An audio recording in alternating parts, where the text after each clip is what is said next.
I'll go ahead and start here, but let's go ahead and start with the actual gacha itself. So Summer Anniversary right here is going to be a really good craft essence for you guys if you don't have a 60% C. It's all attack scaling, it's 60% gauge at MLB, it's buster card performance by 10 and buster critical damage by 20%. So I think the problem that a lot of people would hope for is they would hope for, instead of buster crit, that this would maybe be something like NP damage or something. And that would be amazing, but still, if you have nothing else that's a 60% C, this is better at least than like a non-MLB imaginary element or something like that. You're going to get more damage out of it. So it's still a really, really decent one. It's not easy to get your hands on 60% Cs too often. Now, taking a look at, well, actually, let's look at the rest of it. So this is also where Wizard Marshal comes into the game. Have fun, chat.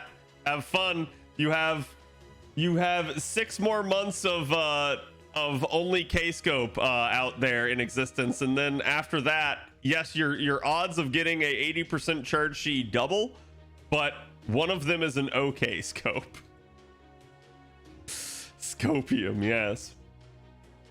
Again, I would take a look at these banners and assume that they will not be rotations, but instead separate banners themselves. So you can expect that instead each one of these is just going to have a banner proper.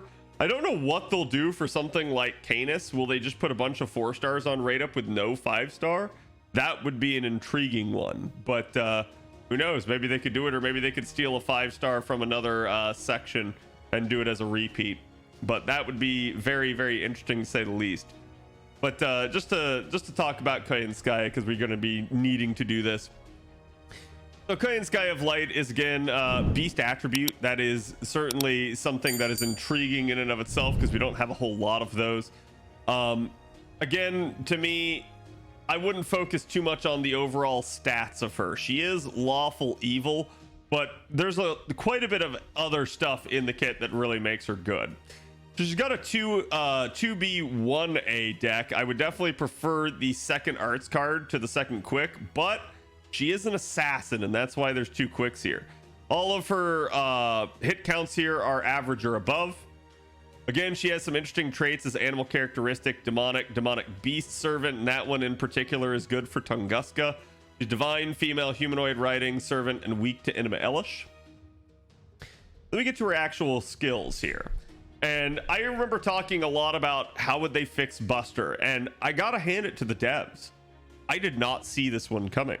Especially once Oberon got teased, I was focused a lot more on him and his kit, and not the possibility of what Koyanskaya might be. In fact, I remember at the time, a lot of us were thinking Koyanskaya might be like a quick unit, or maybe even the savior of quick.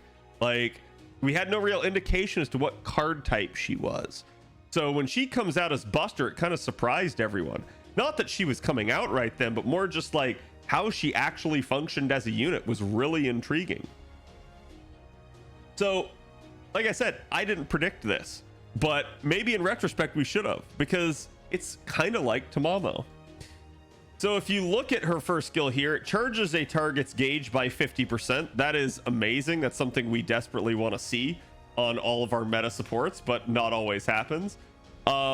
She's also going to reduce the target's skill cooldowns by 2. And you start thinking, in and of itself, that sounds cool, but it's not a big deal in a 3-turn. And then you start looking at unit skills, and you start realizing, well, wait, if I'm taking double Koyanskaya, this is now -4 turns. And in a 3-turn scenario, we at least get the benefit of 2 turns of lowered cooldown. So that's 6 turns. If we pop a skill turn 1 before applying any of these, that's 6 turns we can get. So any skill that has 6-turn cooldowns or lower can be duplicated in a Koyanskaya setup. That's nutty. And this goes even further. A 5-turn duration skill can be done on back-to-back turns. So a 6-turn duration must be done on turns 1 and 3. A 5-turn duration could be done on 1 and 2, could be done on 1 and 3, or could be done on 2 and 3, however they so choose. Because you still have the capability of popping it, then loading up the charge skills from Koyanskaya. And then here's the even better one, and this can actually happen some. A 3-turn duration skill can be popped every turn in a Koyanskaya system.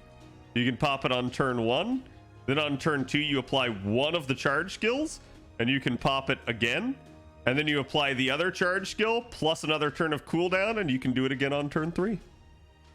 This works with not Space Ishtar. This works with Ishtar's 3rd skill. And then, now if it's delayed, you might not get the effect though, so that would be the issue. And then there's the other consideration. What if your skill cooldowns are 7 turns or more? Well, if you're 7 turns, you're in a really weird spot, but you can still use the Atlas Academy Mystic Code in order to basically get rid of that extra pesky turn. The problem for that is you forgo Plug Suit, and thus as a result, you forgo a 3rd support, which turns out to be no more Oberon or anything like that if you're going to do that way. So you're basically sacrificing damage on one end for damage on the other, and in some units cases it might be worth, and others it's not really. Yeah. But so there are some interesting applications for that. Ironically enough, her skill cooldown is 8. Wonder why. It's almost like they wanted to stop her from doing it herself. The only knock that I'm going to give against this skill isn't even the demerit, because the demerit's a thing, but it's not that big of an issue. It's actually the fact that this is just a blanket block 50% charge. We've talked about that quite a bit with Scotty and how that can cause problems at times. And it's not a huge issue with the Buster setup because Oberon exists, but it is a problem for some units, and we've talked about that before. The relationship between units that have 20% charge is less than stellar due to this, especially units that maybe themselves have 50% charge just can't break it up to take as good of advantage. So there are some weird scenarios that this causes, and while this is great and I'd rather have 50% charge than not, having it all on one skill can be a bit problematic at times. Still, amazing thing to have though. Her second skill here is going to grant one ally's damage against human enemies for 3 turns. I want to be clear here, chat. Okay? This is both human and man on this. Okay? It's not just one. So one ally's damage against human enemies for 3 turns, and increases their damage against enemies with man attribute for 3 turns. Man attribute is far better. If you want to go look at it, again, you can see just how many units man attribute affects, as well as several enemies. It is a really, really, really good niche to have. So the fact that they slapped this on a support was like, what? Versus human, which is pretty terrible. It's then going to grant them an on-attack activate buff for 3 turns that a lot of people forget about. Actually, if you've looked at Muramasa, you're familiar with the concept that, hey, he actually, when he cards, can charge himself. Same thing here with Koyanskaya. When the target of this skill hits with a Buster card, they gain up to 10% charge when normal attacking. So not the NP. And then she's also going to gain critical stars of 20. So that's a nice fat star bomb. If you're working in a double Koyanskaya setup, means 2 of these skills means you get up to 40 stars. You only need 50 in a turn to cap out. So combine that with Oberon, who himself has another 20 star bomb in his kit, means you're looking at 60 stars in a Buster comp that are just automated. And that's what I've talked about before, is like, you don't necessarily need stars anymore, at least as far as Buster is concerned. Hello, Luna. Thank you for the follow. Makes Buster system mega strong versus some fodder. Oh, it really does. But so again, still better to have it than not, and you might need to crit multiple turns. And then we get to the third skill. Increases one ally's Buster performance for 3 turns by 50%. So 3 turns of Buster up by 50% is really good in and of itself. And then increases their critical damage of Buster cards for 3 turns by an additional 50%. Not quite Merlin's 100%, but it's 3 turns. So really, really nice. And then increases their critical star absorption of Buster cards by 5,000%. This is so good, I can't even describe how good it is, chat. This is basically going to secure star soaking 2A buster card for even the likes of Berserkers and Avengers. That's dumb. That actually is really good and helps solve a lot of their issues. Granted, you didn't care too much probably anyways because of how many stars you have. One of the solutions to not being able to soak stars the right way is to just overflood the stars. So she has the capability of doing both. She gets Riding B here for quick performance of 8%, Independent Action EX for critical damage of an additional 12%, Independent Manifestation C here for critical damage again, instant kill resistance and mental debuff resistance, Shapeshift A here for arts performance by 10% and critical star generation by 10%, and then Goddess Metamorphosis Guns, basically for an additional 20% in P damage. This is an amazing trait to have. Just a flat up 20% harder hitting NP. Her third skill is anti-archer attack damage aptitude. You probably don't care unless you're going the distance with her as a support where you might have to card some. Then sure, it's not the end of the world, but otherwise that's definitely going to be the odd man out for what you want to get. Let me get to the NP, and I'd say the NP on Koyanskaya is not talked about too often, sadly. A lot of people know that Koyanskaya actually does fairly good damage as a AoE assassin, which is one of the best, in fact. And especially if you consider the fact that she is man-traded niche, she can definitely pop off in her own right due to that skill. So I think she's fairly good, but take a look at her. She's AoE 8-hit Buster NP. She increases her own attack by 20% for 1 turn, activating first, then deals damage to all enemies, then drains them all for 1 tick, which is still, I'm gonna say, overlooked but highly useful in the right scenario. On top of that, another overlooked effect of her, the fact that she charges the party's MP gauge by 10% after her NP. This can be used in some weird scenarios where you're like using double Koyan and Oberon and no support at all, chat. Because what that allows her to do is that basically just allows her to just go all over the place on people. Okay, so it's going to allow her to basically facilitate that party charge gimmick like we were talking about with like Ryder Da Vinci and stuff like that. Again, like we were just talking about with Kirei there. The fact that you have someone that can maybe take out a wave for you but still fill in some missing charge, really, really nice. That is her Tamamo part? Yes, it is. That plus the skill cooldown here is the Tamamo parts, it really feels like. So again, I think Koyanskaya is an amazing unit. I've had a lot of debate over Koyanskaya versus Oberon, and I'll address that in a second. But I just wanted to kind of really highlight to you guys the good parts of her kit.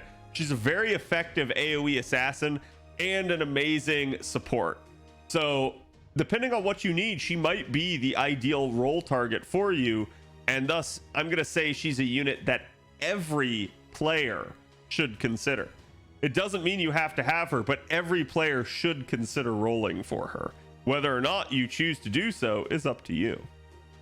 So Oberon was the unit that I talked about before. He kind of got teased in story, and a lot of us kind of already knew part of his kit.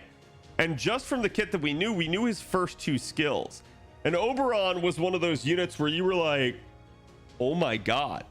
Like, just with those first 2 skills, we knew Oberon was the game's first 70% charge support. And we were like, damn, that is strong. So much strong that I felt the need to make a little bit of a PSA video warning people, hey, save your courts.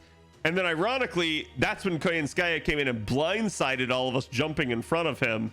And then basically everybody had this really bad choice to make on JP. You don't have that. We're going to talk about that here in a second. The other thing I'd like to denote before we actually go into Oberon's kit here, guys, is, oh, would you look at that? Look who's returned. Not only the fairy knights of the round, but the OG knights of the round. I feel really bad for everyone with regards to this banner, because this is going to be a 4 SR rate up, chat. Here's the thing I think they might do. and I'm going to warn you all in advance. They might not do these two. And they might just do Tristan and Gawain. Because summoning campaign number 2 has them again with Morgan Le Fay.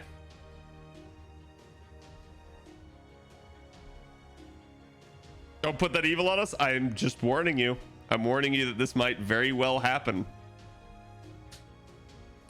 Because I think they're going to take one look at this and they're going to go, oh shit, we are going to make people real angry when we change this banner. And I think they might go, well, fuck it. At least we can split it into 2s. At least we can get basically 2x2. And okay, that's not even evil, chat. You want evil? I'll give you evil. What if, okay, let me propose a scenario to you. What if instead of splitting it the way you think they're going to split it, it instead gets split along the lines of, hey, you get Gawain with Barkest. And then the other banner is, hey, you get Tristan with Balbon. That's evil. That's actually evil. So they could do that. I hope they don't do that. I swear if the Fairy Knights aren't in Oberon's banner, I'll grab my pitchfork and torch since I'm choosing not to roll Morgan's banner this year. I'm just warning you that to me seems like something they might do, because a 4 SR split without the new rates that JP has, that just seems untenable for a lot of people. That's really rough. As Fairy Knights are the ones I want there, and that's fine, right? But man, pretty sure it'll stay exactly the same, and it might, but still, I could easily see them taking one look at that and going, well, they're on the second banner, so why don't we just move them there, right? JP had a few 4 SR splits last year. Ooh. But yeah, so anyways, and I'm not going to really talk about the second banner. We've already talked about these units. I'm just letting you know that it's here. The one conspicuously missing thing from the second Morgan Le Fay banner is no coup caster. So he's not here. He's only on that first one. That is up to you to determine whether or not you want to roll here. But the thing to keep in mind, guys, is look at where Morgan Le Fay's first banner was. It hasn't even really been 2 months and you've already gotten a second banner of her. So already you have the ability to get a second pity on Morgan Le Fay. Right? And this one at least comes after Oberon and Tunguska. So there is an advantage to that. Well, let's go ahead and talk about Oberon. So Oberon's a really interesting one. I'm not going to dwell too much on the stats again here. He's another one of these supports that he's a support. He has the full kit of one, but then his NP is offensive. So it's really intriguing to see how he's done. He's Dragon, Fae, Humanoid, King, Male, Riding, Servant, and Threat to Humanity. He is chaotic evil himself. Just remember, this doesn't actually mean that someone is evil. This is just how they think of themselves. Keep that in mind as you go along if the alignment isn't maybe making sense to you. He's got, again, a sort of weird deck here. Basically, you know, it's funny. It almost looks like it's a copycat of Tunguska's exact deck. I swear to you, so many times I have noticed where like a unit gets released that has a deck, and then the unit right behind them inexplicably has the same card deck, and I don't know why. I have no fucking clue. It feels to me like they get lazy at times and they just copycat. But then again, you've got all the hit counts here. They're all, again, average in the case of the Buster, and then above average in the case of everything else. His first skill here, again, remember we knew the first 2 skills when he was first teased on JP. Increases the party's NP damage performance for 3 turns by 30%. Chat, the way to think about this is prior to Oberon coming out, the rarest type of buff support outside of, you know, just super effective. So you can't really buff anyone with super effective damage. So instead, the rarest type of buff support was always basically NP damage. You had attack up and card type up in spades typically across your supports. What you didn't have was NP damage very much. So Oberon comes in and he's that unit. And boy, was he that unit. He's got 30% NP damage for 3 turns. to the party, and then a party-wide charge of 20%. So this is like Waver's 30% attack up, but it's 20% charge instead of 10. You get to his second skill, Morning Lark EX. A lot of people looked at this and were like, oh, this is kind of weird. I'm not sure how this works, or maybe this might actually be bad. He charges one ally's MP gauge by 50%, so it's a targeted 50% charge. That right there with the 20%, that makes him 70. He reduces their NP gauge by 20% a turn later. So I've seen a lot of people be like, oh, you can't use Oberon with like arts and quick, and this is kind of where this misconception comes from. You absolutely can. You just don't use Morning Lark until the third turn. That way, in a 3-turn scenario, the drain happens after you don't care about charge anymore. So he's still perfectly capable of being used with every card type. People are just kind of small brain at times. He also gains critical stars for the target, basically. So again, another 20 crit star bomb right here, and we already just showed you Koyan Sky, especially in a double Koyan Sky setup's got 40. So that basically is now 60 here. And then his third skill, and the third skill is the one we didn't know, and it blew everything out of the water. It was totally surprising for a lot of reasons. So this increases one ally's buster performance for 1 turn by 50%. We didn't expect this. This made him another buster support back-to-back with Koyanskaya. Then it grants them a unique, never before seen NP damage boost for 1 turn. Well, what does that do? It temporarily multiplies the value of NP damage up, unstackable. So you can't combine 2 Oberons to use this skill twice. You can only use it the 1 time across however many Oberons you have in the party at the moment. Well, at least on 1 character. It has a 500% chance to grant them a delayed debuff 1 time. It's treated as a buff, ignores debuff resistance and immunity. It's unstackable and is a demerit. So I'm going to explain this in a second. Just pay attention because there's a whole lot being said here and thrown at you. At the end of a turn, grants from the effects below. It's a 1000% chance to remove their buffs, a 500% chance to grant them the Eternal Sleep debuff, and again, similar to stun, unlike stun, the status will ignore debuff resistance and immunity. And affected target would be unable to be selected as a sacrificial unit. Then on top of that, it's got a 500% chance to taunt for 3 turns that unit, and then a 500% chance to seal their order change. What does all of that mean? Allow me to explain. Again, this one's obvious. 1 ally's buster performance by 50%. Granting them NP damage boost for 1 turn is a doubling of every source of NP damage that unit has. That includes their own skills, external buffs, Mystic Code buffs, and Craft Essence buffs, even Command Code buffs. Anything that gives NP damage gets doubled. So yes, Black Grail, MLB Black Grail at 80% gets doubled by this skill. That's what's so power creep. That's what's so fucking strong about this. And that's why it's unstackable and why you can't use it twice. Because imagine then if you quadrupled it. You're like, oh God. It's already so strong that Oberon doesn't come back for a 1.5 years after his initial release. It's so strong that, to me, this is a big factor into why 90++ nodes exist now. To me, this is also a factor as to why the recollection quests have such bloated health values. Oberon caused all of that, and it's largely just due to the dev zone power creeping. They did this to themselves. So it's one of the big reasons why I've said to use him, but we'll revisit this in a second while I go over the second part of the skill here. Then you got all of this gobbledygook. Chat, the way to understand this is this demerit after the end of that turn that they're boosted puts them to sleep. That sleep cannot be blocked. That sleep cannot be evaded. That sleep cannot be removed, it cannot be cleansed, it cannot be moved out of the party because of the order skill seal change. There's only one thing that can happen to not get the sleep.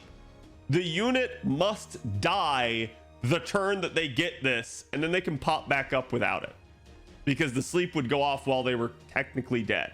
An example of this would be, again, like someone like Kirei or something like that, where they basically themselves die. Because what happens is when you put this on, they get this timer debuff. The timer debuff has not had the actual sleep take effect yet. It has not made them immune to being a sacrificial target or immune to be swapping out of the party.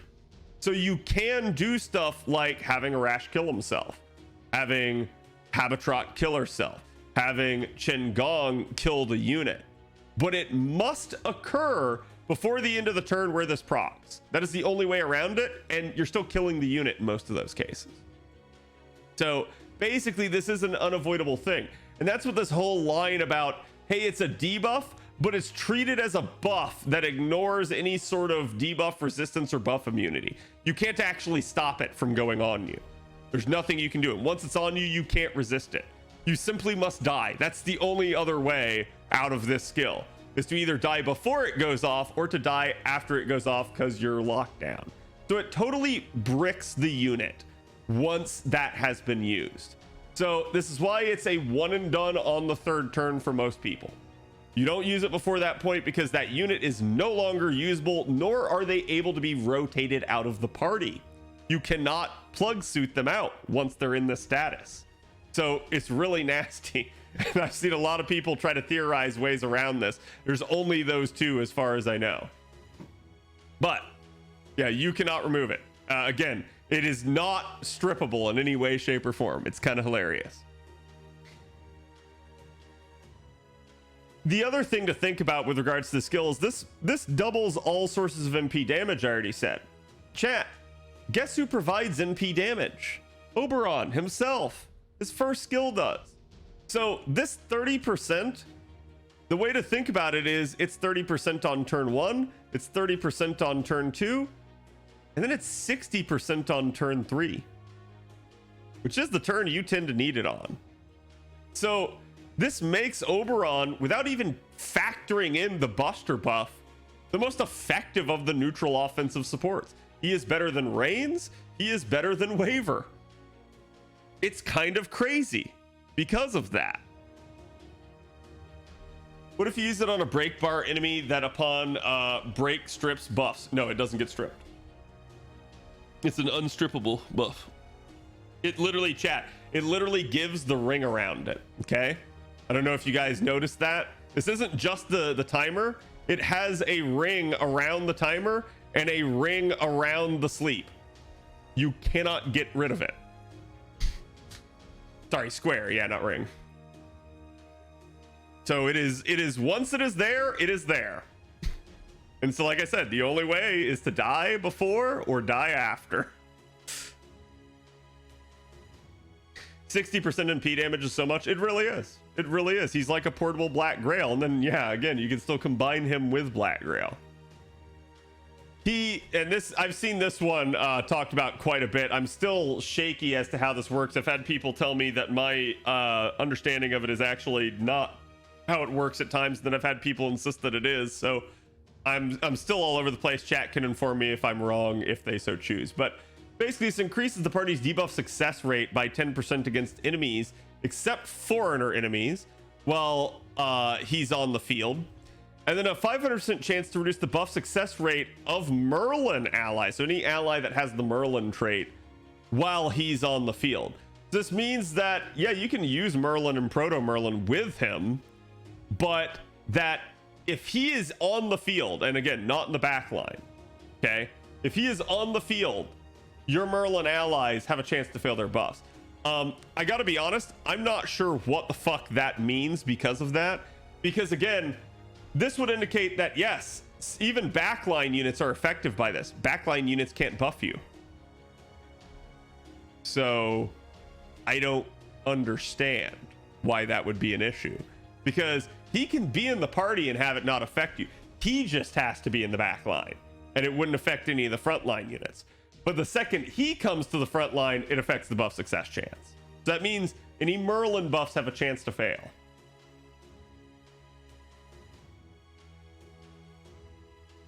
Maybe Bond sees, yeah. I mean, maybe, I have no idea, honestly. Like, it's really, really weird. Because even Bond sees don't work if you're in the back line. Other than, I think there are like 1 or 2 notable examples of that not being the case. But still. He gets territory creation E- for an additional 1.5% whopping arts performance. I don't know why they felt the need to do that. Item construction A+ for debuff success rate of an additional 11%. Quick performance because he's got riding. This should actually to me be like flying because fairy, but whatever. And then Midsummer Night's Dream EX, which is self-mental debuff immunity, which is immune ironically enough to sleep, class changes, charm. God, that's like debuff reduction, and I don't remember what the other one is. I think it's charm resist down. Okay, yeah. And then it should be confusion slash terror. So this isn't skill seal. This is the skill seal that results from the effect of confusion. Eternal sleep, which he is not immune to his own eternal sleep. This is only NPC eternal sleeps. I know, chat. It's really weird. Don't worry about it. In order to explain that, I might have to talk about things I don't want to. And then terror as well here. So this is not stun immunity. This is the stun that results from terror specifically. And then he's also just flat out immune to curse, which can be really nice at times. I didn't know bond Cs don't work on backline. Yeah, all of them pretty much say when on the field. When equipped and on the field. And Oberon put Oberon to sleep with that immunity. Yes. Maybe it's something like the ideal Holy King C that's getting affected by the chance reduction if it's on Merlin. Maybe I'm just not actually sure why they took the why they basically tried to denote this, right? I don't actually know. It could be that scenario. I've just never sat down and tried to test it. The third skill here is again increased attack against caster enemies. Do you care? Not really. Pretenders are again a unique thing. He is our first pretender. Pretenders are basically the alter egos of knight classes.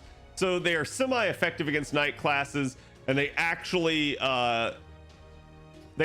counter like are actually truly effective against alter egos. Meanwhile, foreigners are effective against them, and that's also particularly why he's got this in here.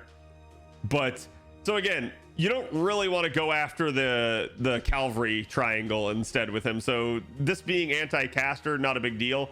But again, I think you can infer why that is anti-caster given that. So I'll just leave it at that. His NP here, you're going to see multiple stages. It's just a different looking NP. It's the same NP though otherwise. It's 4-hit AoE Buster. But it's an interesting one. It deals damage to all enemies, removes all their offensive buffs, it puts them to sleep, and then it makes them invincible for 1 turn. And I've seen a lot of people be like, holy shit, that's stupid. There are both arguments for and against this. The argument for it is that it protects the sleep and makes it so they don't wake up from any like additional card damage after the fact. The argument against it is I can't card after his NP. What the fuck? So you would have to have a unit that basically has invuln pierce in order to be able to do it, and sometimes you might. But it is definitely an annoyance if you forget that it's a thing. But this is easily solvable by instead of doing carding after the NP, you instead card before the NP, and thus as a result you're okay. Again, this is another overlooked effect of his, but he also deals super effective damage against enemies that are lawfully aligned. So again, that's another really, really nice aspect to him and allows him to pop off a little bit harder as an actual damage dealer. So I think looking at this, like I said, I've seen a lot of people that talk about Oberon and they talk about Koyanskaya and they go, oh, but I really want to roll Koyanskaya. I want you guys right now to take your love of Koyanskaya as a unit, ball it up and throw it out. Take your waifu aspirations for Koyanskaya, ball it up and throw it out. Because that is the vast majority of the arguments for Koyanskaya. I'm not going to tell you not to roll for your waifu. But the case I'm going to make here for, again, Koyanskaya in this scenario is that, yes, she's really good if you need an AoE assassin. She's really good as a support, and you should definitely try to roll her. But she gets another banner in 6 months. Basically, right after the turn of the year, Koyanskaya is getting another banner. So if you don't roll her here, you don't have to wait that long to get her. Now, I've seen people make the argument of, well, yeah, but you need Koyanskaya because you have to have double Koyanskaya in order to be able to pull off the cooldown reduction gimmick. That's a good point. But we don't have to pull off the cooldown reduction gimmick. We can just work with other card types, or we can work with Buster just without Koyanskaya or without double Koyanskaya. What do I mean?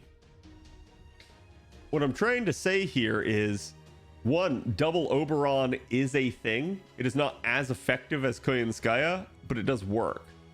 And two, Oberon doesn't get another banner for 18 months. This was so much the case that people basically for the last month, as they dragged out that campaign that they knew he was going to be appearing in, the LB6 Recollection campaign, everyone knew Oberon was going to appear in that. For the entire month leading up to that, people just complained constantly. I can't wait till Oberon's here.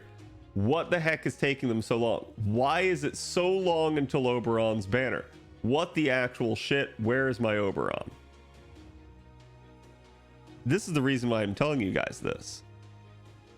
You can wait half a year for one unit, or you can wait a year and a half for another. You're not getting him otherwise. You might, I mean, I say that, you might get lucky in a GSSR, but there's no guarantee.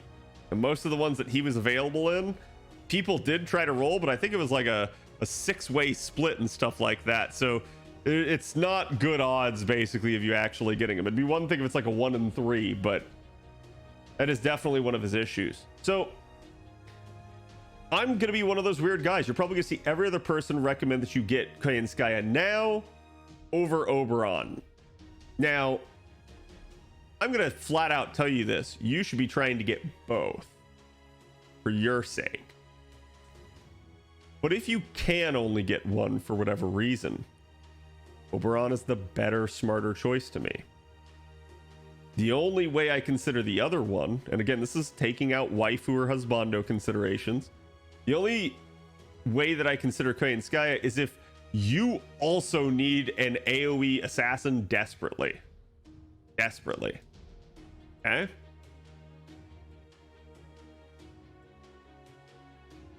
The part of the reason why for this is because Oberon's that 70% charger. So he's really good for charge support. And we already talked about how even if you factor out this buster up of 50%, Oberon's kit is cracked. He is power creep as all hell and literally works with all card types. That's the reason why I suggest him. He works with everything. So even if you don't have Koyanskaya for the next 6 months, he's still going to be working on every other card type that you have a system set up for. He's even still going to work with Buster, either with another version of himself or with the other units that might be neutral. He can still make a unit 3 turn and still help them hit very hard. But the biggest reason I'm emphasizing this is because nothing is going to give you a better chance of clearing some of the hardest content that's still to come for the next year and a half. Nothing is going to give you a better leg up on killing high health value raids high health value recollection quests, high health value 90++ nodes, even the annoying 90+ nodes that you might not be able to do as much.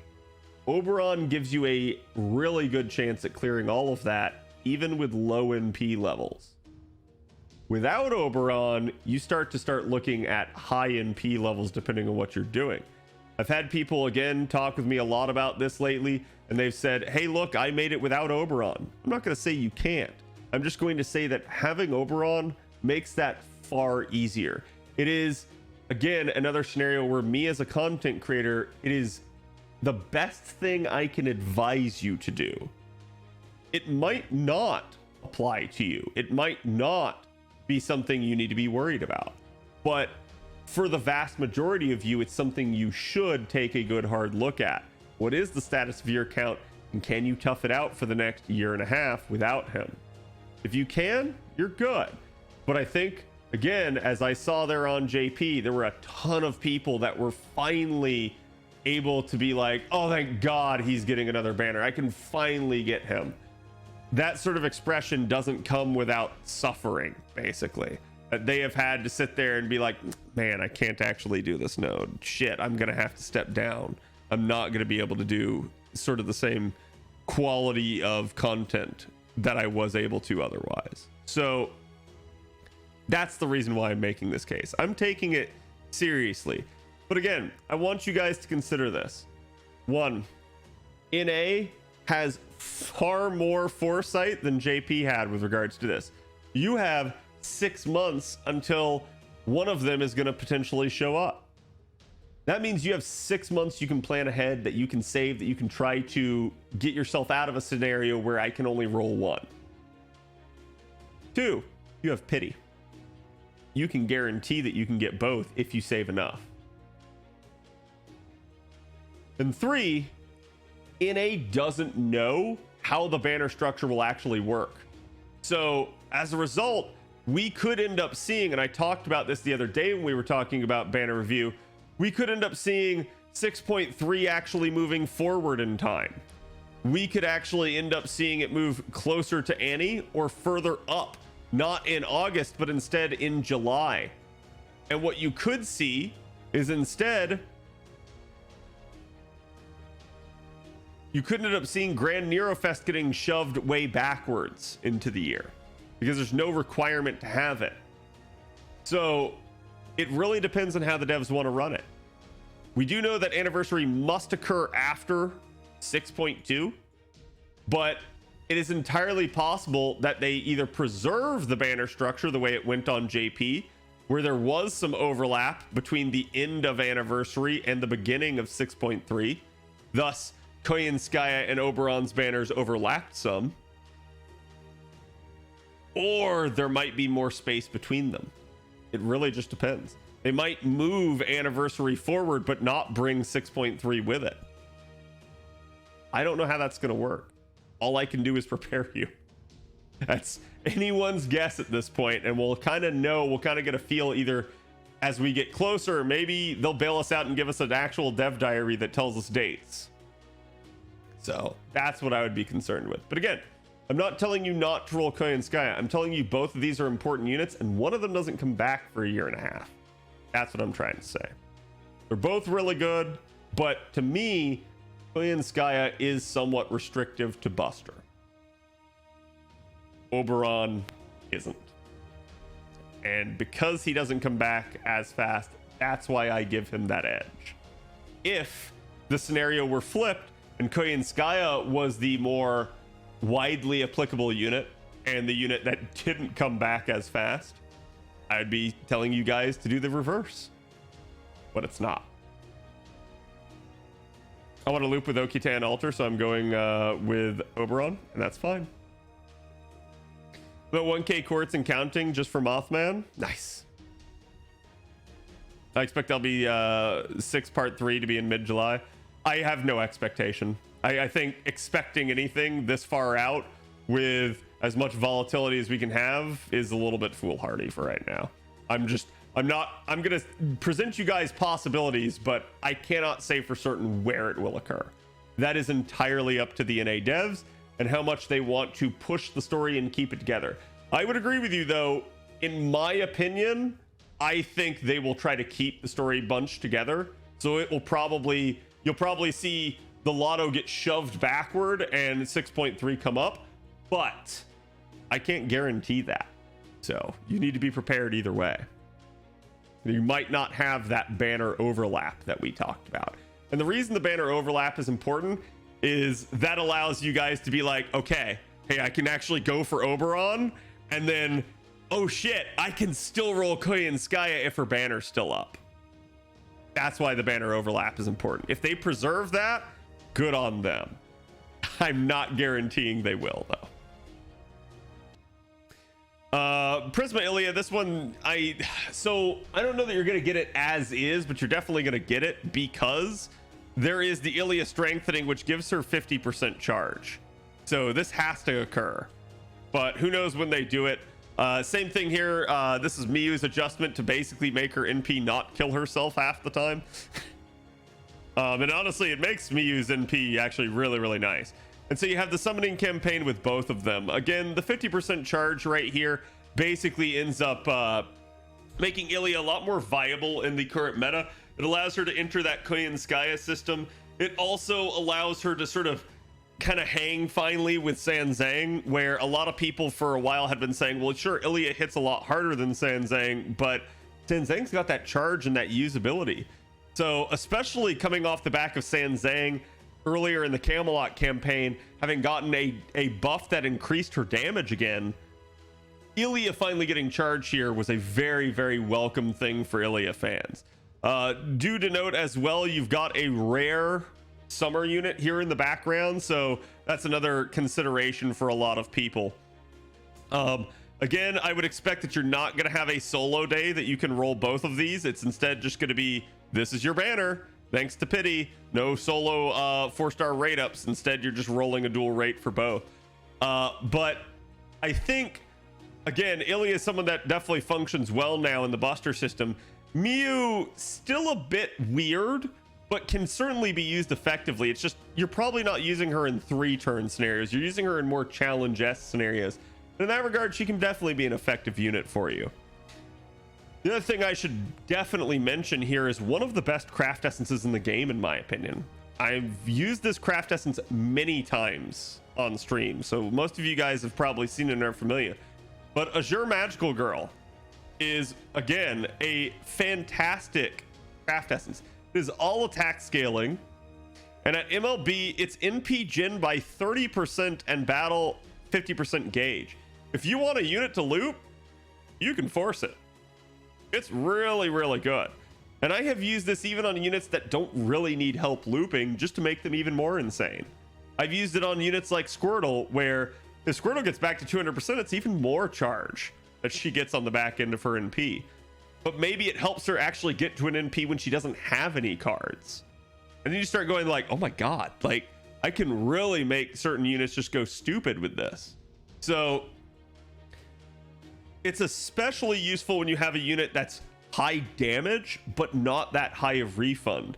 And an example of that might be, again, a scenario like Summer Kiara, where she doesn't have the best refund, but her damage is never really in doubt. So something like this on her can really help her pop off. Again, you can use it just to have a unit that maybe is short on like one wave. It can push them over. And yeah, it doesn't have like NP damage or a card type up or anything like that on it, but it's all attack scaling. So leveling this craft essence is highly recommended if you have an MLB. I have that level 100. Yep. Yeah, and then the Angelica C. Again, I hope that one day we all get Femgil. I'm sorry, I mean Angelica. But yeah, that's the takeaway from here. So again, you're probably gonna get something for this. I just don't know if it'll be the Prisma Iilya movie release campaign, unless they feel free to do that and actually release it on NA. I don't know if it has been or not yet. I haven't honestly paid attention to it. Talking about this here for a split second, summer was delayed all the way till September. That was a huge issue for people on JP. A lot of people ranted and raved about this, and as a result, this next year, Summer 7 basically came back into August. I think they realized that they did not want to go that deep into the year again, because it really, honestly, I think hampered some of the rolling. I think some people just went like, you know what, I'm kind of over it. I don't care. I'm out of the summer mood. And other people were just like, this is taking way too long. And then by the time they got it, they took a look at the units and they maybe didn't give them a fair shake. They maybe were just kind of fed up or pissed off for whatever reason, whatever chip they had on their shoulder. Obviously not all people, but I think it did factor into some. But still, you got a summoning campaign with it, and oh boy, I wish that we had gotten Summer Drake, but unfortunately we didn't. But still, Summer Drake gets in here, and I believe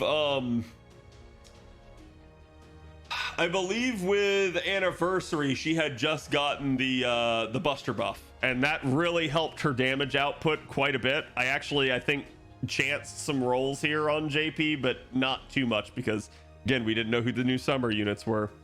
But still, this one's another nice one. I suspect what you're probably going to see is a division on this, where you're probably going to see, you know, again, Jane with Drake and Yuri Pirates with Nemo. You're going to see 2 banners instead of 1 with a rotation. But this one's definitely a nice one from the standpoint that Drake is a unit that's performing really well now in the new Buster meta. She has Invuln Pierce, 50% charge, Buster up. Again, she still has attack up and NP damage herself. So she basically covers all the damage types with her kit. And that's really, really good for her scalability, so to speak. Nemo is another interesting unit where he's come out and again, he's already been out, so you guys already have an idea of him. But I'd say my biggest issue with Nemo is that a lot of his skills are conditional. He kind of needs void space or waterside battlefield to really be able to pop off. His damage isn't great without them. It's passable, but it's not great. A lot of 4 stars can beat it outright.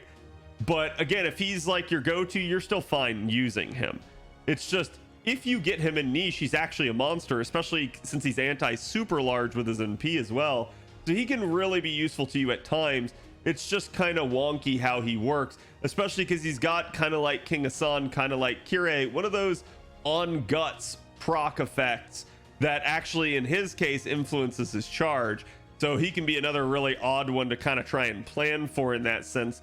But you can Shin-Gong him to make him more usable in that way. Or again, you just go without it and you just try to make him loop in various other scenarios.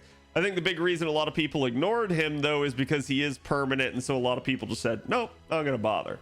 And in fact, that is sort of a statement that this banner is just double permanence. Cool part about this banner that a lot of people overlooked, though, is you do have a craft essence rotation. I have no idea how they're going to do this. We haven't really seen them do anything with this yet. But there's some really, really good craft essences in here. So year 1's Pirates Party has Pierce Invincibility and is all attack scaling. Year 1's Knights of Marines is all attack scaling, 60% charge at MLB. And I believe, I think it might just still be 10. Oh, it's 15% quick up. Hot damn. Yeah. So again, that's one of the only early quick craft essences that's all attack scaling too, so it is nice. And then looking down the list here, you get to summer of 2017. Honestly, not too much in the way of this one. Nothing really standing out too much. You do have Midsummer Moment that's all attack, and it can be decent for like quick and critting and carding, but not so much for like obviously like farming or anything like that. Honestly, Emerald Float wouldn't be bad. It would actually be damn good, but it's split stats is the issue. So even if you get it, you're not going to want to level it. And then summer 2019, you do have Welcome Bunny, which can be another nice one. It's 3 crit stars, crit damage, and arts card performance with all attack scaling. So that one can definitely be a nice one. Poolside Bar is again hampered by the fact that it's split stats because it's Buster, NP gain, and NP damage. A little bit of a weird combo, but this is probably the big win for a lot of you. Honey Lake reappears in this. So, chat, if you missed your opportunity on the original run of the event, or you missed your opportunity on the rerun that would have happened back in May, you can still get it here. I don't know if there's going to be a day that this is, you know, on rate up by itself, basically. I mean, I say by itself, it'll still be shared with Innocent Blue, but I have no idea if there'll be like a summer 2020 Craft Essence day. That'll be unfortunate. But still, this is going to be a really, really good one. And I think the devs kind of can't skip this because people are probably going to complain.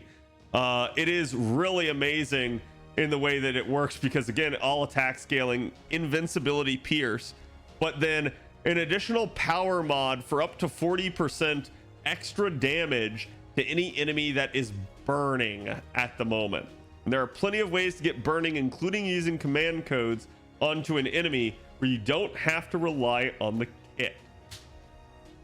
So that is a stellar craft essence in the right scenario and can be pretty much always used as long as the unit isn't debuff immune. So that's your pre-campaign there. So I'm not going to get too deep into the actual event. Again, Summer 6 is going to be a very intriguing set of banners because not only are people going to roll because it's summer and they just like waifus, but also it's actually pretty good for gameplay on pretty much both of the banners. So, and that's not even considering the male banners. But basically, there's 4 banners available in Summer 6, and I think it's going to be intriguing with Pity on an A, because it should change these to each be, again, no rolling rate up of the 4 stars. You're probably just going to get like, here's banner 1, no rotation.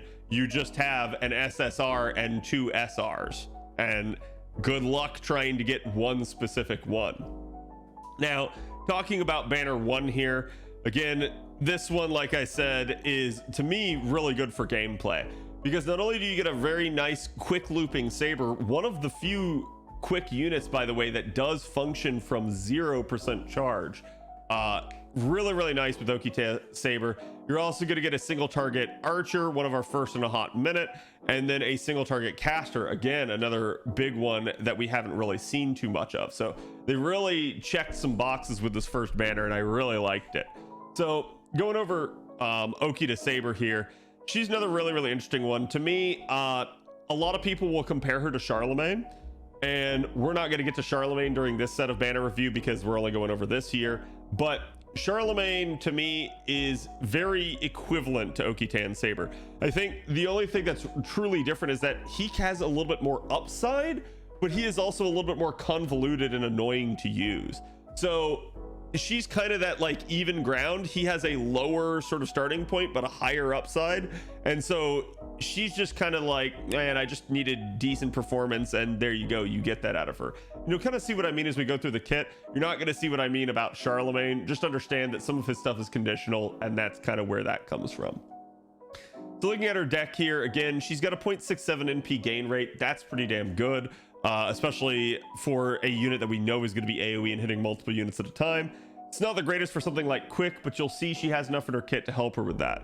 Her basic traits are that she's feminine looking, and I find this to just be total hogwash because she is actually female, and it's just the fact that Rengoku is here as part of her that they just refuse to give her actually female. This is both a benefit and a curse. So it's a benefit in the sense that things that are anti-female will not hit her hard, but it's a curse in the fact that things that buff females specifically will also not buff her. So that is kind of an annoyance of that sort of, hey, gender unknown here. But she's female looking, hominid servant, humanoid, saber face servant, shinsengumi servant, summer mode servant, unknown gender, and weak to intimate elish. Again, looking at the deck here, overall she's pretty nice. She has double quick and single arts. I would have preferred double arts, but again, I digress. That's just something I really like to see in a lot of my quick loopers because it honestly helps them at times.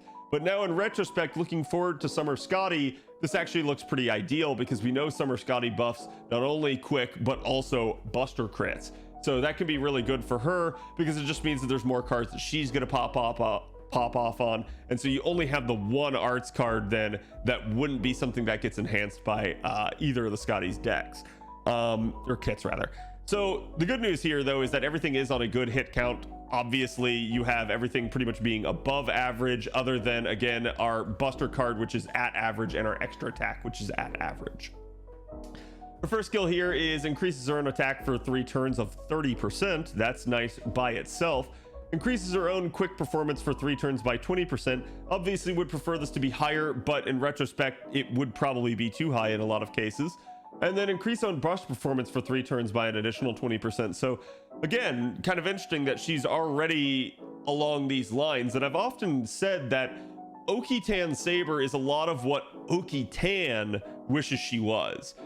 She should have been quick. She should have had charge out of the get-go. And we kind of see that as Oki-Tan has kind of gotten adjusted to be more like Oki-Tan Saber to help her. And honestly, I'm all for it. But again, this is all on a 6-turn cooldown. You've got the 3 turns of coverage, so it's really good, really nice for looping. And then your second skill here is a charge your own gauge by 30%. Again, you've got crit damage of 50% in here. Not that quick units really need more crit damage, but there it is. And then again, a little bit of absorption. So she doesn't have a star bomb, but again, we're dealing with quick. You don't probably need a star bomb. And actually, once you get Summer Scotty, you have one by virtue of the support. So if you need to crit turn 1, you can do that sort of thing. I definitely really like that for her. Again, all of this on a 5-turn cooldown. And then we've got the third skill here that grants self-invincibility for 2 attacks, 3 turns. And increases own NP gen rate for 3 turns by up to 30%. So this is going to help out with that NP gain modifier that we were talking about earlier. And it's still a good solid attack for 2 attacks for 3 turns. It's not going to, again, be hard defense for 1 entire turn. But hey, 2 attacks, you're pretty good. That should keep you up through some of the worst of stuff, unless you just really get chipped down and then an enemy gets an NP off. So again, she's got magic resistance A, independent action A. That's another nice crit damage additional there. Her third skill is anti-berserker. So this is actually going to be one of the ones that you want to go after for coins. We see this on some of the units, but you don't have to. Again, the big thing for her is actually going to be mana loading. This has been a very hilarious thing for me on stream, as I pretty infamously with my JP Oki-Tan managed to misclick which append I was leveling, and so I unlocked the first one, which is still a good one. Extra attack finesse is excellent, but it's not mana loading, and as a result of that, I have to actually use a different craft essence on my Oki-Tan if I want to loop her from 0. If I had it, I could actually just loop her with a black grill and it would be hilariously effective. But again, it is what it is, and eventually at some point we will get a coin fix, since the devs have said they are going to do that. We just don't know what it'll be or when.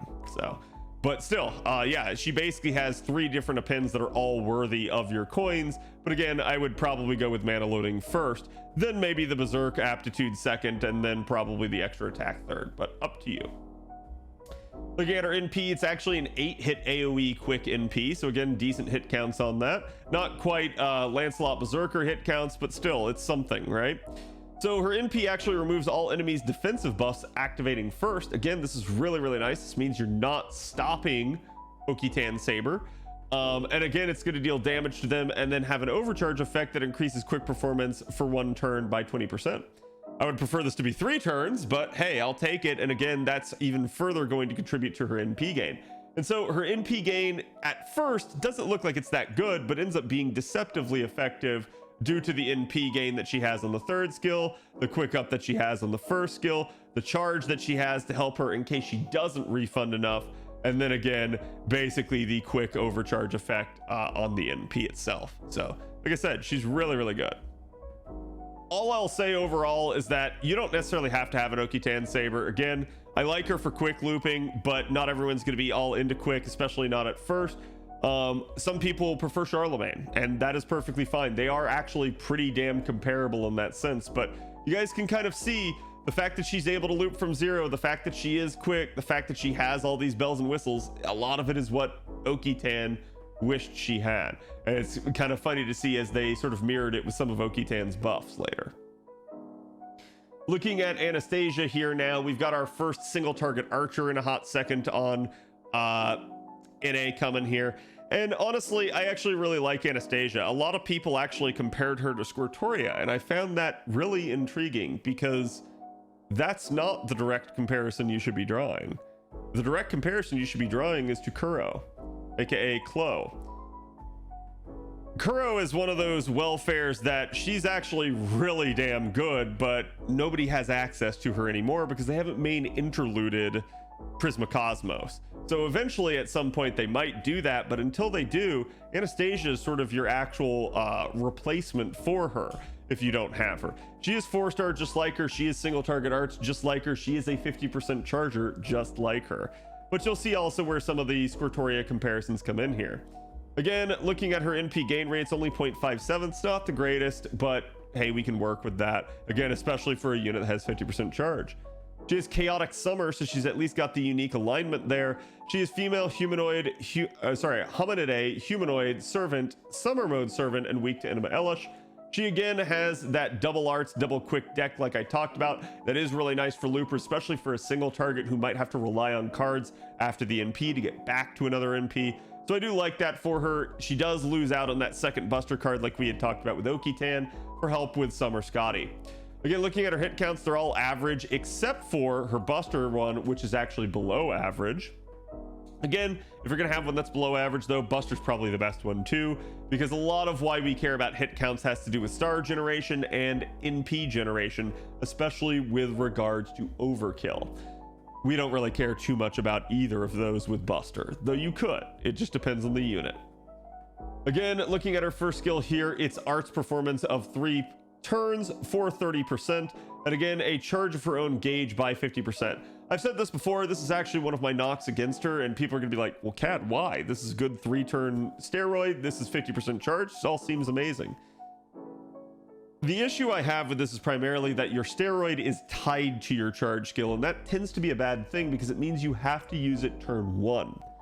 You don't have to, but you're gimping yourself if you don't. You're losing out on not only damage from the steroid, but also because it's arts, you're losing out on refund. So you really are incentivized to pop this turn 1, but depending on your setup, that might not be ideal. You might have needed that charge on the back end in order to be able to have her loop.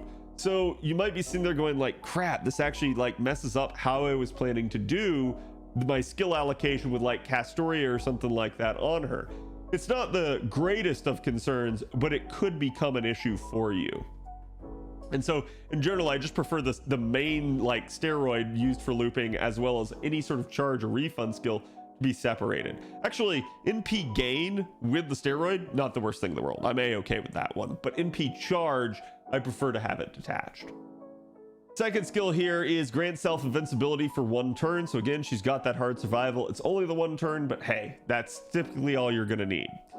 And again, increases her own buff removal resistance for 1 turn by up to 100%. So this will be a candidate for you to lure her if you, again, want to make sure that she can't be buff removed.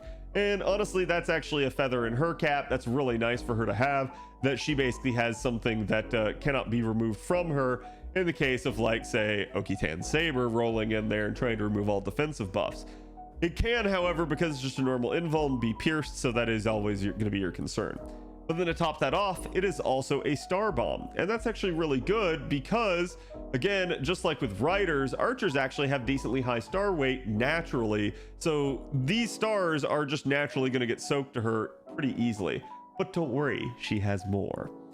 So again, her third skill here has not invuln pierce, sure hit for 3 turns, and then increases her own critical star absorption of arts cards for 3 turns, which again are going to be the cards that you really actually want to soak, not only because they're her primary damage type that will be also probably buffed by supports, but also because that's your best shot at NP gaining after the fact. So again, if you get an arts card after the NP and it crits, you're going to get way more out of that and get way more charge. But again, so looking at this, she's also going to get increased critical damage for 3 turns by 30%. It's not a huge one, but still 30% for 3 turns is nice. And increase own NP damage for 3 turns by 20%. She does get independent action EX with V, so it's a special one where she gets increased critical damage as well as critical star gen. Kind of nice for an art servant because you're not necessarily going to always be generating a lot of stars. Then she gets Fey Contract B+, where she increases her own debuff resistance and debuff success rate by about 10% each. Her third skill here is anti-caster damage aptitude. You're not going to care on that one, so don't bother wasting the coins unless you just get a shit ton of copies. And then again, her Noble Phantasm here is a 3-hit single target arts that deals damage to one enemy, then skill seals them for 1 turn. On top of that, the overcharge effect is going to reduce one enemy's arts resistance for 1 turn activates first. Most of the time I would prefer to have a buff over a debuff, but remember she does have some stuff in her kit to actually help her there with landing a debuff. And then again, because it's only 1 turn, we don't really care at that point, because the whole premise to why you want it to be buffing rather than debuffing is because 1, buffing probably not going to get resisted, right, like a debuff could, but 2 is also that any buff that you have on you that's multi-turn duration gets carried to any, like let's say you kill wave 1 and then you go to wave 2, any buff that you have gets carried with you. Any debuff that was on the enemy on wave 1 doesn't get carried to wave 2.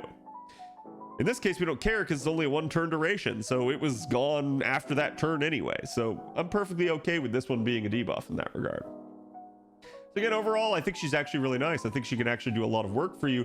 And you guys can see she has both the survivability like Kuro has, as well as the charge. I maybe have a little bit of a gripe with how her skills are arranged, but otherwise she's still going to be a really quality unit for you. So again, I think this is going to be one that's going to bail a lot of people out. And actually, I do want to call attention to the skill seal right here on her NP, because not only can that lock your enemies down a little bit, but it's actually also useful for the other 4-star that's on her banner, Charlotte. So Charlotte casts her first single target caster in a hot second, and like I said, she's also going to be arts. So she is, again, triple arts deck here, which is really, really nice to see and perfect for what she is. I really like that. It really makes her fluid, and I can't tell you how many times I have NP'd with her only to get back-to-back arts and then the extra attack and have her get right back to full again just based off of that. So she's really, really nice for that. A little bit, she is in some ways power creep Medea, where she is just a higher rarity, has a lot more damage. Well, her damage is conditional. It's still pretty good. Looking at her NP gain rates, only 0.53. So again, you might be thinking, crap, that's not a lot. She is female, hominida, humanoid, servant, summer mode servant, and weak to Anima. She is chaotic summer, and then like I said, she's got that triple arts deck. All of her hit counts are average, with the exception of her extra attack, which is below average by 1. Her active skills here, the first one here is increase own arts performance for 3 turns by 30%.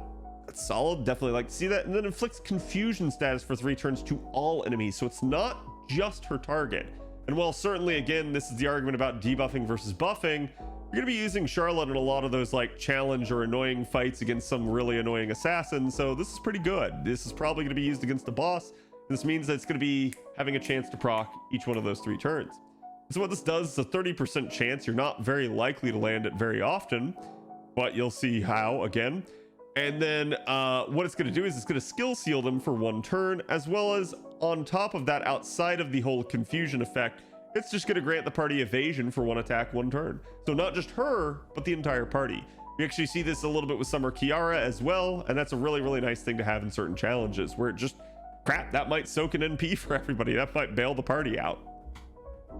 Her second skill here is a chance to seal 1 enemy's skills for 1 turn. And you're sitting there thinking, well, didn't she have confusion on the first skill that can seal their skills? Why would I want that? Well, here's why. She's going to gain critical stars every turn for 3 turns, and then she's also going to increase the party's NP damage by 20% for 3 turns. So again, really nice steroid there for the party, so it's not just focused on herself. Also a star bomb, and then again, you're going to really want to lure this skill just to get this up because of what's coming later in the kit. So as we get to the third skill here, she charges her own NP gauge by 30%. Then she charges the target of the skill by an additional 30%. So that can be an ally, so she can do 30 and 30, or she can just target herself and get 60% herself. So it's not quite Medea's full charge, but it's 60%. That's a shit ton. And I actually like this better because it's versatile. And I can't tell you how many times I've been like, oh, you know what? I'm just going to target Castoria with that. Then I have the Castoria NP and I don't die because of it. It's really, really nice. So it's one of the things I really like about Charlotte is not only how she helps take care of the party, but also how she helps lock down an enemy and even sort of bolster the support to getting to their NP if necessary so that you can stay alive. It's a really, really useful charge skill. Her passive skills here are Magic Snowfield EX, which increases her own arts performance by 5% and critical damage of arts cards by 10%. And then Magic Goods Create C+, increases her own debuff success rate. So that's going to help that confusion land, and then increases her own critical star generation rate by 10%. Her third skill here is anti-alter ego attack damage aptitude. You're never going to use this, and I'm just going to tell you right now, if you're taking Charlotte against an alter ego, damn, you should not be doing that. I'm not going to say you couldn't, but you shouldn't. And then we get to her Noble Phantasm. It's a 5-hit single target arts. That's pretty good, actually. And then it deals damage to one enemy and crit star bombs after that. So you're going to have follow-up stars for the next turn to help her get back to an NP again. And then the overcharge effect deals extra damage to enemies that are skill sealed, and it is super effective. This is the whole reason why her first skill has confusion that can skill seal. Her second skill has confusion on, or sorry, not confusion, has skill seal on demand.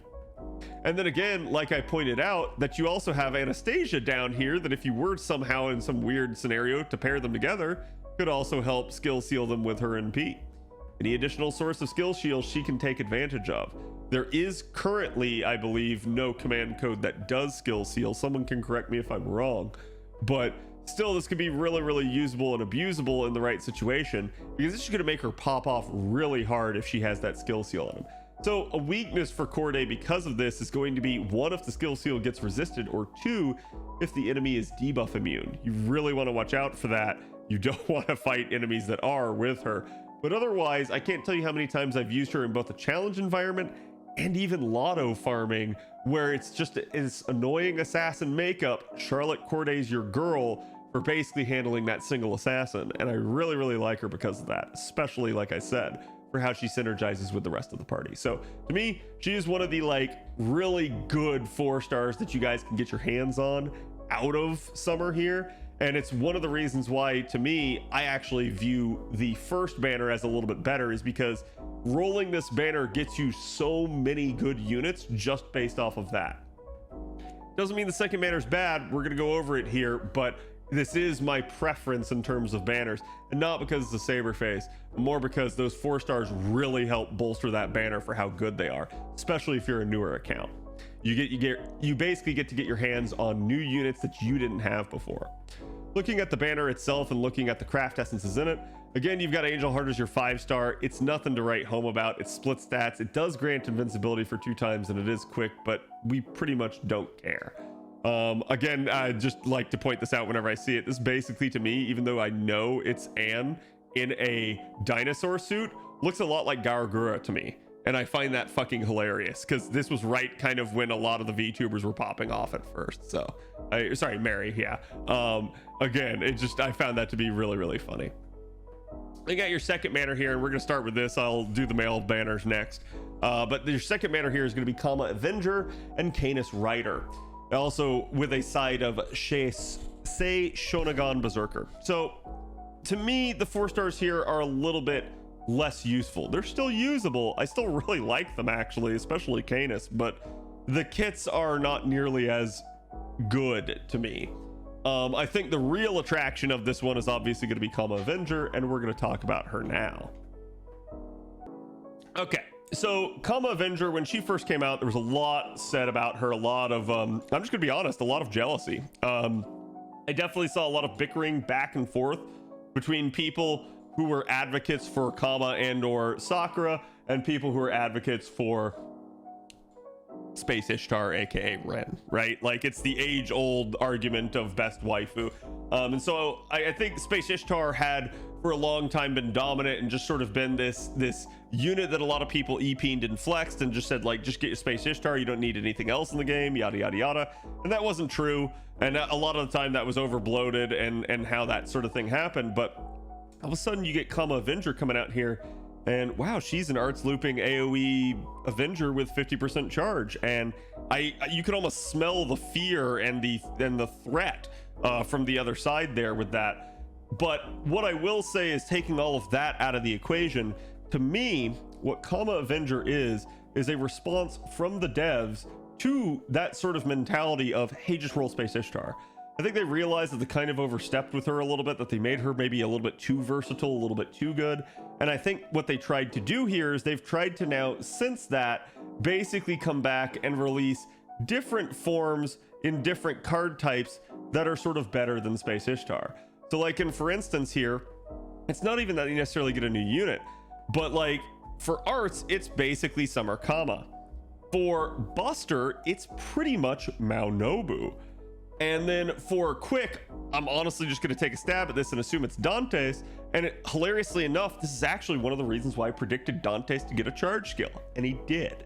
So I think what they're trying to do is they're trying to make Space Ishtar, while still good, sort of a jack of all trades rather than the master of all trades. And thus they're trying to make each one of these slightly better than her in what their preferred card type is. And I think to a degree it works, but it's never going to get a Ren fan not to roll for Space Ishtar. So the best way that they can get the Space Ishtar / Ren fans off their asses, release another Ren face. And I still don't know why they haven't done that. But it does sort of solve that issue of like people kind of getting told, hey, just get her for gameplay, right? You now don't have to. You now have other people that are actually just kind of going to be a little bit better at their card type. And again, I'm sure there's going to be a lot of debate basically over, you know, is Space Ishtar better than Summer Kama? And a lot of it's just going to come down to which one you prefer and which one, again, you maybe have higher NP levels of. They could both do really good things, but to me, Kama has a little bit of an edge, and we're going to talk about that. Taking a look at her kit here, she's got 0.52 NP gain rate. Again, nothing to write home about, but still it's passable, especially for an arts unit. She is neutral evil. Again, we don't see too much neutral, but I'll take it. She is demonic, divine, female, hominide, humanoid, immune to pigify, because again, why not? Let's just power creep, right?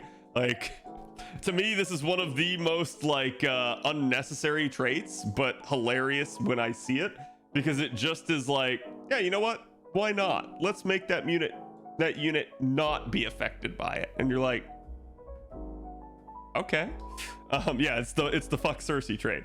Again, she's pseudo servant, writing servant, summer mode servant, and weak to enemy elish. So she's a whole laundry list of traits there. In stage 1, she is actually child servant. And in stage 2 and 3, she is levitating servant. Don't ask what that means. I know what it means. I'm not telling you. You don't have to worry about it in A. Again, looking at her deck here, she's double arts, double quick. That is, again, preferable to me as someone who might be wanting to loop her. But again, Summer Scotty definitely has changed things for quick. Still, she's not going to be caring about that because this form of Kama isn't quick. She's arts. Looking at her hit counts, everything is average or above. Basically, it's all average, just the quick cards is above. Her first skill here is a arts performance up of 3 turns by 30% and an evasion of 2 attacks 3 turns. I like this. Typically in the past, I haven't liked steroids getting paired with a like defense skill because it makes you have to make a bad choice between, do I use this to stay alive or do I use this to blow my load? And it's just a like, oh god, okay, you know, maybe I have to blow my load and then die, and thus I don't get any more usefulness out of the unit. Or maybe I just have to use it to stay alive, but then my NP later is gimped because I didn't quite get to it, but I had to stay alive. In this case, everything's multi-turn, everything is available in that regard, so I'm okay with these two being paired together because of that. Her second skill here is NP damage for 3 turns by 20% and a chance to charm all enemies for 1 turn up to 100%. Again, just for a little bit of an explanation here, you would need to lure this to have a 100% chance. Does that mean that there's a 100% chance for that to land though? No, because enemies can reduce that by virtue of natural debuff resistance. So depending on the enemy that you're fighting, your charm can still fail. That is just an unfortunate issue, but everybody that operates based off of debuffs suffers from that. Also, again, if the target is debuff immune, get fucked. But still, that is definitely the downside to her, is that she is going to need to rely on charm, and you'll see why in a second. Her third skill here charges her own NP gauge 50%, but then also grants her a on-self activate debuff for 3 turns, which basically is going to again increase her own damage against enemies that have that debuff. So long story short, every single time you attack, you're going to get a stack of that debuff. It goes up to 10 stacks. Again, this whole deal lasts for 3 turns, so basically in order to even get higher than 10, you would kind of need basically to be in a solo or have card locking, right? Because it's just on attack. Therefore, again, the NP can afflict it. It's not normal attack, chat. Oh no, sorry, it is normal attack. I was reading this line and not this line. It is normal attack. So that does mean that the extra attack works, but the NP doesn't work.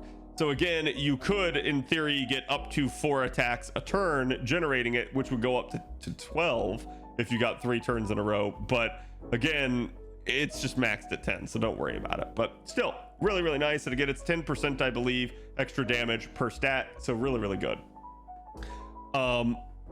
Again, this is just more icing on the cake.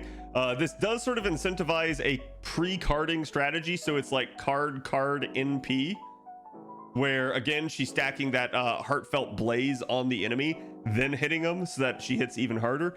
Just keep in mind, if you do that, you're not getting cards after the NP if you would need that to loop. Up to you. You don't necessarily need it in her case. Just kind of warning you that that can be a thing. We see this basically with Hokusai sometimes. She gets magic resistance A here for 20%, writing A for an additional 10% quick, Avenger B for basically increasing her attack whenever she's hit. Sorry, her NP gen whenever she's hit. Oblivion Correction B for some additional crit damage.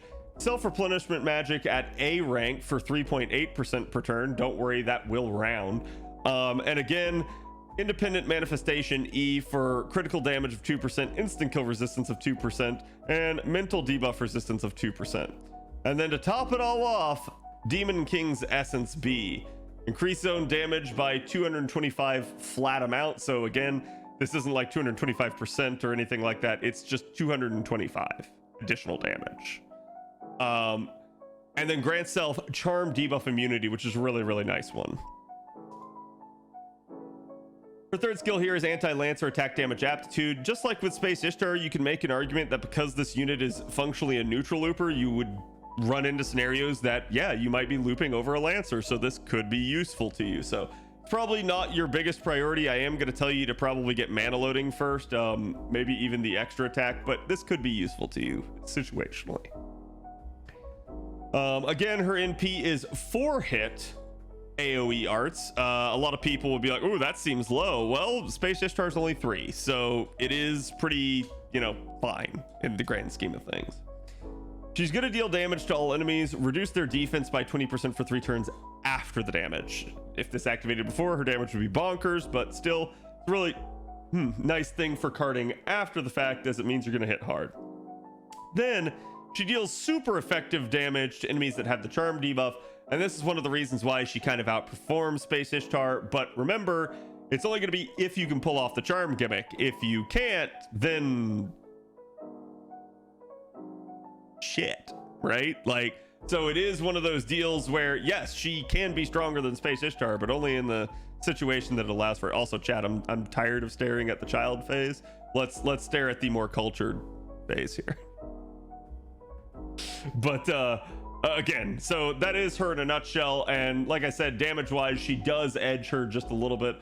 In fact, let me actually go look at the list just to show you guys on this one. I don't want to do this for every unit, but at least for her, because I know it's more of a thing. Oh, I'm already on Avenger. Again, if you guys have never seen the NP damage list, it's kept by Retensho, and it is a nice list. I'd say don't treat it as gospel because it's all in a vacuum, but it is at least good for analytical purposes to like be like, okay, you know, how do these kind of perform in the same set of circumstances against each other?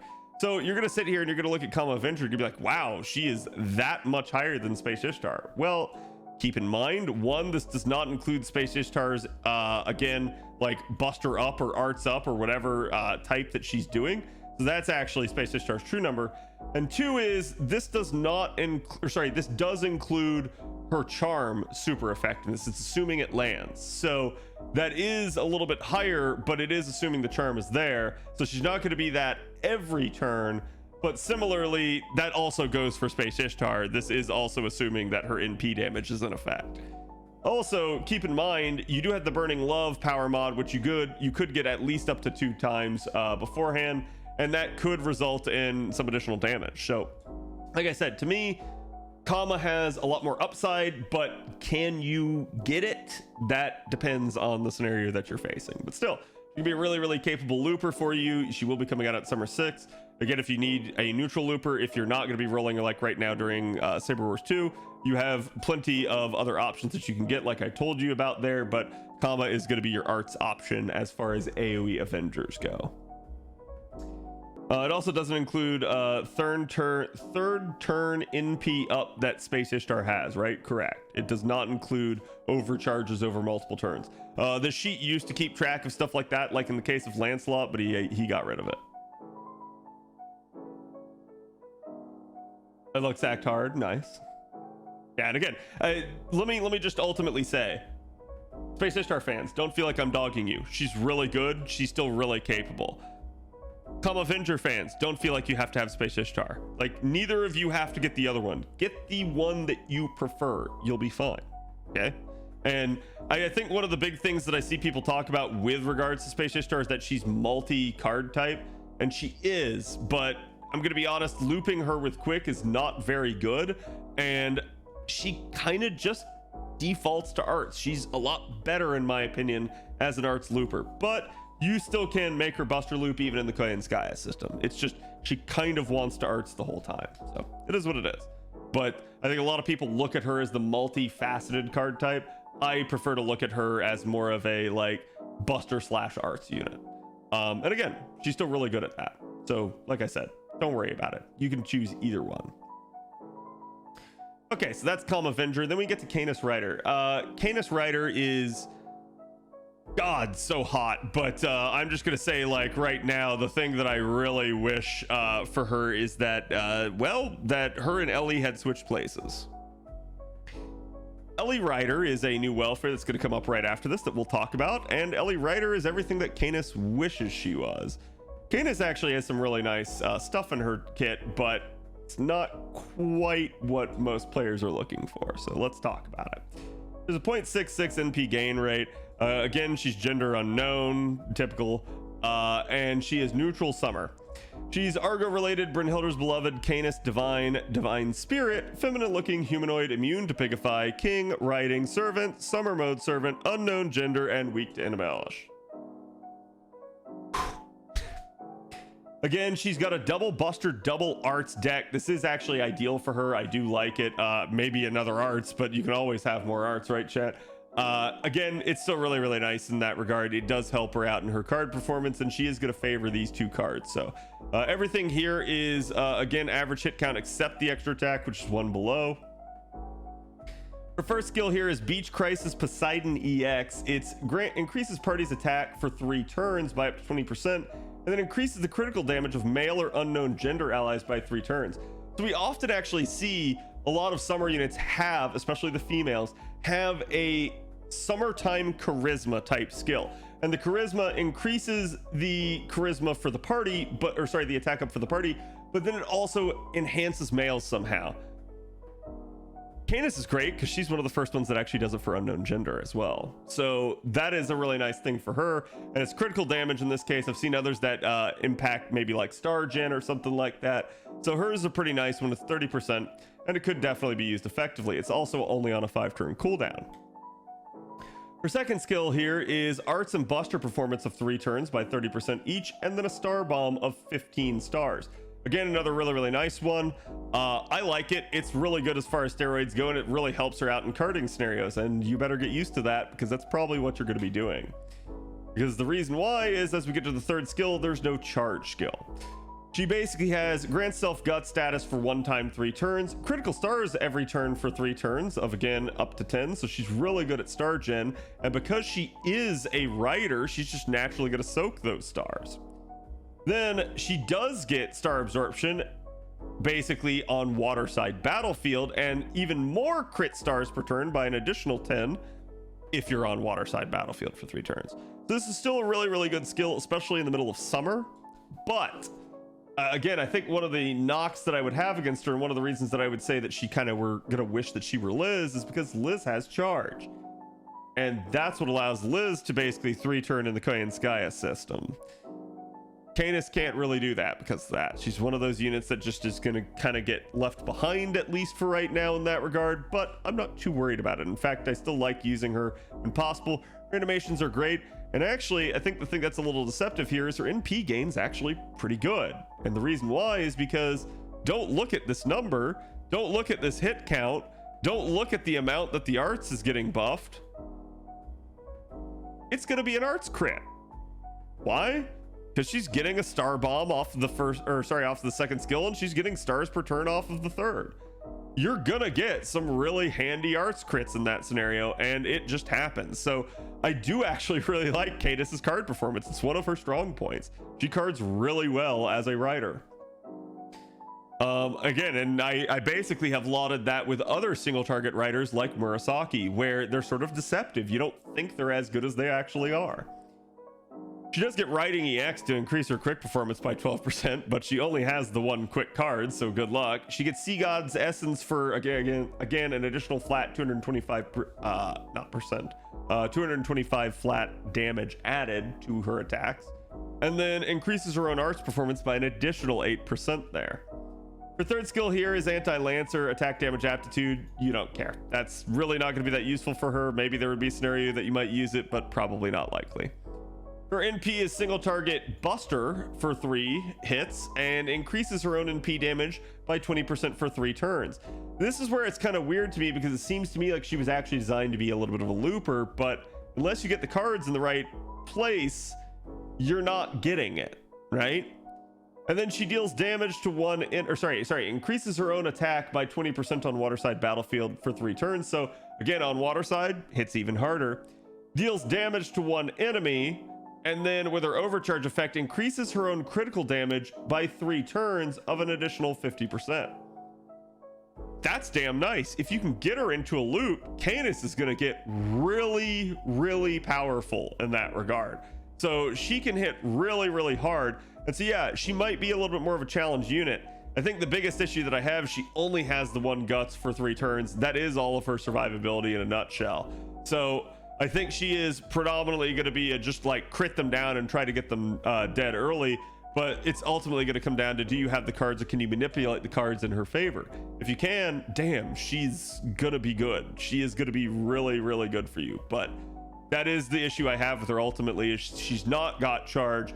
Using her in like farming scenarios means it's probably just not going to happen too often, not unless you're using or abusing like party charge gimmicks or a K-scope or something like that. And so as a result, yeah, I think she kind of is relegated to challenge or just carding scenarios. But still, really, really nice. I do like her design. Just, I do wish that, again, she had been a little bit more like Ryder Ellie, but you'll see. So then we get to Sei Shonagon, Berserker. She's another interesting one. Honestly, I'm gonna liken her to a lot like Galatea, like we talked about earlier. It's actually one of the things I don't like about her. It's this. I hate this. It's the same problem Galatea has, and unlike Galatea, it hasn't gotten the same attention. So let's talk about it. Her NP gain rate, actually really fucking good. That is, again, another like 1%, but this is typical actually of a lot of berserkers, especially with the triple buster deck. It's made this high because you only have those 2 cards really to predominantly be able to generate your NP with. She is Chaotic Summer. She's female, hominide, humanoid, servant, summer mode, servant, and weak to enemy Elish. She is, again, got just the 1 Quicken Arts card each, with basically a gorilla deck here of triple buster. And again, all of her hit counts are average or above, with the exceptions being the quick is going to be your 4 hit, and then the extra is going to be 4 hit, which is below. Her first skill here is increases her own attack for 3 turns and critical damage for 3 turns by 30% each, and then charge her own NP gauge by 20%. So she at least has the charge. I do like that for her. It's just not quite enough, and you'll see why. Her second skill here is Night Pool Slider, and it's going to be her evasion for 2 attacks, 3 turns. It does help a little bit her survivability. And then again, 100% crit damage, so really, really good, combined with 5,000% star absorption. So if you have the stars, boom, there you go. She will actually soak at that value, and she will crit really fucking hard. To me, that is predominantly where this is all happening. She's got 130% crit damage in her deck, and so I think that's why they went so hard into Buster with her. They wanted her to be a crit-centric servant. Sadly, I think her performance is, at least while good in that regard, it's desired that she would actually have some better refund. Her third skill here recovers one ally's HP, so again, it's targetable. Again, up to 3,000 with that heal, and then grants them burn debuff immunity for 3 turns. This is actually, to me, one of the real reasons to use her. You can get into fights where there's some just really annoying burn mechanics, and you can use that to make, you know, again, one of them immune. Here's my issue with this. I actually think it's kind of weak because A, it's not party wide, and B, she's a berserker. So in a scenario where it's knockdown, drag out, and the enemy is just constantly hitting you in the face trying to stack burn on you, she gonna die eventually. That's the problem I have with it. So yeah, it's still a 3,000 heal, but fuck, like, I don't want to have to necessarily take a berserker into that situation. Again, she's got a crit star bomb here though of 25, so combined with that second skill, really nice. That is definitely going to make her pop off in terms of critting. So again, she has a very self-synergistic crit deck, but it's going to be, can you get that arts, can you get that quick card to help her out? She gets Madness Enhancement D here for an additional 4% Buster, independent action, just like her Archer form of quick up for 4%, or sorry, crit star absorption of quick cards by 4%, and then increases her own charm debuff resistance by 100% by 1 vehicle teaching. Does this mean she's immune? No, it just increases it by 100%, so charm is not likely to land unless an enemy has some sort of increased chance to land one, or they've debuffed you. Either one of those two things could happen. The third skill here is anti-ruler critical attack chance resistance. Welcome to Berserker third depends. They're just not good. So this could be decent if you're up against a challenge scenario with a ruler, but literally only rulers, and they are not common enemy types. So yeah, I cannot really advocate for spending your coins on that, at least not until we get a coin fix.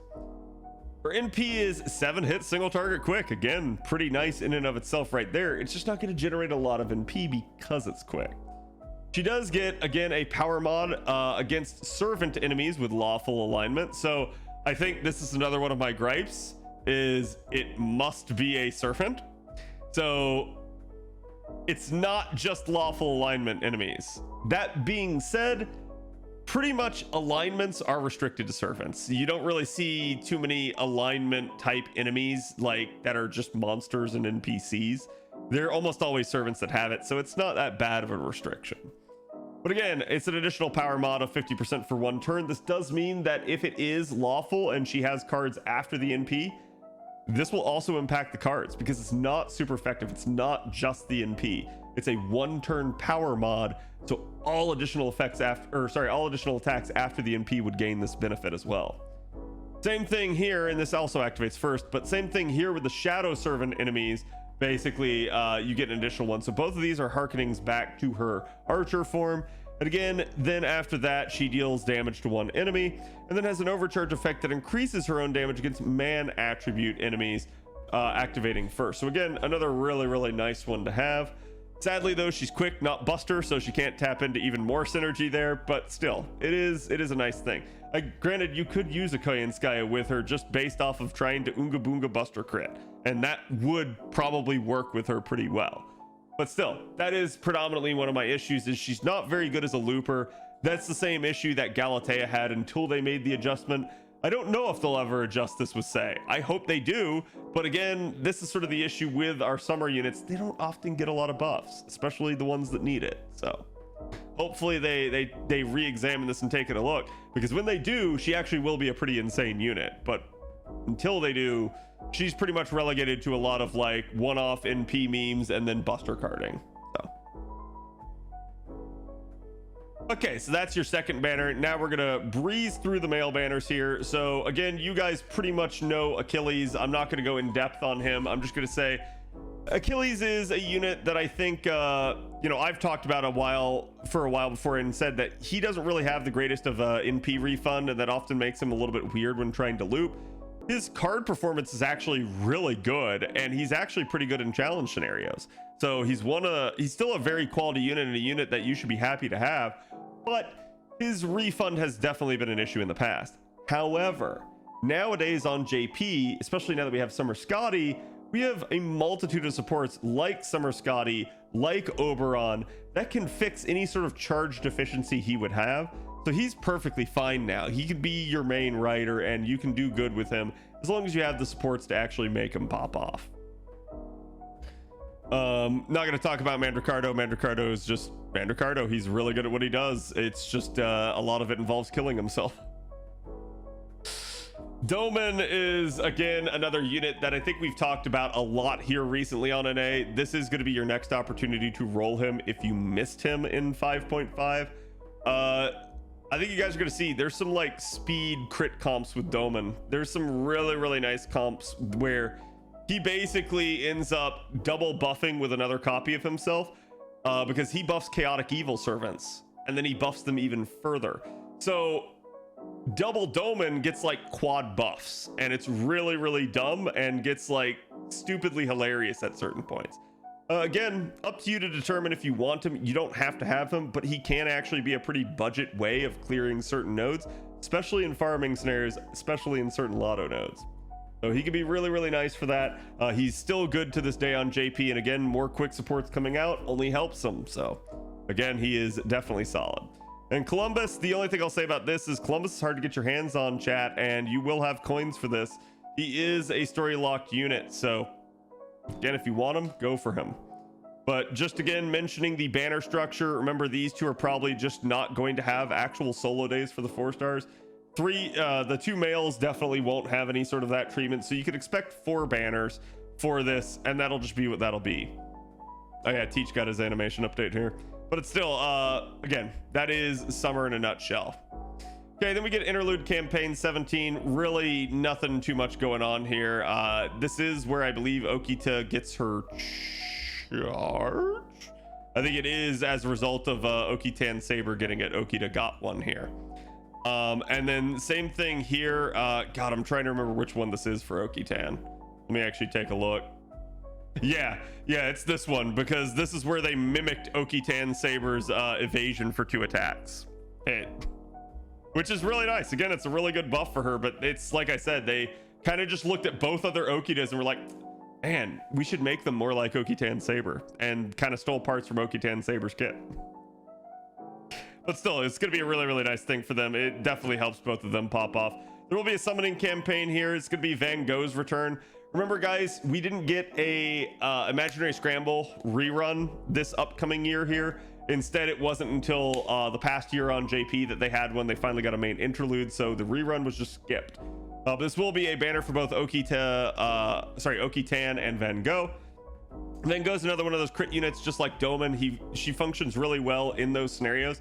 She's actually a little bit of a monster for doing challenge and carding. But for farming, well, yes, I have seen videos of people 3-turning with a Van Gogh. It is not consistent, and you should definitely keep that in mind if you're trying to actually use it unironically, right? It's a fun thing to show off when it works, but it doesn't work every single time. So she could definitely do some really powerful crits though. Okitan definitely bears worth mentioning. I've talked about her before on the stream, that a lot of people still have this like negative perception of Okitan. Chat, by this point in time, by the time of this banner, Oberon will be out on NA, as well as Tunguska. Okitan 3 turns and will hit hard for what she is, so you do not need to worry about her. She will definitely work for you well in the Tunguska system. I have NP1 on JP, and I still clear stuff regularly with that. So if you're worried about the damage, yes, it might not be enough to do like the most insane things, but certainly even at NP1, Oberon, that level of craziness in terms of his damage boost. So you're still good. The Halloween comeback campaign. Yeah, this is where JP went into ultra stall mode for an entire month. As again, you guys can see, they basically made Halloween take up an entire month. So what this was as I often colloquially call it, the man bear pig Halloween. It's not because there's actually a man bear pig in it, it's because it's a 3-in-1. type of combination. So it's a South Park reference if you guys don't get it. What they did is they brought back 3 old Halloweens with new story attached to them. So you get both the old event story as well as some new story interspersed into that. In the process, what you get is not only a shit ton of banners, but you also get a shit ton of welfares and craft essences. I highly recommend not skipping this. This event has had, honestly, far more far-reaching ramifications than I ever realized it did. I am still talking about it pretty much every week, analytically, to this day, a year and a half later. So that should be saying something to you. Again, you guys are going to get some really, really nice welfares out of this. I'm not going to cover that too much, but keep in mind, if you already had the welfares, or maybe you only had like one of the copies in the case of Mekele-chan, you can certainly get the other copies if you don't have them, but you also are going to get a ton of rare prisms if you did, and that's really, really nice. Again, you got 2 times super great success chance. You get a bunch of strengthenings for Ellie here. Honestly, this one was pretty bad in my opinion. So what this upgrade for Brave Ellie did is it made it so that she only lost 50% charge when activating this skill. It's still fucking terrible. It should basically lose nothing because it's an RNG skill that can't be relied upon. So I hated it, but what it did is it reduced it so that you could use it at 50% and it only consumed 50%, but it still didn't help anything about the skill itself. In fact, I'm gonna say that the skill itself is actually not OP if instead it was a guaranteeable that it triggered all the effects. At least that might make the 100% charge worth it at that point, but still, I digress. Lancer Ellie gets her torture technique upgraded. Again, it's just a 3-turn duration that basically now seals their skills. So pretty nice. Oh, and it removes the buff. Okay, I forgot about that one. Caster Ellie gets 20% charge and basically gets a burn effect added to her gut skill. Again, you could probably use her with something like Honey Lake to actually make her pop off, but ultimately Caster Ellie is still one of the worst AoE casters in the game, and that's sad. She should be better than that, but they just haven't really adjusted her damage.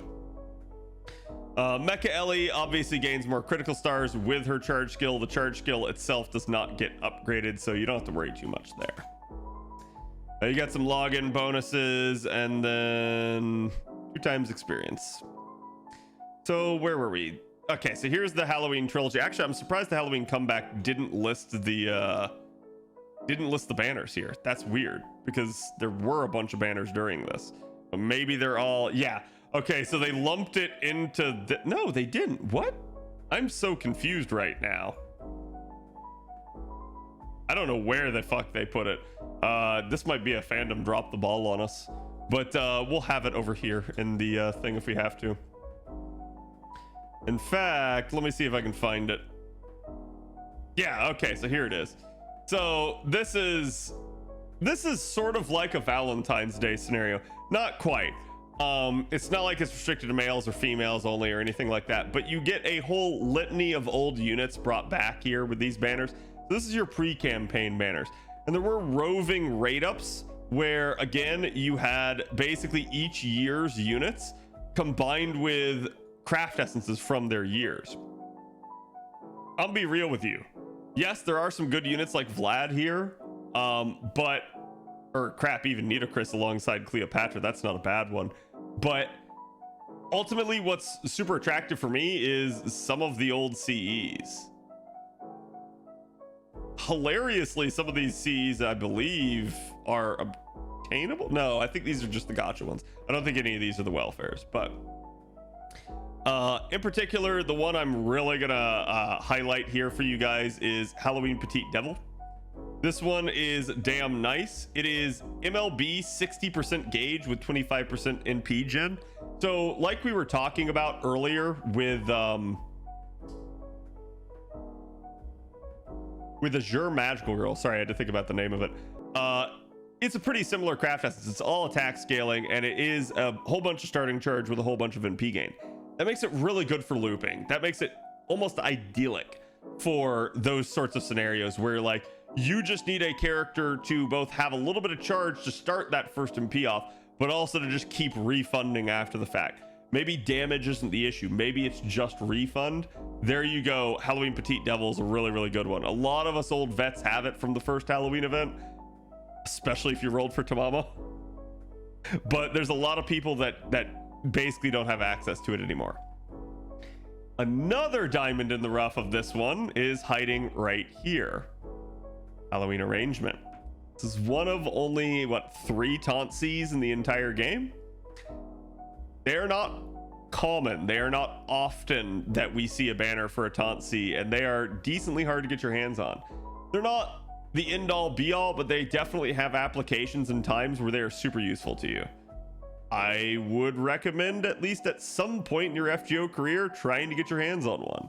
Doesn't have to be now, but there are times where you're like, man, having a Tauntsy, really good. Having 4 Tauntsies, even better. It's one of those deals. Yeah, the MIUC is the other one I was talking about.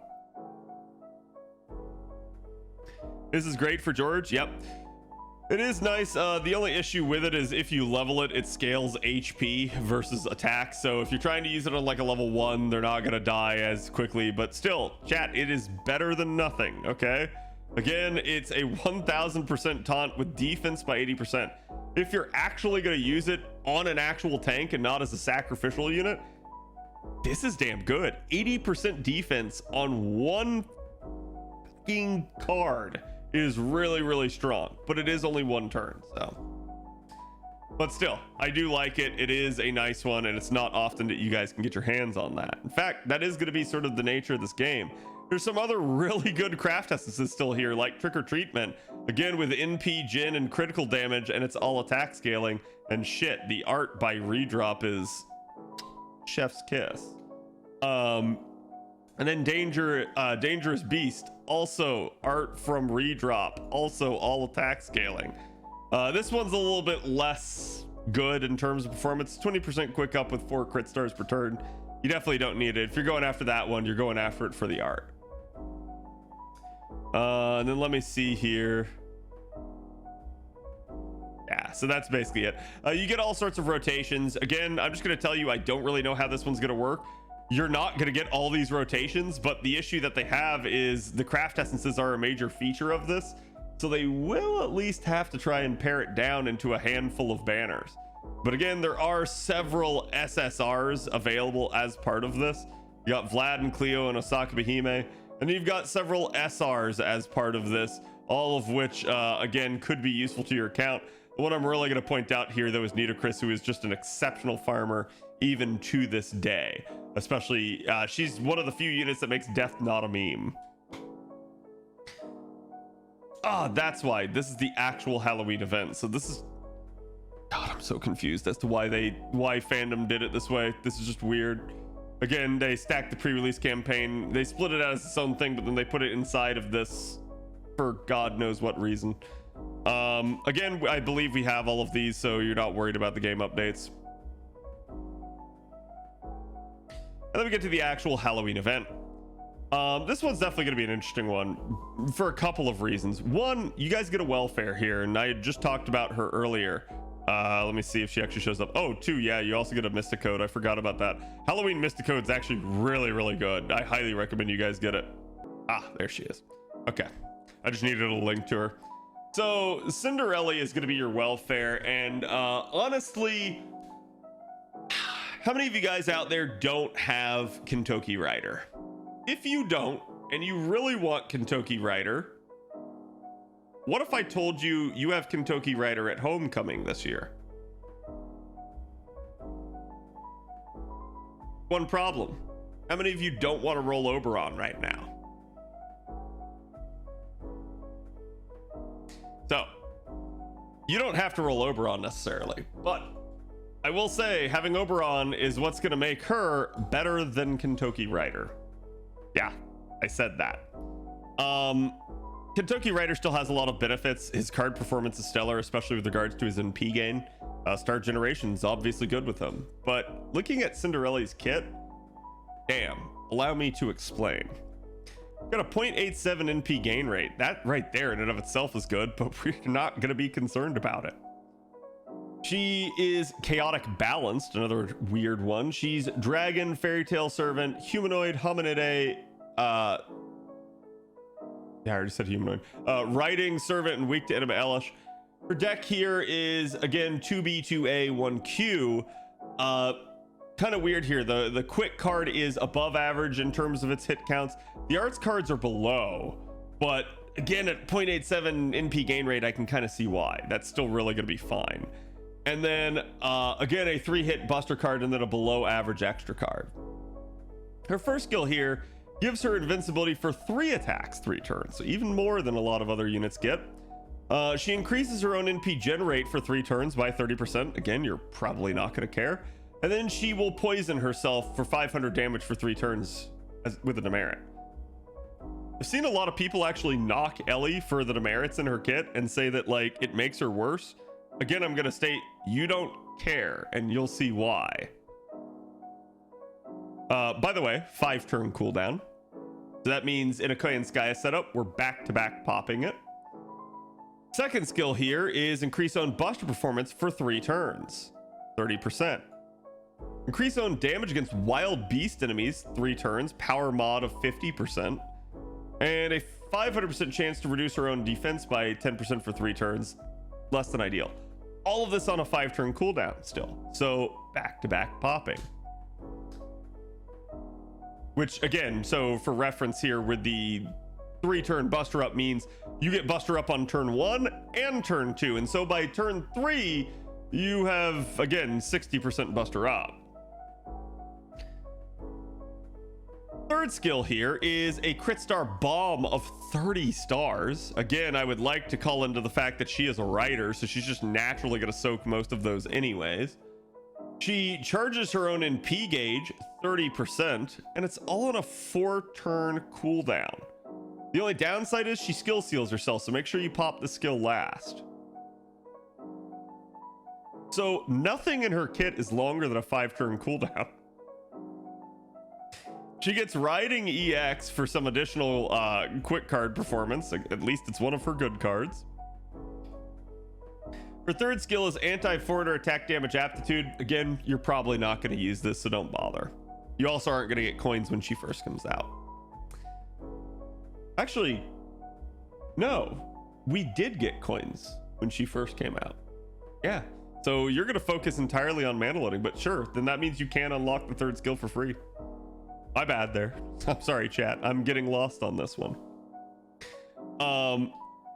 She is 4-hit single target. Now, remember how I said you don't care about the debuffs? That's why. Every time she NPs, she gets rid of them. So, odds are, if you pop her skills the same turn that she NPs, you never get a tick of damage. You never get a lick of extra damage for having defense down. Your skills are never actually sealed. The debuffs don't matter at all as long as you NP. So like I said, the fact that people really knock her for that, I just assume they can't read. Deals damage to one enemy, and then her overcharge effect is increases the attack of Fairy Tale Servant allies for 3 turns, activates first by 20%. Gee, I wonder if she's one of those. This is why I said she's better than Kentoki. Basically, you guys can forcibly 3-turn her. Kentoki in a lot of his 3 turns needs cards in order to be able to get back to his NP. She doesn't. If you combine her with double Tunguska and Oberon, and you max out her mana loading, and you max out her charge skill, she 3-turns automatically. And she hits hard for what she is. So yeah. This is kind of why I've said this. I've seen people even after she came out still bitching on JP that they really want Rider Kentoki, and I just assume they probably don't have Oberon, because if you do, there you go, you make this work. And granted, maybe they don't have Tunguska, maybe I'm assuming too much there, but no, she's really good. She's someone that can absolutely outperform him at this point. And again, with all those buster buffs flying around, with all those crit stars flying around, you're going to be critting too. So her card performance isn't going to be bad. If she's event servant, how do we unlock appends? What do you mean? Oh, like, so starting at Annie 6. So any welfare that comes out after Annie 6, which is when JP officially got coins. Any new welfare has coins in their event for them. So like, you get all the coins that you would need to basically unlock all of her appends. I believe they give you, let's see, what is it? I think you need 660 coins in total to unlock all appends and Grail unit to 120. So I believe what they give you is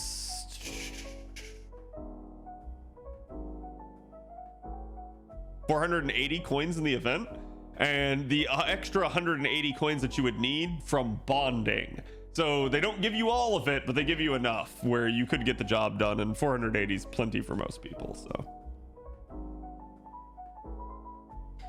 and this event has shop C from the 3 combined events. Yep, I'm not even there yet. Y'all are getting ahead of me. But again, yeah, she's really solid. I highly recommend you guys check her out. Yes, before we get on to the event campaigns, let's talk about the actual event itself. Again, there's quite a few mechanics here. Again, like I said, it's a 3-in-1, but this one's the actual event that comes after that. So this is a new story, a new event. It's not part of the 3-in-1, but it has some of the carryover. And the carryover is that you guys are going to get access to all the old welfares from Halloween.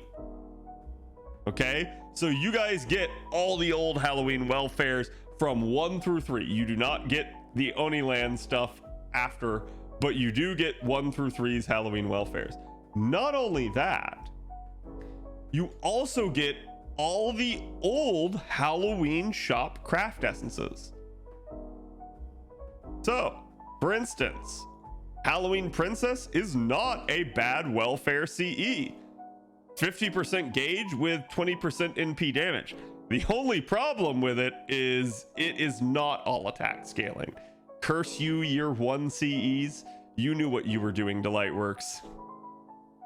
But still, in a pinch, it's still pretty good. And the one I'm going to tell you that you must get, that you absolutely should not skip, is Maiden Halloween. Talked about this earlier. This one is absolutely bonkers. It is all HP scaling, and at MLB increases healing received by 75%, and you will get MLB from this event. Chat, throw on healing command codes and you have a unit that can basically just sit there and out heal some bosses in a lot of cases. It's like I said, I do this with like Bargcaster Fairy Knight Tristan, and I just laugh as I throw on healing command codes and I throw on this craft essence and they out heal the boss. And you're like, so yeah, I highly recommend getting this. If you miss it, oof, because we haven't had a rerun of it yet. But still, that is a year 1 craft essence, and it is one of those insanely power creep ones. And I remember lauding this event when it came out and saying, this is how main interludes should be done. And it was such to the case that like after this came out, everyone was talking about like, ooh, I can't wait until they do the next 3-in-1 event. And sadly, we haven't seen it like over a year later now, but I hope they do more like this. Not just because you got all the old welfares back, but because you actually got old craft essences, and main interludes don't normally give you craft essences. So really nice. Again, even something like aerial drive is here, so you guys get access to some really nice ones. Highly recommend. Song is too loud. I should be louder than the song, so it should be fine, but I will turn it down some. Okay, this event was a blessing, to be honest. Yes, it really was in a lot of ways. Like I said, it just gave people a lot of welfares. Again, if you already had those welfares, gave you a lot of rare prisms, so really good. Looking at the campaigns here, you got 2. So we got Jacques de Molay and Zenobia, and then we have Napoleon returning with Chevalier de Eon and Bedivere. We talked about Bedivere coins earlier in the banner review, so that one's still a really nice one. Napoleon's still really good in the system, but he is a 30% charger, so if you want to 3-turn him with a good CE, right? Like a 50% CE that's going to increase the damage output. You're looking at basically having Oberon and having his mana loading maxed. So, but again, he can definitely pop off for you. He's anti-divine. He's still a good unit to this day and age. Yes, Gil just got a buff that made Gil insane, but Napoleon's no slouch. All right, so talking about Jack de Molay here. Again, Jack de Molay, I think a lot of the comparisons for her, or him, depending on how you want to handle that, basically are against Voyager. And Voyager is another 50% AoE quick foreigner. So that's where I think a lot of that comparison comes in. What I like about Jack de Molay is, to me, Jack de Molay does a little bit more damage than he does. Jack de Molay basically has that kind of edge, whereas to me, Voyager's a little bit more party oriented than she is, but you'll see. She's a 0.78 NP gain rate. That's not bad. Again, she's divine, existence outside the domain, female hominide, humanoid servant, threat to humanity, weak to enemy elish, and neutral evil. By the way, if you ever see something like this, this means that she's only threat to humanity, I believe, when she's an NPC. But still, pretty nice. Her deck here is 2Q, 2B. Honestly, not bad. I'll take it, right? Like, that's pretty good now in the grand scheme of things. I would have normally knocked her for not having the second arts, but now that we have Summer Scotty, I'm a-okay with that. Again, looking at her kit here, all of her hit counts are honestly fine in the deck, so everything is above average or average. Her first skill here increases the party's attack for 3 turns by 20%, increases the party's critical damage by 3 turns by 30%, and then charges the party's NP gauge by 20%. This is her party-centric skill. It's also going to turn the party into evil alignment except herself. Why won't it turn herself? Because she's already evil. So she doesn't need that aspect to it. Her second skill here gives her a 1-turn invincibility, charges her own NP gauge by 30%, so combined with the 20% from earlier, makes her a 50% charger, and then grants invincibility to evil alignment allies except herself for 1 attack, 1 turn. So she is protecting the party based off of that first skill, which can be really nice. And then her third skill here is Innocent Monster A, and it's going to grant critical stars every turn for 3 turns up to 10, increase her own quick performance for 3 turns by 20%, and increase her own damage against enemies with curse status for 3 turns by 50%. She gets a power mod against cursed enemies of up to 50%. But the thing I really like about both of these is their steroids that she takes with her. One of the problems with Voyager's quick is that he basically ends up debuffing the enemy and thus it doesn't travel with him. It's actually one of the reasons why that skill got some love here recently, but again, it is a bit of an issue. She is existence outside the domain A for, again, 2 crit stars every turn, territory creation A for some additional arts performance, and divinity for some flat damage added. Her third skill is anti-saber, attack damage aptitude. You probably don't care. Her NP is AoE 5-hit quick. It deals damage to all enemies and inflicts curse status. So keep in mind the power mod that she has. You're not going to have curse before your NP unless you put it on from some other source, but you will have it after the NP. So that means any subsequent NPs against the same target are going to hit hard thanks to that power mod on the third skill. Really, really nice there. Then she also gets the inflict evil to double the amount of curse damage getting done. That does not impact the power mod. And then her overcharge effect increases her NP damage for 3 turns, activating first by 20%. This is a stacking overcharge that where if you're repeatedly NPing, you're going to get stronger and stronger. And again, this NP damage overcharge, that's going to get boosted by Oberon. So really, really nice if you have him. Again, we already talked about all of that. So let's talk about Zenobia. So honestly, I really like Zenobia at this point, and not just because damn she fine, but also because of just the fact that she is sort of like your budget Jarcher. A lot of people will actually compare her to Jarcher and try to compare her favorably and say that she's better. it's a pretty fair comparison. There is a lot to be said about her almost being power creep of Jarcher. Jarcher's still really good in a lot of ways, and actually one of the ways in which I prefer Jarcher is that Zenobia gets charged per turn. Jarcher gets it on demand 40%. So Jarcher can kind of pick and choose when she needs that charge, which can help her overcome some sort of weird wave where there's not 3 enemies. Zenobia doesn't get that, and Zenobia might be able to handle a wave like that, but that's going to be mostly done by piggybacking off of the charge from the supports, not necessarily from her own refund. So that, in that regard, that is a, you know, sort of edge to Jarcher. But still, I really like her. She's only got a 0.47 NP charge rate. That's actually kind of bad, but we'll talk about it. She's got Brynhilder's beloved, female hominid, servant, humanoid, king, writing, servant, and weak to enemy elish. She's 2Q, 2A, and I actually really like this. Definitely helps her with carding if she does need that on the back end. Again, 3 hits there on the Q, but then otherwise the arts and the buster are both above average. Her first skill here is arts performance up of 3 turns by 30%. That's definitely going to help that NP gain issue. Charges her own NP gauge every turn for 3 turns by 20%. So there it is right there. I like this one because yes, it is charged with a steroid, but it's delayed because it's per turn. So I'm perfectly okay with this. And then stars per turn of 10 for 3 turns. So that first skill is really, really nutty. Her second skill grants herself gut status 1 time 3 turns.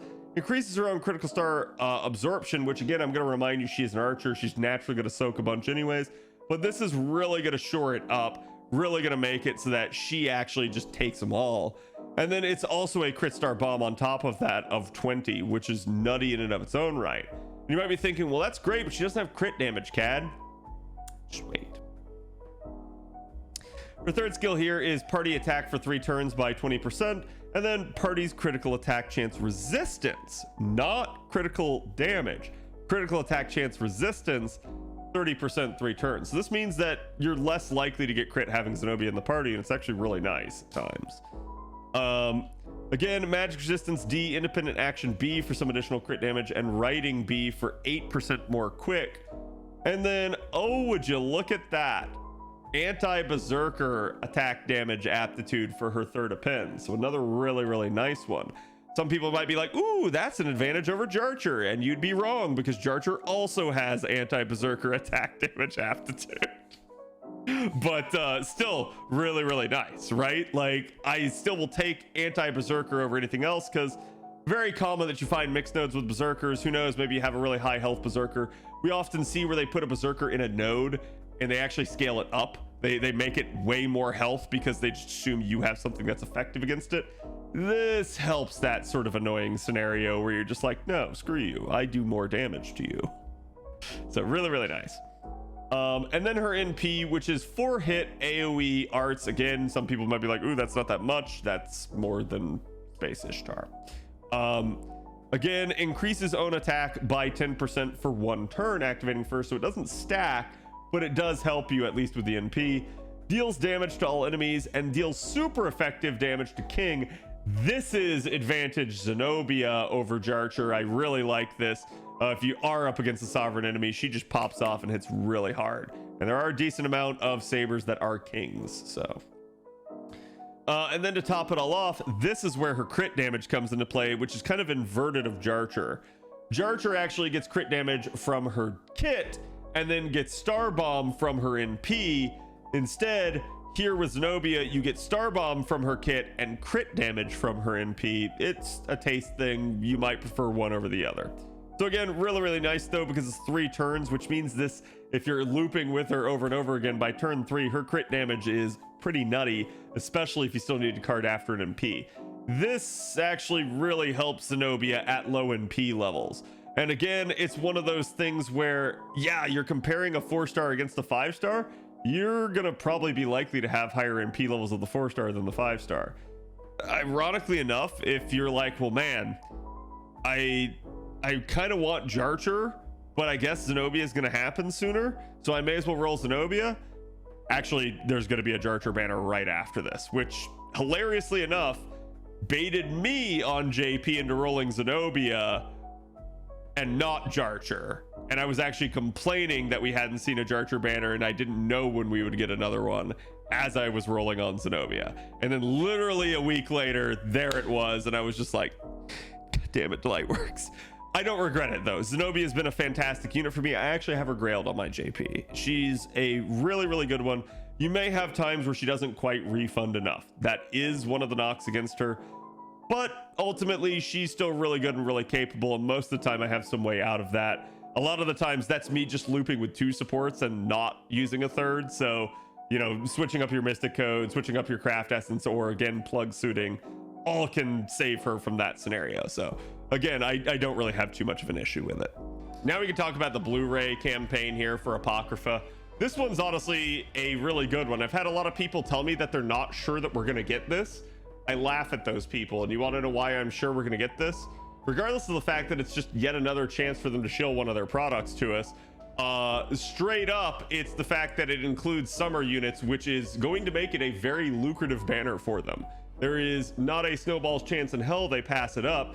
Even if they didn't want to do Apocrypha, they would just make up an excuse and call it like the Summer Remembrance banner or something like that, or the Apocrypha Remembrance banner, some sort of bullshit, and give us the units. I can guarantee you 100% they will not skip this banner.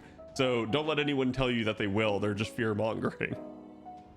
But again, this is definitely going to be an interesting one. This one's going to be really cool because not only do you get some of the original Apocrypha units, but if they have a summer variant, you also have the access to roll that summer variant.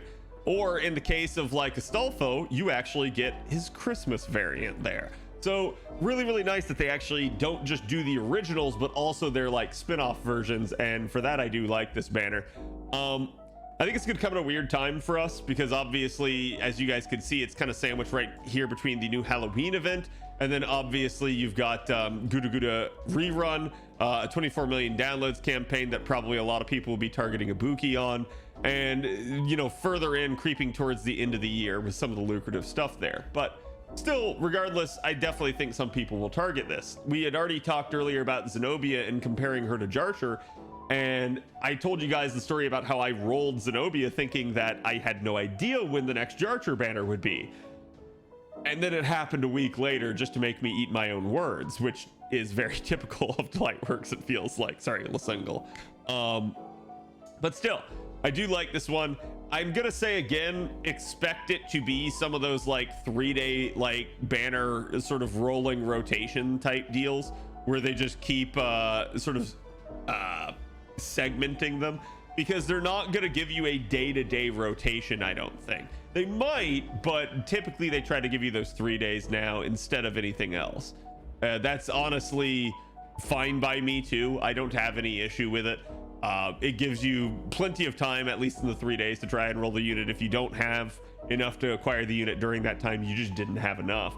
And at least when they give you 3 days, if you're maybe busy one day and you can't roll, hey, there you go, you have another day that you could. So I like that a lot better than the 1 day system in that regard, but still, this is going to be interesting to say the least.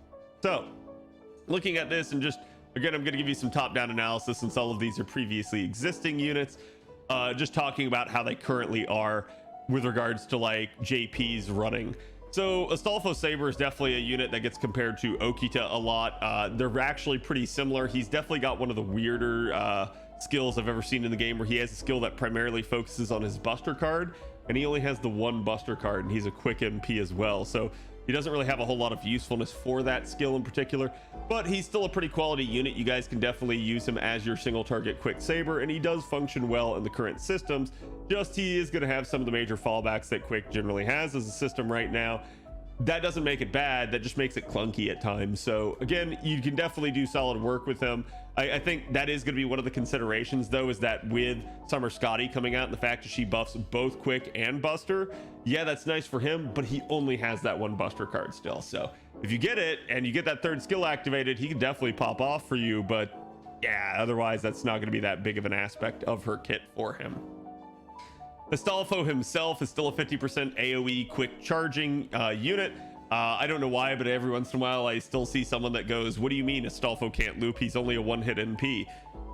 And I'm like, you know, have you ever considered that anyone with 50% charge can 3-turn?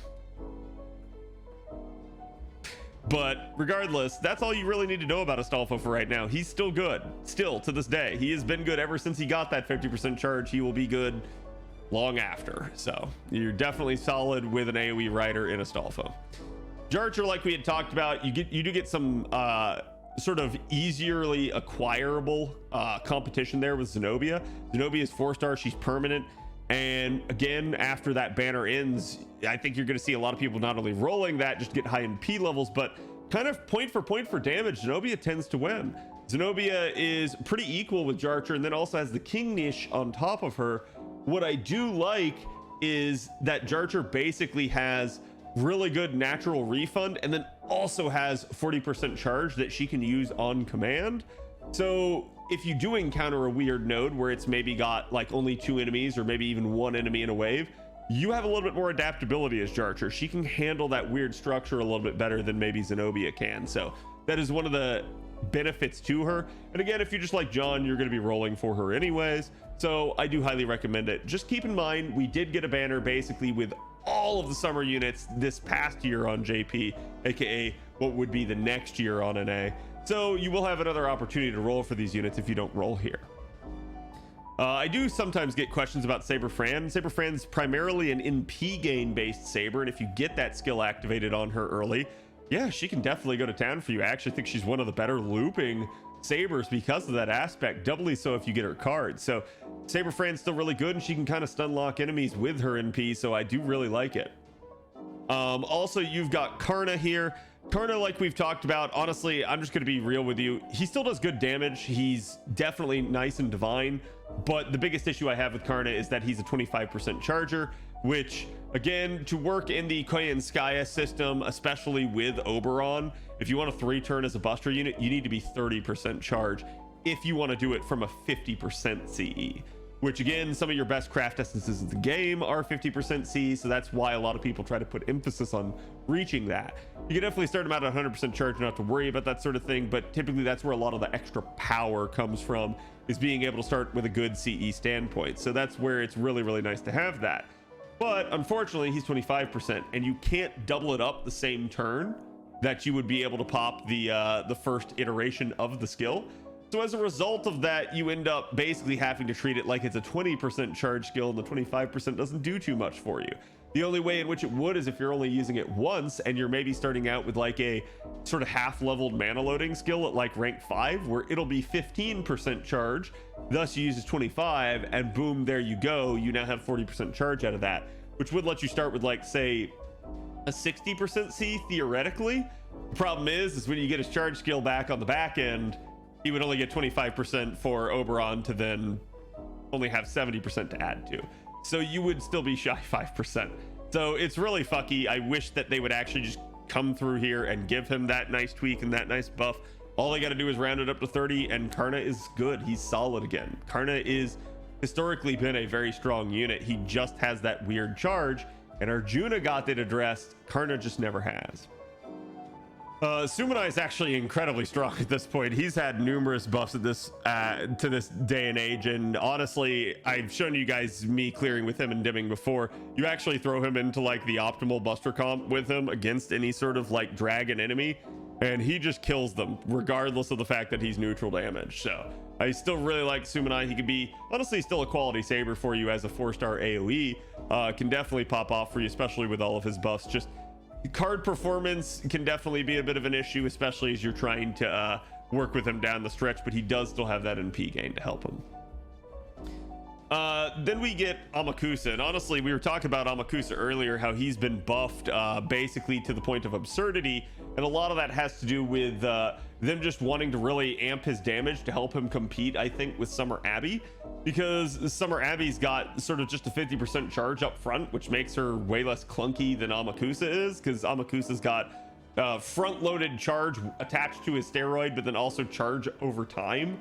So it's not quite an ideal scenario, but you can still do solid work with him. And I think the number one thing that can always be said about Amakusa is the fact that he removes buffs before damage, all buffs. So unless it's an unremovable gimmick of the boss fight, Amakusa is going to strip it from the enemy. So that means It doesn't even matter if it's defensive. It doesn't even matter if it's guts. It's gone. Amakusa removes it, and that's really, really nice for basically piercing through an enemy's defenses and sort of getting to the heart of things. The next one up here is going to be Chiron. Chiron's still in a bit of a weird scenario, but Chiron's always kind of been one of those support units.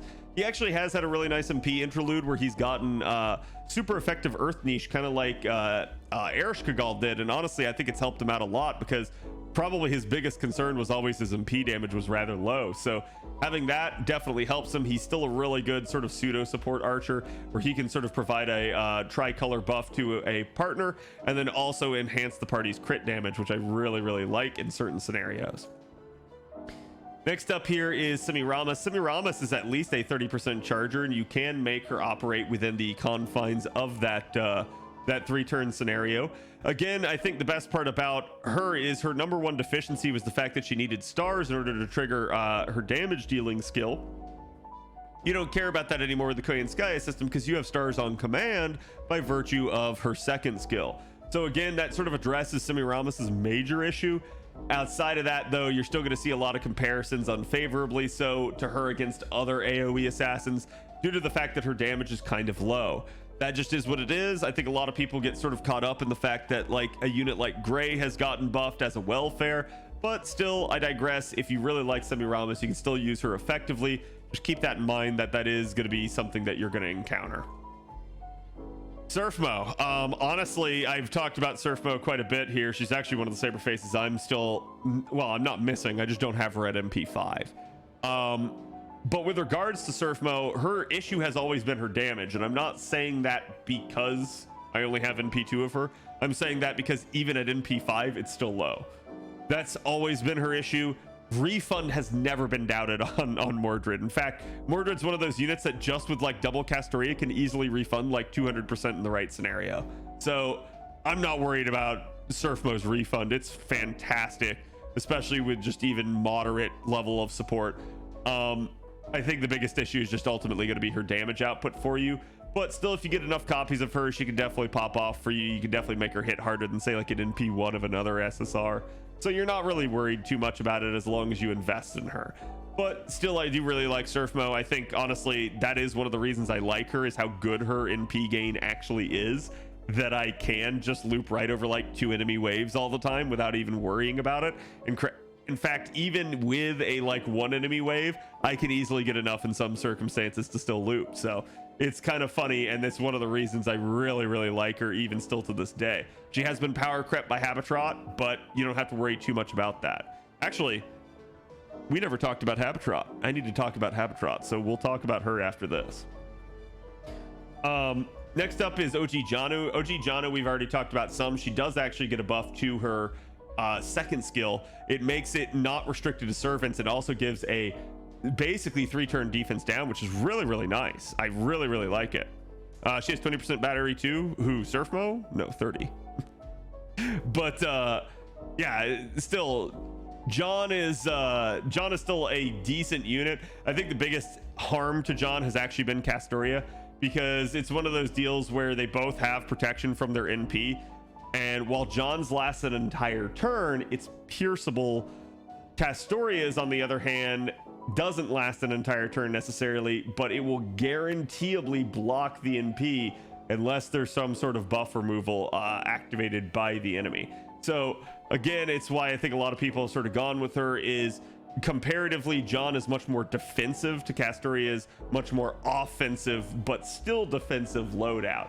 So essentially they're both defensive options, but Castoria helps you kill faster, helps you get to your NP faster, helps you hit harder, and that's where I think that buff to the second skill comes in, and it does help some, but John still needs to be revisited a bunch. I do like her. I want them to make her stronger, but right now she's still in a little bit of a weird spot, I would say.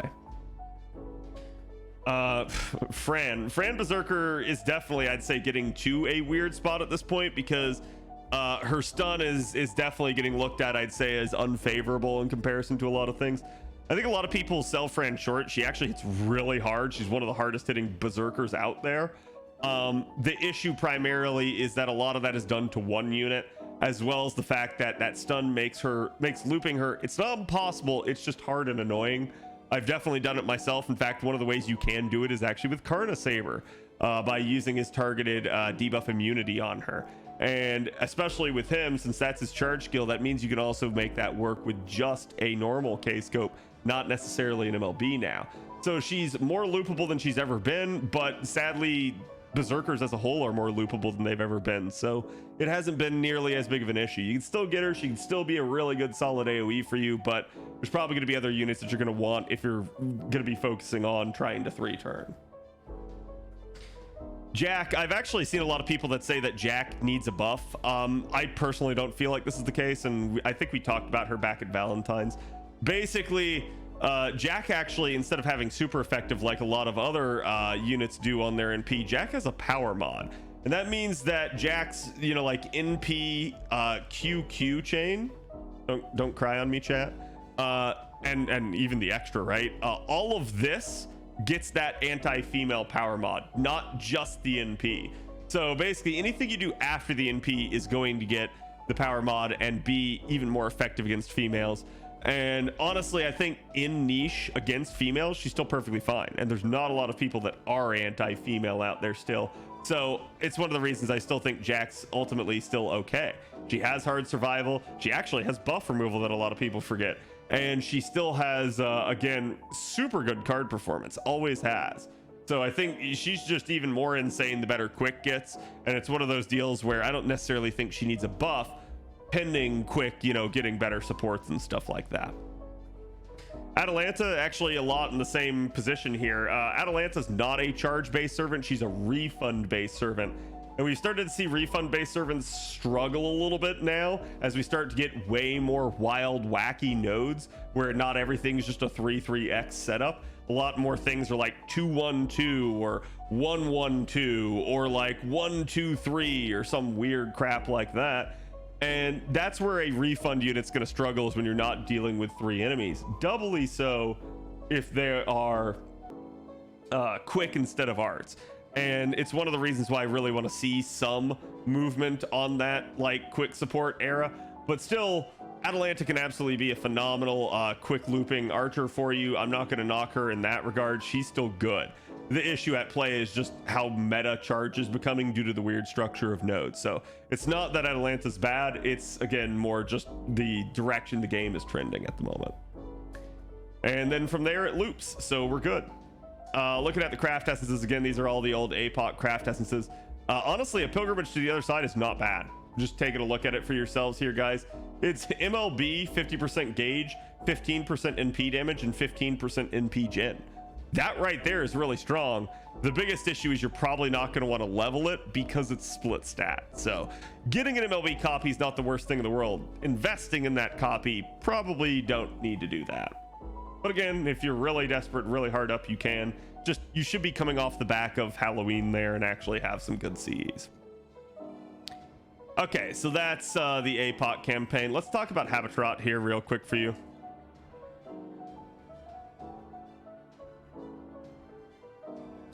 So Habetrot's another interesting one to me, mostly because to me she's like the epitome of power creep. When she first came out, my immediate reaction to her was like, holy shit, they're just trying to kill Surfmo. Refund's not nearly as good as Surfmo. But if you were listening to what I was just saying about Atalanta, refund units haven't trended as hard recently because of how meta charge is. That is exactly what Habetrot has in spades. So let's take a look at it and I'll talk about it. So she has 0.57 NP gain rate. Again, not the greatest. Honestly, that's maybe even a little concerning, but you'll see where it's not. She's neutral good. She's Brynhilder's beloved Fae, fairy tale servant, female humanoid, levitating, riding, servant, weak to intimate Elish. Her deck here is 2Q2A, and I definitely like that. Everything is, in those two cards at least, average or above. Buster is below average by 1, and the extra attack is below average by 1, but again, not the biggest of concerns there. Remember, guys, Habetrot is a 4-star welfare unit too. Once you've completed Avalon LaFay, she will join the friend point summoning pool. So you guys will be able to summon as many copies of her as you want. However, she is a rarer unit, being a 4-star as part of that pool. I've had people ask me before, how rare is she? Well, basically, on average, you get 1 mango in every 2 million FP. However, she is like Saber Lily, so you get 1 on average every 200,000 FP with her. So not nearly as bad. She's basically 1/10 of how difficult it is to get a mango. So honestly, pretty nice. I still get them all the time when I'm rolling out my FP. It's very easy to get MP5 as long as you have a decent chunk. If you don't have FP, start saving now. That'd be a good thing. You can definitely roll some of it out at the anniversary, but we probably won't have 6.3, so you might want to save some to roll out your Habetrots, because again, getting NP5 for her is going to be really valuable. Looking at her first skill here, it recovers 1 ally's HP, grants them debuff immunity for 1 turn. The heal is up to 2k, and increases their star generation rate by 100% for 1 turn. What? It's really, really strong. Oh, did I mention that's also on a 3-turn cooldown? Her second skill here, and this is where a lot of this just goes apeshit, is arts up for 3 turns by 30%. Well, that's just a normal strong 3-turn steroid. Charges her own MP gauge. Oh, that's probably like 20 or 30%, right? No, it's 80%. Habetrot charges her own MP gauge 80%. She deals 2,000 damage without killing herself, and that's all on a 7-turn cooldown. Her third skill is you can target 1 female ally to give them invincibility for 1 turn. It will also grant them gut status 1 time 5 turns, and grant them healing regeneration buff 1 time 5 turns up to 2k. On top of that, it removes all their ailment debuffs. That's not all debuffs in the game, just the poison, curse, and burn. And then it has a 500% chance to basically kill Habetrot herself. So, let me be clear here. You can put this skill on herself, but this is often used to have Habetrot take out a wave and then kill herself to rotate the party, because she can only kill herself. Regardless of who she puts the skill on, the death proc will only happen to her. It will not happen to whoever you put the skill on. Again though, 10-turn cooldown. She gets Writing C for some additional quick performance, Item Construction B for some debuff success rate, and Fey Eyes C to reduce the critical attack chance resistance. Or sorry, to increase the critical attack chance resistance. In Habetrot's case, don't even look at the third skill yet. You want mana loading. Why?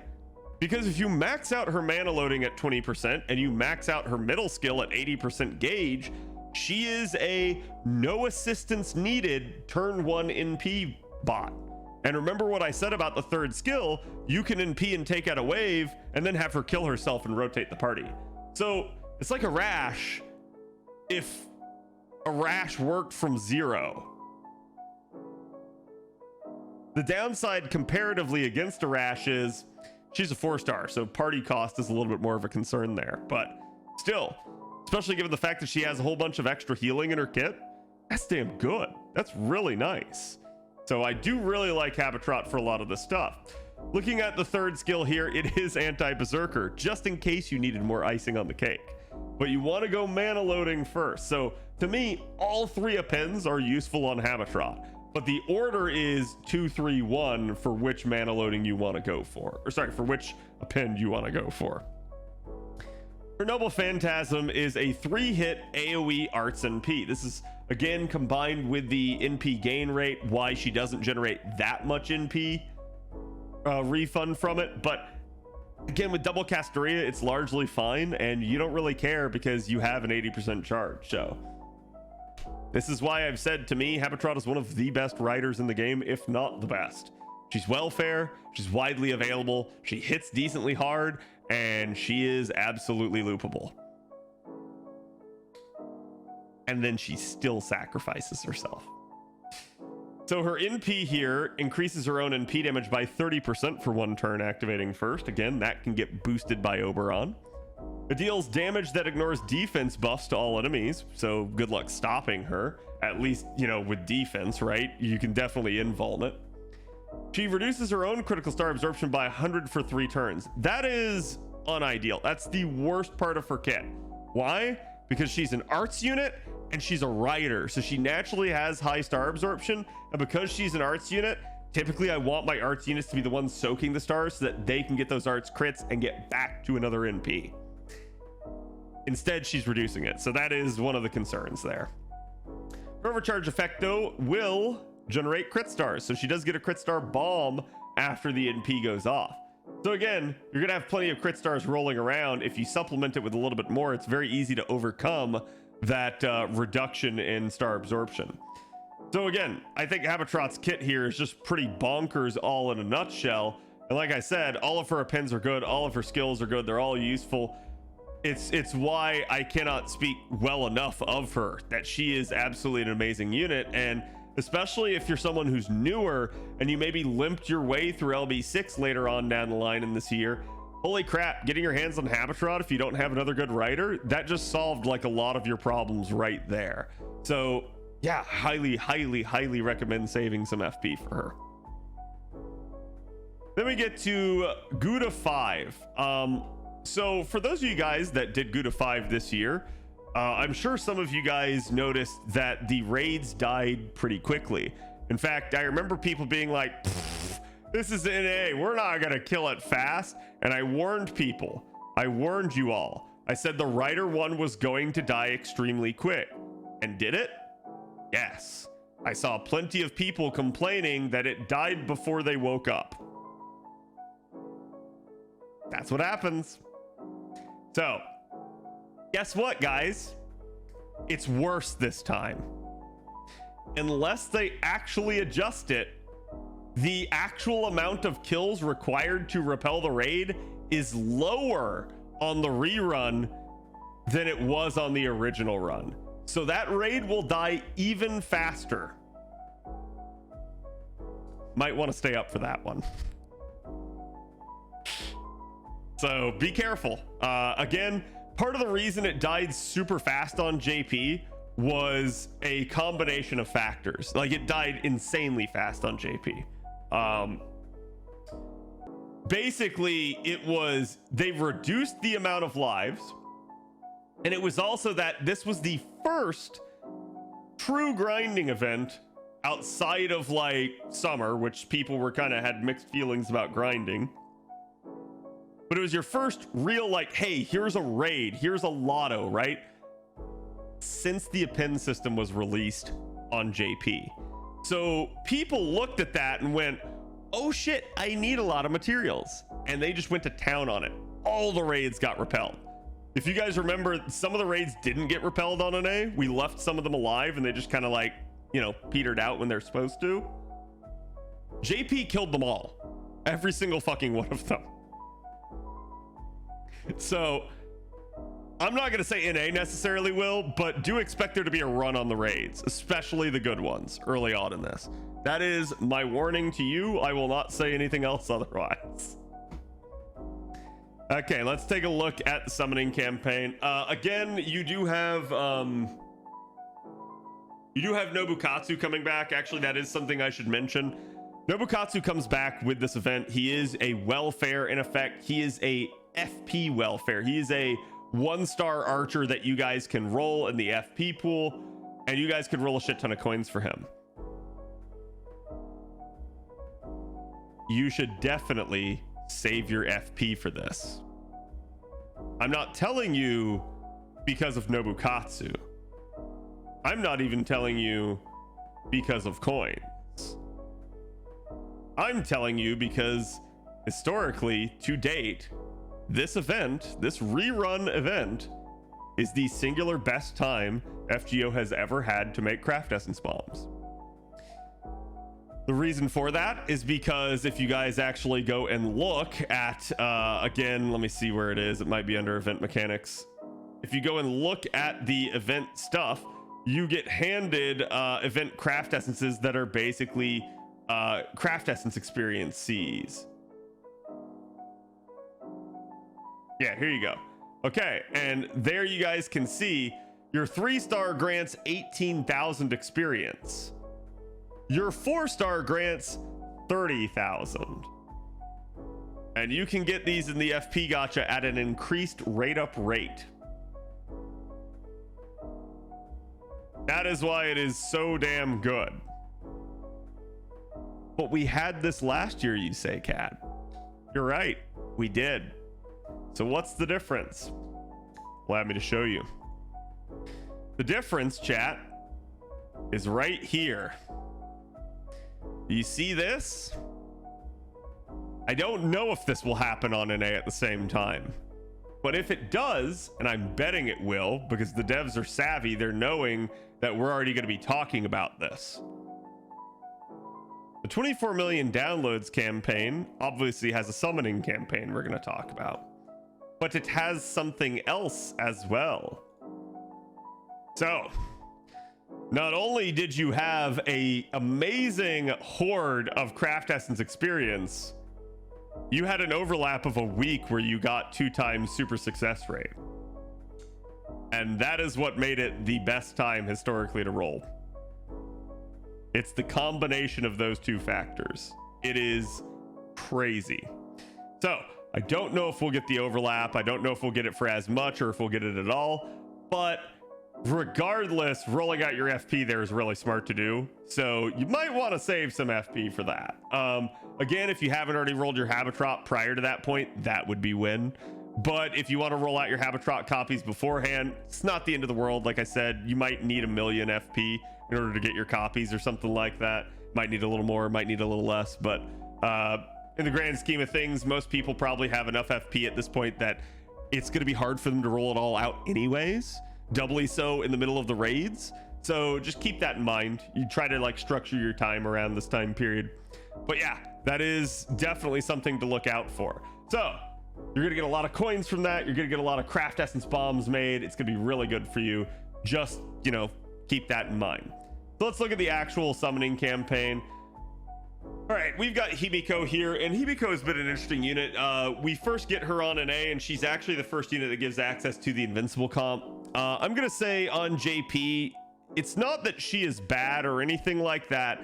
I just think she has largely been less used, and it's more just due to, 1, the power of some of the comps that are available now with Oberon, and 2, the need for more firepower as we start getting into really insane makeup nodes, especially plus nodes. So currently I haven't really seen Himiko been used at all in farming, whereas before you had some crit meme comps. To be fair, that's never really been her strong suit anyways. She's more used for stuff like challenges, and in that regard she's still really good, especially with that charisma skill that generates stars per turn per unit. That is really strong. So again, you can get up to 24 stars per turn from her skill, which is just crazy good. But otherwise, outside of those sorts of deals, I find Himiko to still be a really fun and enjoyable unit to play, really good in those challenges, but definitely not a unit you have to have. Okita is another unit that's come a long way. We basically talked about her earlier, how now as of this point she will have her 30% charge skill that will allow her to sort of refund a lot better. Well, I say that she already refunded really well. In fact, Okita has some of the best card performance in the game. I think the biggest issue here was just that, hey, maybe there were times where you didn't get the right cards. That's where that charge skill really actually comes into play and can really help bail her out. Or again, you could use it to try and force her to 3-turn in certain scenarios. It might work, it might not. It's just up to you. Hijikata is another interesting one. He's pretty much at this point already reached his peak efficiency. We've talked about this. He now has his gut skill on an A, and he basically can be Qingong. So he's one of those 1 HP memers and just can definitely pop off for you and hit really hard. So you can set it up where Qingong basically gets him killed. His guts pops him up at 1 HP. Then he fires off his NP in the same turn. And especially if that were someone that was like Koyan Sky and Oberon boosted, holy shit, that man is going to destroy something really hard. So Hijikata's a little clunky to use in that sense, but he has always been one of the most offensive units due to the way he works. And Saito Hajime. Okay, allow me, chat, because I do feel like this is definitely worth stating. I witnessed recently as a lot of people got super hype about Hajime on JP. Why? Because he was a possible solution to the ++ node that we got. It was a all Lancer 111 node. It was one of the first 90+ nodes that we got, and everyone was like, holy shit, this is bad, but also holy shit, Hajime actually kills it. And so people were really trying to hype him and saying that you needed to roll him. You absolutely unequivocally do not. Most of you probably still have and participated in Summer 4. If you did, Hoku Saber works and is a valid replacement for him. So do not feel like you have to have Hajime. But still, he is a solution for those players that are newer that don't have her. He is a solution for people that didn't have another valid option. So yes, I understand why people were hyped for him. Just don't read into that and think that, oh crap, I have to have him. You don't necessarily. There are plenty of other solutions to that node. I want him for the memes. Yeah, you want him because he's Virgil. I understand. But I'm just trying to point that out because there was a like, I actually witnessed people being like, oh shit, I gotta roll Hajime now. And it's like, no, you don't. Trust me, you're fine. As long as you have somebody that works, you're still good. But I like Saito more, so I'll use him over Hoku. Hey, that's up to you. Again, I don't advise you guys based off waifu or husbando status. I totally talk about gameplay. Y'all know where my bias lies on waifu status, okay? Straight up. I always disclose that when I'm talking about one of those units. Like Okita. If it's a saber face, I like it. That's all you need to know. But typically, you don't ever hear that come into play. I only talk about the kit. Again, me talking about how good her card performance is not me being biased. That is actually a well-known fact that a lot of FGO speedrunners used her back in the day, basically to pop off in certain nodes. If you're unfamiliar with what an FGO speedrun basically is, it's a min turn. It's trying to kill a challenge quest in the minimal amount of turns possible. And in a lot of ways, Okita was really good at that because out of all the single target sabers we had back in the day, Okita's card performance was by far the best. It's one of the reasons that I actually blamed them for their mishandling of the Shikuchi buff, her first skill buff, because it actually is very anti-intuitive for how you currently play Okita. It actually seems to incentivize you to use your cards before her NP rather than after to refund, which is not how the players want to do it. The players want to use it after. So I definitely appreciated her getting more damage, but was not a fan of that being the buff. So again, it is what it is. Yeah, time attacks. Another way of putting it.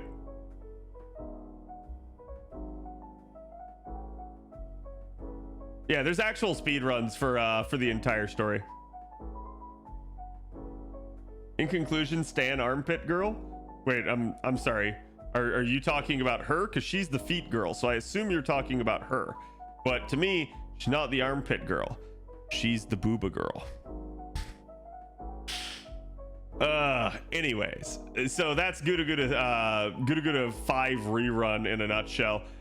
Just talking about the CE here. Honestly, Firefly's Flame is not that bad, especially if you need an overcharge C, but we do have some good ones coming out. This one is hybrid Quicken Arts with overcharge by 2 stages 1 time with all attack scaling. That would make it a good candidate, but you guys are going to see where next year we actually get something even stronger than that. So you're not really going to hear me hype too many of the overcharge Cs until we get to that point. And now here we are in the 24 million downloads campaign. It comes up right here, right after, and we already pointed out the 2x suck rate. Again, just looking at the summoning campaign in and of itself, you have 2 SSRs here. Again, they're probably just going to have separate banners. Maybe one will be solo and the other one will have Watanabe, or maybe they'll just both have Watanabe. I don't know, but just regardless, prepare yourself for that. If you're planning on rolling on either of these, you might get shafted if you were actually after K-pop Saber. Just talking about Ibuki and Kentoki. So honestly, Kentoki's already hit his peak. He's currently really good where he's at. He just got his NP interlude on NA, and that alone has already leaped him basically big strides from where he had been. A lot of talk and a lot of conventional wisdom on Kentoki has always been that he's really good for one shots, really good for one-off high-end damage. But the biggest issue with him was always that like break bars sort of got rid of that need. Interestingly enough, the more we see bloat and break bar health values, the more that Kentoki seems to be getting amped up in damage. You no longer necessarily need as much of an NP level of him. You used to need like NP5s for a lot of things. Now you can get the job done with a lot lesser NP levels, even at NP1 in some scenarios. But also as the break bars have bloated, certainly too, there's more room for him to work if you have a better Kentoki. So I've started to see Kentoki get used a lot more often now again, and honestly, I think he deserves it. He had his time way back in the day in the Sun where he was just sort of the go-to nuker. But then he really fell off for a while there after break bars got implemented. And it's not that you couldn't use him, it's just that honestly you didn't need to. And a lot of people had him at Bond 10, but still, it's really nice to see him perform well. He is a 50% charging unit. While his attack up is only the one turn, you can still do some really solid work for him, especially maybe even without buffs, but still killing that middle wave. Sorry, that one enemy wave is what I should say. Ibuki is another one we talked about earlier with a comparison to Muramasa. We basically said that, you know, again, a lot of people started comparing Muramasa against her, and unfavorably so. They didn't really like Ibuki. Well, this is Ibuki post Koyenskaya. This is Ibuki post Oberon. She's a lot better now. She can double up her attack skill and basically perform really adequately as a 50% charger in that system. I think the big turning point that really finally got a lot of people to acknowledge Ibuki as a good servant is actually coming up here. It's Tunguska. I don't know why, but for some reason people seem to think that Ibuki was bad before that point. Those people were idiots. That's the best way I can say it. Ibuki has always been good, even since her release. But certainly, she definitely had a little bit of a power issue and some clunkiness prior to Koyenskaya. But that's no different than any other unit when you don't maybe have adequate supports for them. So it's not necessarily the unit's fault. Ibuki has always been good at what she does, and she is still a premier undead killer beyond just that. So I think honestly Ibuki is a solid unit for you guys if you need an AoE saber, doubly so because she has 50% charge. And I've talked about this before. You have units like Mordred, like OG Saber, that are functional 50% charging units. They have 30% charge on the front end, then they NP, then they have 20% refund on the back end of their NP, and that makes them a pseudo 50%. The difference here in the edge is that Ibuki has 50% front-ended, and as a result of that, basically means that she can go right away from a 50% starting charge standpoint, or if you have worked on the append, there you go, she can go even with a 30% charge CE, some non-MLB event CE, something like that, and that's one of the reasons that Ibuki is really, really nice at certain times. So don't sell Ibuki short. She's still a really, really good unit. As for Watanabe, Watanabe is basically just power creep Rama. He is pretty much better than Rama at everything he does, and that is actually why they pretty much circled around and gave Rama another buff. So honestly, Watanabe is still a really, really solid unit if you manage to get your hands on him. He is really good at killing demons and Oni, and that is his forte. So GUDA 6 is an interesting one. I haven't read the story on it, so I'm not going to talk about it, but it's an interesting one because of a couple factors, and those factors are right here. But you also have a weird sort of mission event, and when I say mission event, you're probably thinking kind of like Saber Wars 2, where you have missions to complete. It's not what I'm talking about. It's a mission event in the sense that you have detective missions where it's more like kill X or Y 20 times, and that's really all you have to do. And that's basically how you complete the missions, and they give you rewards, and they're actually repeatable in a lot of cases. It's just random as to which ones you get, so you can't really guaranteeably farm things. As a result, it's not really going to be one that I'm going to tell people to farm. You can certainly get some value out of it, but like I said, you can actually see that on the event spreadsheet where we don't we tell you like, hey, this thing does have a repeatable, but there's no guarantee as to how many like runs you get of something. So it is an interesting deal, but still, let's talk about the actual units in here. So you've got basically our first single target quick caster ever. You've got our first welfare avenger ever, and you've got basically another Sakamoto Ryoma. So let's go ahead and talk about them. First up here, you've got Izumo on the first banner, and again, she is honestly on a pretty cracked banner if you look at it. You've got a summer 4-star who's fairly rare, does tend to come back with Gudas though, and then you've got your 2 limited Guda 3-stars here. So you guys like coins? Yeah, that's gonna be probably one of your only times to get coins for these guys, outside of another Guda banner or something else later on down the line. That being said, still some people really like these. The one in particular that I will extol here is Izo. I've definitely seen people think that Izo is overrated. I don't think so, having used him. I think Izo is exactly what he is, and that is a really, really strong 3-star. If for no other reason than that right there, 100% humanoid damage on a 5-turn cooldown. Yeah, you might not be able to have like a superb amount of uptime with this, but goddamn, that is strong. And if you're wondering what is humanoid in this game, it's basically everything. Again, none of these are playable. So everything except these 4 servants. It's a pretty good niche to have, is what I'll say. And again, there's plenty of enemies. They actually don't even bother to list them, probably because there's so fucking many. But again, it is definitely one of the best traits in the game to have. So the fact that Izo has that, again, he's an amazing unit. I highly recommend him. Izumo is going to be our interesting one here. Basically, to take a look at her, when she first came out, I'm going to say that my thoughts were basically, she is good, she is decent quality, but ultimately the #1 attraction to rolling Izumo is just that she's quick. To me, she was kind of like quick Iilya. And I kind of still stand by that. Like, you definitely don't have to have Izumo. She doesn't really do that much different than her contemporaries. So if you already up to this point had been playing a while and had a good quality SSR single target, you didn't care too much based off this. But I'm still going to talk about her. Let's go take a look, and I will try to do my best shot here at giving you guys, again, her good sides, her benefits, the reasons to have her. Got a 0.8 NP gain rate. Again, that's pretty solid, but do consider the fact that yes, she is quick, so it kind of expected that it needs to be fairly high in her case.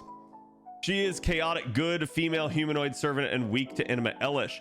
She's 2Q2B, which again, now in retrospect, looking at this with regards to Summer Scotty being a thing, that's actually really nice. I remember back at the time, I was like, man, I wish she had that second arts card. So reevaluating that, that's a good thing. Again, all of her hit counts here average or above in the case of the quick card. She does get a dual steroid here of 3 turns quick buster performance by 30% each, and then the self evasion 2 attacks 3 turns. Actually, ironically enough, basically this is Okitan Saber's skill, and I find it hilarious. It's the exact same. The only difference here is that it's on a 7-turn cooldown, which is not ideal. Her second skill here is Puppet Kagura. It's going to increase her own critical star absorption by 1000% for 1 turn. That's fairly good. That should definitely make sure that she soaks the stars. It's going to increase her own crit damage by 100%. This is definitely one of the reasons to use her. As far as I'm concerned, it is fairly hard to both get stars on a caster in the first place, as well as just to even have stars in the party, let alone get them on her. So looking at her, with her being a quick unit and her having absorption and crit damage here, I like that. She is gonna generate stars from her Noble Phantasm. She grants herself an on attack activate debuff for 1 turn, where she will inflict defense down by 10% for 3 turns to an enemy when she crits. This is the downside to this. It is a conditional defense down. I think it's hard enough to maybe get it, you know, maybe to get the right cards on the right turn to actually land the defense downs on the enemy that you want to. Doubly so because this is all 1 turn duration here. So you're just gonna wait for the cards, then pop this skill. And the problem with this is, one, that this is sort of incentivizing you to again pre-card your NP, which means no refund after the fact. And as a quick unit, you're gonna want refund after the fact.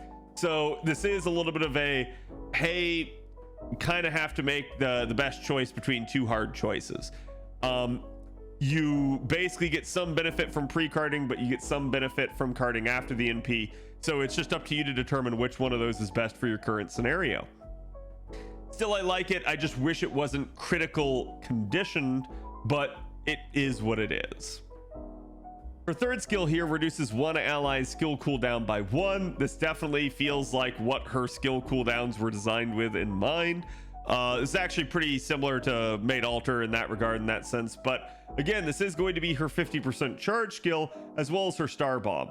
So right there, not only do you have the stars off the NP, but you also have a star bomb to soak into that middle skill.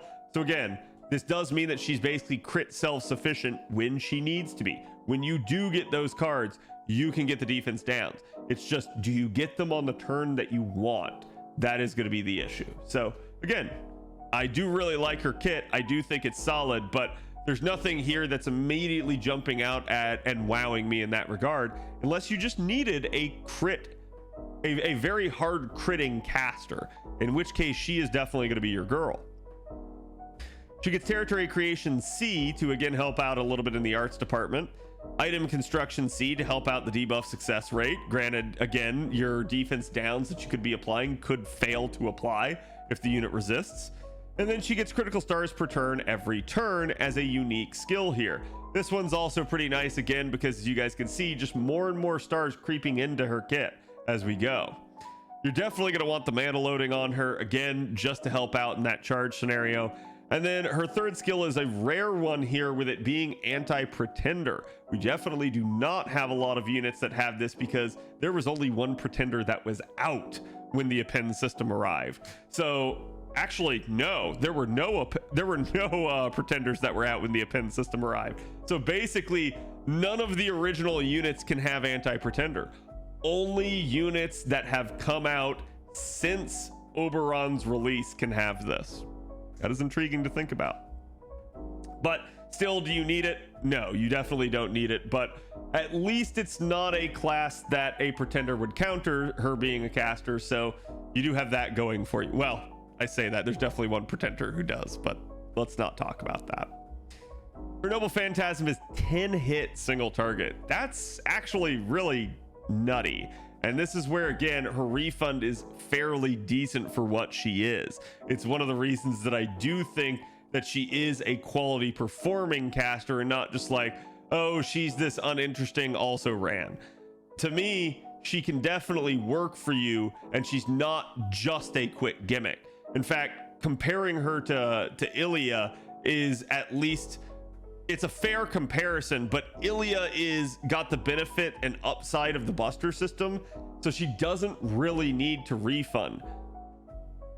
Izumo doesn't, but she gets that extra benefit as a result. She gets the ability to refund, which might reduce the need to have a second application of her charge skill like Iilya would need. So again, that is a really good thing for her. She reduces one enemy's quick resistance by 20% for 3 turns, so in a looping scenario, she gets stronger. The only issue here is it is a debuff, so it's not carried with her between waves if you're maybe trying to use it in like a ++ node or something like that. She deals damage to them and then deals extra damage to demonic enemies, super effective. So that's gonna be one of the big things here, but anti-demonic damage is sadly one of the easiest ones to come across. So if they really want to push her here, and I'm hoping they don't do this, but they could easily just design one of those ++ nodes with a really high health demonic assassin. You'd have other anti-demonic units, but they would have a tough time overcoming the fact that it's an assassin. Izumo would absolutely just shred it. And that's it for her. Let me take a look here at the... I actually do not remember these craft essences off the top of my head. Blazing Adversities is, again, all attack scaling here. Arts and critical damage and NP gen by 20%. That's actually a good one. Holy crap. That's actually pretty nice. So you get the arts card up, which helps with MP gen. You get MP gen up to help even more, and you get crit damage by 15%. So this is actually a really nice, like, challenge, carding, go the distance type of craft essence. And with all attack scaling, it's going to definitely help you hit hard. So yeah, that could definitely be a really good one to have in MLB. You got a rare 4-star crit star bomb CE. Those are pretty nice to have just because the decreased cost over your 5-star bomb CE. So I do like that occasionally to have one of those, but there are a couple of them out there. Okay, so then we get Banner 2, and Banner 2 is probably going to be Banner 2 and Banner 3. And what they're probably just going to do is they're probably just going to go boom, boom, there's your 2 banners. So let's start by talking about Mao Nobu. Mao Nobu is a classic case of beware who you make fun of and call ugly back in high school, because Mao Nobu might have been that nerdy dweeb, that like, you know, military otaku obsessed person that like everyone made fun of, and then all of a sudden, oh no, she's hot. Okay, so that's not even the issue. The issue is, for years we watched as people shat on Mao Nobu. Mao Nobu is one of my great cases for, it definitely seems like DW/Lasengel has a plan for some of these units already in the works. When Mao Nobu first comes out, Mao Nobu is a really strong carding unit. She is anti-divine, but a lot of people just go, well, I have other units that are anti-divine, I don't need Mao Nobu, and Mao Nobu's NP damage is pathetic. Fair. I think overcoming that, though, is a pretty easy argument. And so what I often saw people start to resort to, and I still to this day don't understand why people think this about a unit, that somehow she's deficient and bad because she's an Avenger and she can't soak stars. Which makes me go, huh? What the fuck does that matter? You have plenty of units out there that cannot soak stars because of that, including Space Ishtar, including Summer Kama. That doesn't seem to impact them. Well, a lot of that's focused on the whole carding gimmick. Here's the thing. I'm going to again tell you guys how to fix that issue. Well, for starters, you can put on a craft essence that would help her soak stars, but there's probably not a good enough craft essence for that. There are support skills now that have 5,000% star absorption, but maybe those weren't out at the time. So how would I solve it? Oh yeah, I would just get 50 crit stars, and then I don't care anymore.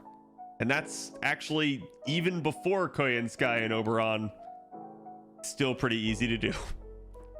If you flood the party with crit stars, you don't have to worry about who's soaking them. That has always been the easy solution. So when I see masters, aka players, call a unit bad because it has maybe a deficiency like that, I just assume they're the deficient ones, because that is an easily adjustable deficiency. I'm going to tell you guys right now, one of the deficiencies that's out there that is really tough to overcome. Damage. If you're a unit that doesn't do good damage, there is only so much we can stretch your damage. That's it. That's pretty much it. It's like that and NP gain are the two that are the hardest to overcome. Everything else, we have a problem solver for that. We basically have a support that can cover their deficiency. We have a way that we can address it, so it's not too big of an issue. And even then, those can both be addressed. You could just only address them so much. and it might not be enough to do whatever you're currently doing. In Mount Nobu's case, like I said, people were knocking the damage, but the counter was always, hey, look, you know, there's so much ability to buff a buster unit, and there's definitely units where you could just go like, hey, they're divine, I'm just going to use her, and there's her niche. So then Delightworks decided, hey, you know what? We're going to buff this third skill. Instead of it being 20% charge, it now gets buster performance increase for 3 turns on burning battlefield, which she can set, and 30% charge now. Guess what? That makes her 3 turnable with a 50% C in the Koyanskaya Oberon setup. And that makes her from one of the lowest damage units in the game by people's accounts to now one of the highest. She is one of the hardest hitting units in the game now. Reason? When you get to double up skills in the Koyanskaya system, this first skill here, this first skill goes pretty nutty.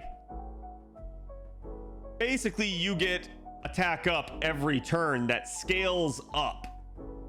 It's on a 5-turn cooldown. So if you pop this skill on turn 1, you get, again, assuming rank 10 here, 30% charge. Sorry, 30% attack. On turn 2, you get an additional 20%. And on turn 3, another 20%. Well, that's how the skill works, Cad. Here's my point. The Koyanskaya system, because this is a 5-turn skill, we could pop it back-to-back turns.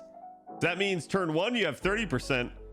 Turn 2, you now have an additional 50%, which is 80 up to that point. Turn 3, you get another 20 here.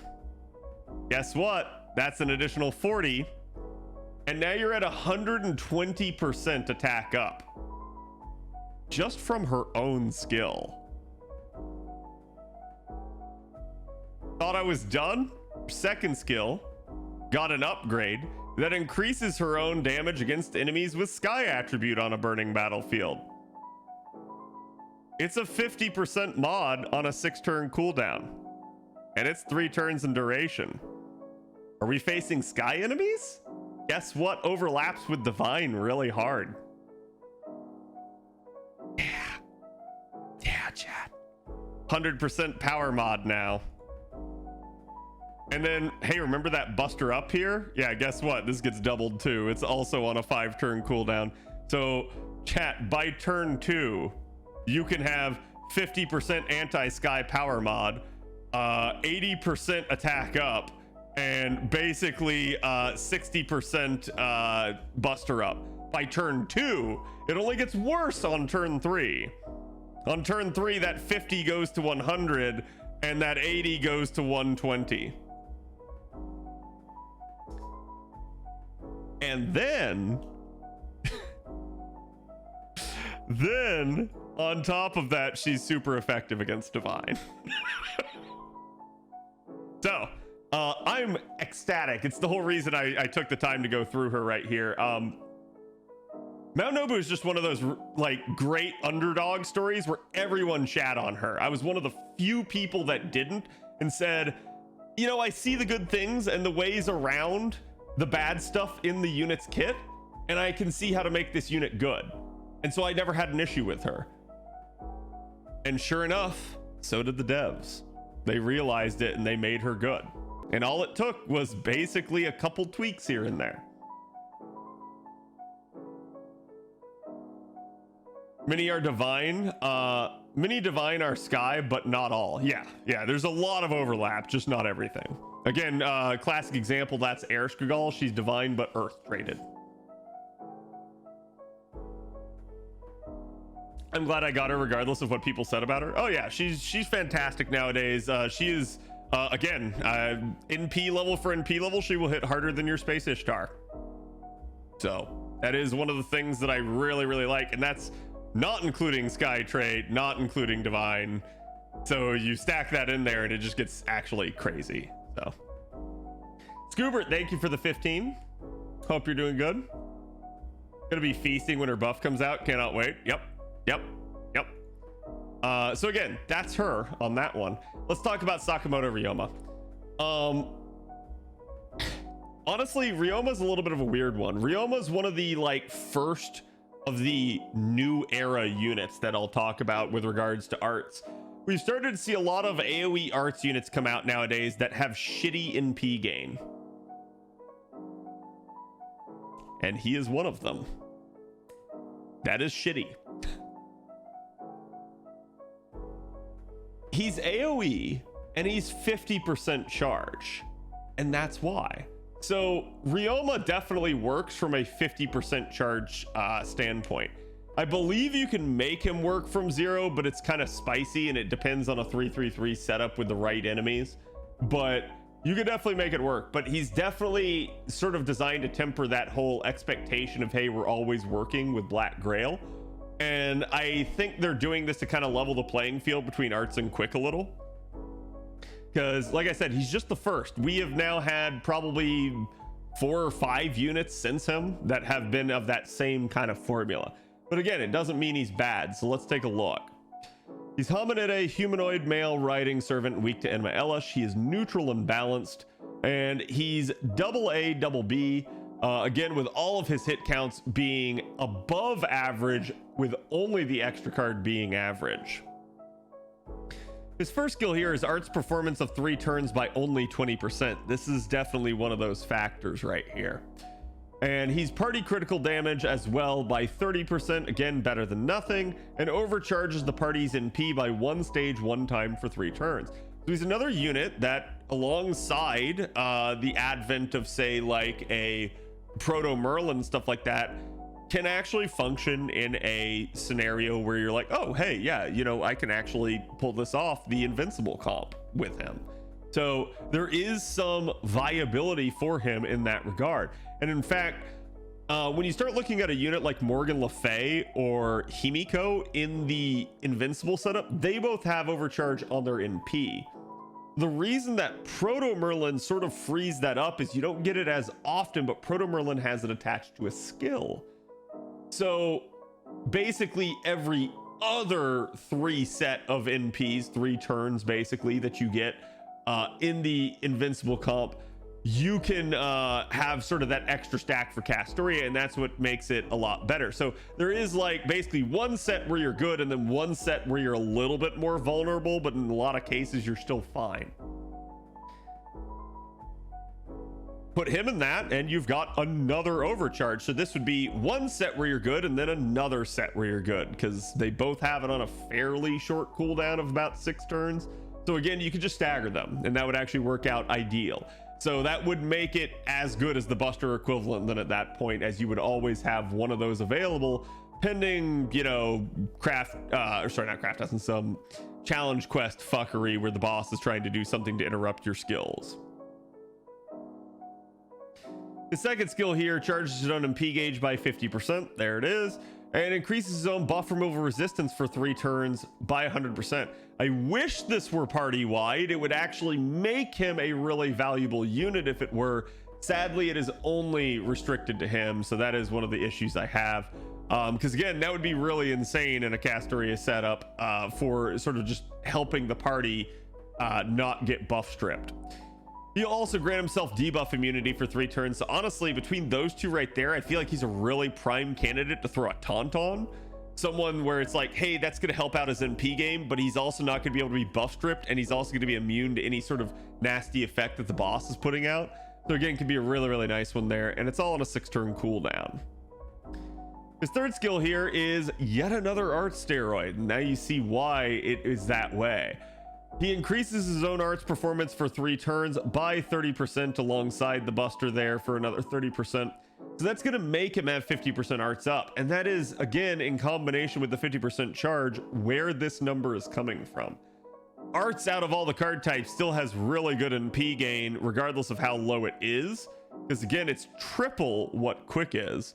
So having this it's not that big of an issue. And that's why I said, like, he definitely can function from 0 in certain scenarios. And then he's also going to gain crit stars every turn for 3 turns up to 10 on a 6-turn cooldown. He gets magic resistance C, riding EX for some additional quick performance, and an anti-crit shapeshift skill that also increases his crit damage. Again, you're going to want the mana loading, guarantee it on him, so that's going to be your first go-to. An anti-alter ego attack damage aptitude's not the worst. Again, him being a knight class, yeah, you might actually take him against an alter ego, but him being an AoE, probably not. So that one's definitely a not that big of a need.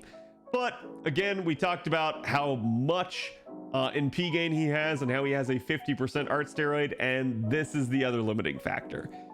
He is only 3-hit arts, which again, like I said, that's basically Space Ishtar. But Space Ishtar actually has a little bit better MP gain than he does. So it is what it is. But still, that is kind of why he ends up refunding pretty low. Cool part here is he gets a 50% defense up for the remainder of that turn. That's honestly pretty strong. That means that even if you manage to get through everything to hit him, he's just not going to take a lot of damage. He's going to be really tanky on the turn that he NPs. He then deals damage to all enemies and increases his own NP damage for 3 turns, activating first by 20%. Not only is this going to stack with itself, but again, it's going to be boostable by Oberon. And that's basically good in a nutshell. I could talk about Okita Soji. I actually tried to loop with her fairly recently with the triple Scotty setup. It did not really work. I had to basically crit the end wave down, and that did work, but you're not always going to get the cards to make that sort of thing work. So it is spicy, but at least if it only fails on turn 3, that's not the end of the world. I think the biggest issue with her is I can make it work. I just have to start her out with basically full charge. But you don't typically want to do that. That's still a 5-slot comp. So I'm actually kind of hopeful that at some point they end up buffing Jet Kita here. And the big reason for that is because she is actually the singular most demerited unit in the entire game. And I hate it. No unit should ever be that demerited. Like, I'm fine with 1 demerit on a unit. If you start doing more than 1, the devs should honestly be reconsidering it. And here's why I'm going to say it. That's someone's favorite unit, no matter who it is. And you're just making that unit unfun for them. So demerits aren't fun. Like, I can understand putting 1 to counterbalance how good something is, but a lot of Okita's demerits aren't even justified. They're lore based, but like, they serve no gameplay purpose other than making her worse. It's actually just not good in that regard. And I actually think she does have a lot of upside if they're not there. She could be a decent looper for you. She could be a unit that could really crit hard for you. So it just feels stupid to hold her back with a lot of that other stuff, especially since now we have other better loopers in the assassin class. Ranmaru is again our first welfare avenger, and honestly, Ranmaru's not bad. I've seen people think that Ranmaru is, and I don't know why they think that. Think of Ranmaru almost a little bit like Zenobia versus, like, say, a Jarcher. It's Ranmaru is a little bit more automated per turn, not necessarily adaptable to weird nodes, but hey, that's a welfare for you. It's free. Don't look the gift horse in the mouth. So again, she's only got a 0.45 NP gain rate, and that's where I think a lot of people and that negative perception comes from, because most people just look at one stat and not the entire kit. They don't understand how those things interact with each other to actually get the difference there.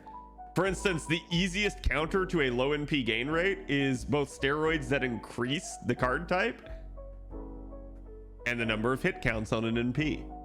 This is why people think that she's bad, is because they look at this top part and they go like, oh man, that's just nothing. They don't look at the rest of the kit. So Ranmaru is lawful good, has existence outside the domain, is feminine looking. I'm just going to tell you right now, Ranmaru is a female. I don't know why the game tries to pretend it's not. It's just one of those weird ones where they're playing fast and loose. Humanoid, levitating, servant, and unknown gender. Again, she's 2B, 2A, low hit counts here on the cards, and that's where, are you noticing a pattern? It almost feels like she's gimped here if you just look at these things. Maybe she's not. increases one ally's critical star absorption for 1 turn by 5,000%. Remember how I just got done saying that there are skills out there that are targetable that give 5,000% star absorption? There you go. So right away, you don't care if you're an Avenger, and this is perfect for her as an Avenger. When you have something like this will overcome your naturally shitty Avenger star weight. She increases her critical damage for 1 turn by 50%. So it's a targeted 50% crit buff. That's fairly nice, actually. And then removes their debuff, so it's a total cleanse. And, you know, again, I've seen people say, hey, why do I need that cleanse? It's an arts unit. I'm using Castoria. She has cleanse on her NP. Maybe you don't want to use the NP right at that moment, but you needed a cleanse. So it frees that up for you. She has a 40% chance to charm all enemies for 1 turn. I'm just going to call this one like I see it and say that that's bad. 40% is just abysmally low. I don't know what they're doing. That is definitely the bad part of her kit. Reduces defense for 3 turns by 20% and gains 10 crit stars for a nice crit star bomb there in conjunction with the first skill. And then Ranmaru Strahl, arts performance for 3 turns by 30% and a tacked on 20% charge alongside it. This is the bigger issue here for me, is that they combine the steroid with the charge skill, which is like, stop doing that. That's not fun. Again, it's just restrictive. You could definitely make it work, but just depending, that might sort of change how you actually utilize your skills. And in Ranmaru's case, you are going to want to squeeze out as much NP gain as possible. She gets Avenger C here for increasing her NP gen when she's actually hit. Oblivion correction for 2% more crit damage. Arts performance up by 3% for Ranmanium. And again, a 3% NP gauge per turn. So that is going to help offset a little bit the lower NP gain rates. And then existence outside the domain here for an additional 2 crit stars per turn. Magic resistance C for debuff resistance on top of that. And she is burn immune, which is really, really nice. Again, you will be getting all the coins for her, so feel free to unlock all of them. Mana loading is going to be your chief issue. You don't necessarily need extra caster as much. I would go with the extra attack over that first. But again, you can unlock them all. She has a 4-hit AoE arts NP that deals damage that ignores defense buffs to all enemies. And then she can increase her own critical star generation rate for 1 turn with her overcharge effect by 100%. So, in a nutshell, Ranmaru does have low NP gain, but you can loop with Ranmaru. And so that's where it's like, again, you see people being like, oh God, she's bad. And I'm like, no, you can still 3-turn with her. Why are you saying that she's bad? You're bad. Stop saying that.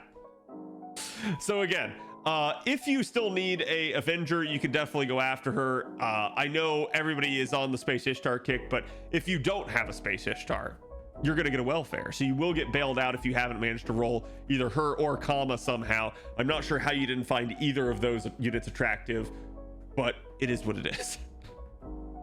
Yeah, you want me to go get my sunglasses? Interlude Campaign 18, I'll briefly touch on it here. So again, this is where we get the Earth super effective Noble Phantasm from Chiron. I find it hilarious that I just talked about this. And then this is where Galatea gets the buff to turn her, we talked about this one earlier too, to turn her Buster cards into cards that automatically generate NP. So both of those are really, really nice ones. Sadly, no Hokusai buff. Sadly, no Kama buff. Sadly, no Sei buff. But you do get a summoning campaign here though for both Hokusai and Galatea.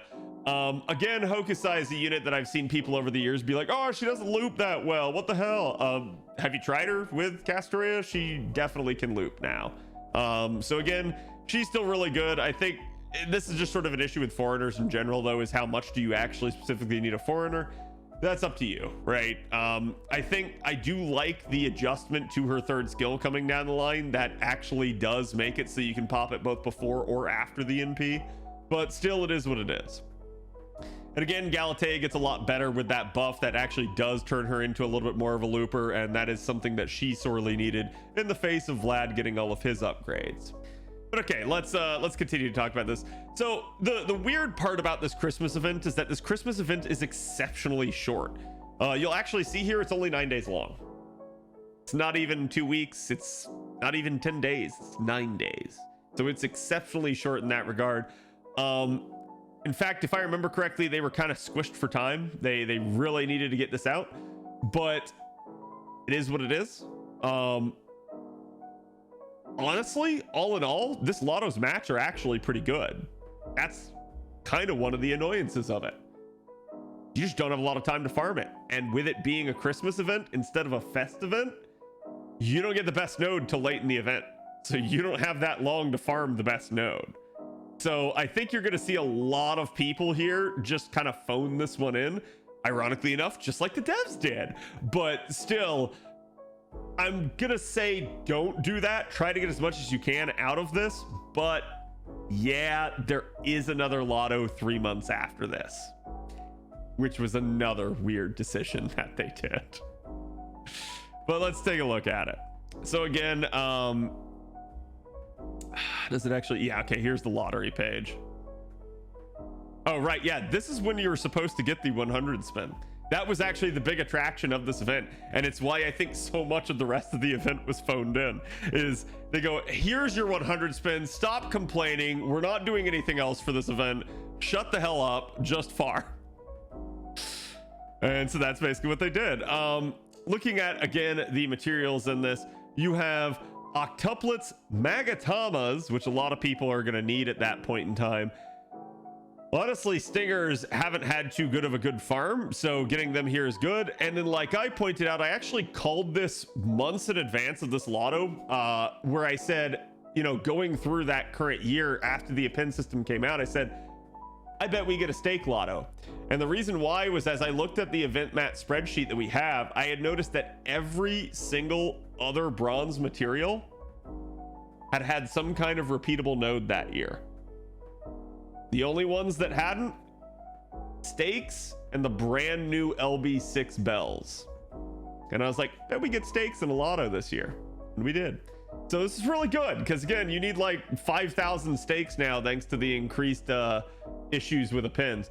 Certainly, if you're not going hard on the pins, you don't necessarily need to go hard on that. But still, I'm going to say it's better to get it now than probably never again. So this will definitely make stakes a dead mat for you. And then looking at, again, our actual summoning campaign also. Yeah, this is where Scotty got the... This is where Scotty's NP got the terrible buff. I'm just going to be honest. It's nice in one degree because it gives her attack up, but it's absolutely not what she needed. This is a case of, as far as I was concerned, dev greed. Basically what they did here is they gave you a reason to roll more MP levels of her, which benefits them from a monetary standpoint.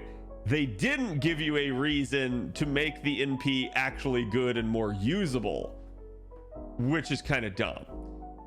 I think this sort of thing is a case where it could be better down the line if we get another support that actually is a party charger for quick.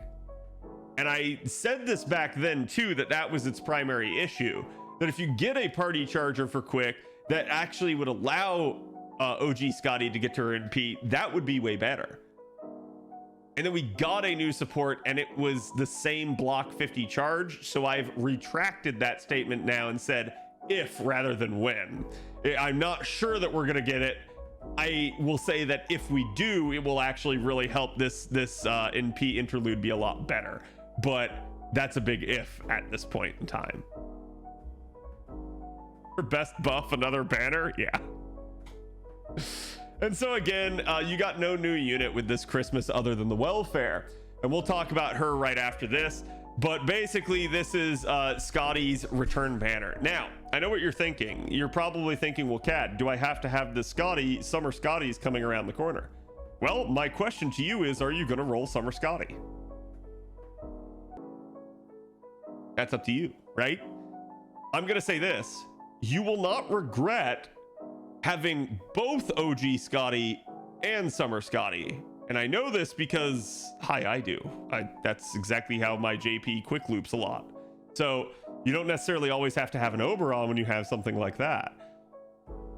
It's up to you again to determine if you want to go after something like that. But hey, yeah, I definitely think rolling Scotty here at this point, she's definitely in a little bit more of her heyday.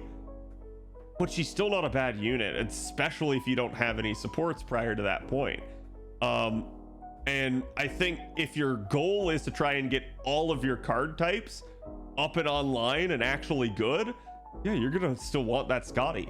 Remember guys, Summer Scotty and Scotty both buff quick, but Summer Scotty does buster crit damage, OG Scotty does quick crit damage. Combining them both is the best of both worlds, because then it applies to more of your cards rather than you going, ah shit, I only have Summer Scotty, thus I only get buster crits. So that is another reason they sort of complement each other still, and that's purposely why they did it. Benny Enma is another interesting one. I talked about this before. She's actually kind of at this point in need of an upgrade. Not really, she's still really good in her niches. She has 2 power mods against demonic, or sorry, not demonic, against chaotic and evil, and that allows her to be a really strong single target, on top of the fact that she has party-wide buff removal resistance, which is honestly, for a single boss challenge that has buff removal, makes her sort of the ideal candidate for going against that boss in a lot of ways. That's just going to stop your Castoria from getting buff stripped and that sort of stuff, so it's really nice. But honestly, I'm surprised that Benny Enma doesn't have some kind of NP interlude or skill buffs at this point, just because all the other single target sabers pretty much seem to, at least of the SSR variety. So she's kind of behind the times on that, but certainly she's a unit that can definitely hit hard still in niche, and she still has a lot of good reasons to take her to a node, because her kit is fairly support oriented and really nice. I'm excited for Summer Scotty. That means I can use quick looping again. Exactly. But again, I would not expect a rotation here. I would expect instead that they're just going to pair these up. In fact, I'm going to tell you right now how they should pair it. But will they? I don't know. All right. Yeah, Martha. I was going to say, I was like, I know there was something else we needed to do here. So Martha Santa's our welfare, and she's actually, I think she's one of those ones where her usefulness isn't apparent at first. Looking at her kit here, she's got 0.66 NP gain rate. She's lawful good, female hominidae, humanoid riding, servant, weak to Enema Elish. And then she's 2Q, 2A, 1B here, with all of her hit counts being above average or average, with only the extra being one below. Her first skill here is a targetable increase to an ally's attack for 3 turns by up to 30%. It's also going to heal them with max HP up, which means that it won't be limited by their health pool. So it is a full 2000 regardless of the amount of health that the unit has at the moment. And then it charges their gauge by 20%. So it's a targeted charge, heal, and attack buff. That alone, pretty nice. Her second skill seals all the enemies in peace for 1 turn and then reduces their defense for 3 turns by 20%. And her third skill increases one ally's critical star absorption for 1 turn by 5,000, gives a 10 crit star bomb, and then charges her own gauge by 30%. I'm going to be honest here right now and say that is actually, in my opinion, the biggest weakness of Martha's kit. This should be like an 80% charge. I think if it is, Martha's actually really damn good. Otherwise, right now, and I'm going to explain the usefulness of her here in a second, she's kind of restricted to events that have 50% CEs or scenarios in which you have party charge. She gets territory creation B for, again, 8% more arts performance, item construction D for debuff success rate, and then writing EX for an additional 12% quick performance, which honestly is her forte though with those 2 cards. And then again, remember, she is a welfare. You guys are going to get everything here in her kit. You're going to want the mana loading based off what I just said. Anti-ruler attack damage aptitude's a little, honestly, weird and not necessary in her case, but it is what it is. Then we get to her Noble Phantasm, and this to me is the biggest fuck up of this, so allow me to call it like I see it.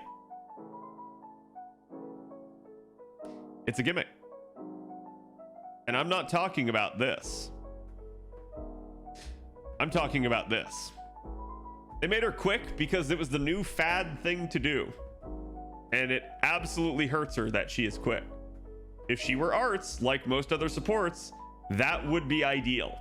So this kind of is a kick in the balls to her. It's not the biggest deal in the grand scheme of things, and it would actually make forming a triple quick chain easier. But it would be better if it were arts, because you could use it to lead chains with, or use it to achieve triple arts with. So not having it be arts is kind of dumb, but it is what it is. For NP here, increases the party's attack by 20% for 3 turns, so there's another attack buff. Then it also gives the party power mod damage of demon, divine, and undead enemies for 3 turns, and gains 20 crit stars. So you are guaranteed a 50% power mod against these 3. Let me be clear here again. Undead is clearly the undead. Divine, clearly the divine. Demon, however, is not demonic, and that sucks. I wish it were demonic. That would make it even stronger. But sadly, this is a lot like her other forms where she just doesn't get it. If you're curious as to what is included in Demon, look no further. Oh, wait, hold on. I have to go to enemy traits. Just these. That's it. Yep. Okay. This is the issue. That is all that is affected by Demon. So actual demons. Meanwhile, demonic is all of these. So basically, all of this shit is demonic. Meanwhile, only this is demon. It's a classic case of like human versus humanoid. It's not as bad, but like, yeah, I would 10 times rather have demonic than demon. So it is what it is. You'll think a lot of things are demons. Yeah, I think the big one, oh no, it's not even here. I was gonna say the big one that I was thinking was the Oni, the big like Oni for the Oni land raids, but yeah, it's not even considered a demon because it's an Oni and they're different and they have a different trait. So like I said, that could be a lot better, but I have seen times, chat, where again, even in something like a lotto or a challenge quest, that has actually proven useful, especially the anti-divine one. There are times where it's like, oh, hey, with the basically 40% attack up you get here, the 50% power mod, and the little bit of charge and crit buffs that you get out of the rest of her kit, that is enough to make a unit get pushed over the edge and shit on things. In fact, that might be more than what certain units provide as an actual support in terms of amplification. And then her overcharge effect recovers the party, so it's a 2000 heal. Again, this is actually one of those deals where I think this should be stronger as well. Healing is honestly at this point pretty bad in the game, where when you have people that heal with their NP, if they're one-off heals, they tend to not be that good. There are exceptions to this, but the reality is that we tend to prefer either total prevention of damage so that we don't need to heal, or 2, HOTS. If you're unfamiliar with what a HOT is, it's a heal over time. Healing over time just automates the process, just keeps it going. The exceptions to that rule are like, say, with Proto Merlin, who has max HP, so that she heals all in one burst, but regardless of your HP value, none of it gets wasted. Because it's max HP, it goes over your maximum. Healing, you might not even get the full benefit. It might just cap out. Like even in the case of, say, Merlin, his heal over time, a lot of the times if you're in a really defensive party, it's just sitting there capping you constantly, and you're not even getting the full benefit of it. So healing is still really strong in the right set of circumstances, but ultimately it's better when paired with prevention. I would really prefer a unit that only has 30% charge and not that good of NP gain in their kit to have a much better heal. So that's my stance on this. To me, she is a gimmick unit where you're really after her NP and sort of the other benefits that you can provide to one singular nuker. And I think it's entirely because they just sort of scuffed her design. So she could have been a lot better. They just kind of wanted to make her another quick caster, and it didn't really work out in my opinion. So still useful, but hella niche. Oh boy, Tunguska. Enough cannot be said about how scummy this banner is. So just to put this in perspective for you, Tunguska is an event, but it's not an event. It's an event in name, but it's name only. It's actually just like a raid-based story, kind of like Solomon. But unlike Solomon, where you got bailed out by having, you know, bond bonus, you don't get jack shit in this one. The only way to get damage bonus is to roll the gacha, because they don't give you anything for free. And that is why it's scummy. And that is why I will never like this banner for what it is. It is the absolute epitome of what not to do, and they know it, and they did it anyways. So let's talk about it. Okay. For starters, the way Tunguska kind of works is you have like a raid event each day. Okay, so we'll say it's like raid 1, raid 2, raid 3, and then you basically have your final raid. And again, I don't remember if it's 3 raids or 5 raids or whatever, right? But then you have your final raid. Okay, these raids are 1 a day, and you might be thinking, oh, that's not that bad. It's a day-long raid. It's not.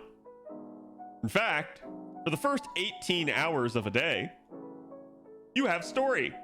For the last 6, you have a raid. Your raid is only available for 6 hours a day, and it's always in the evening.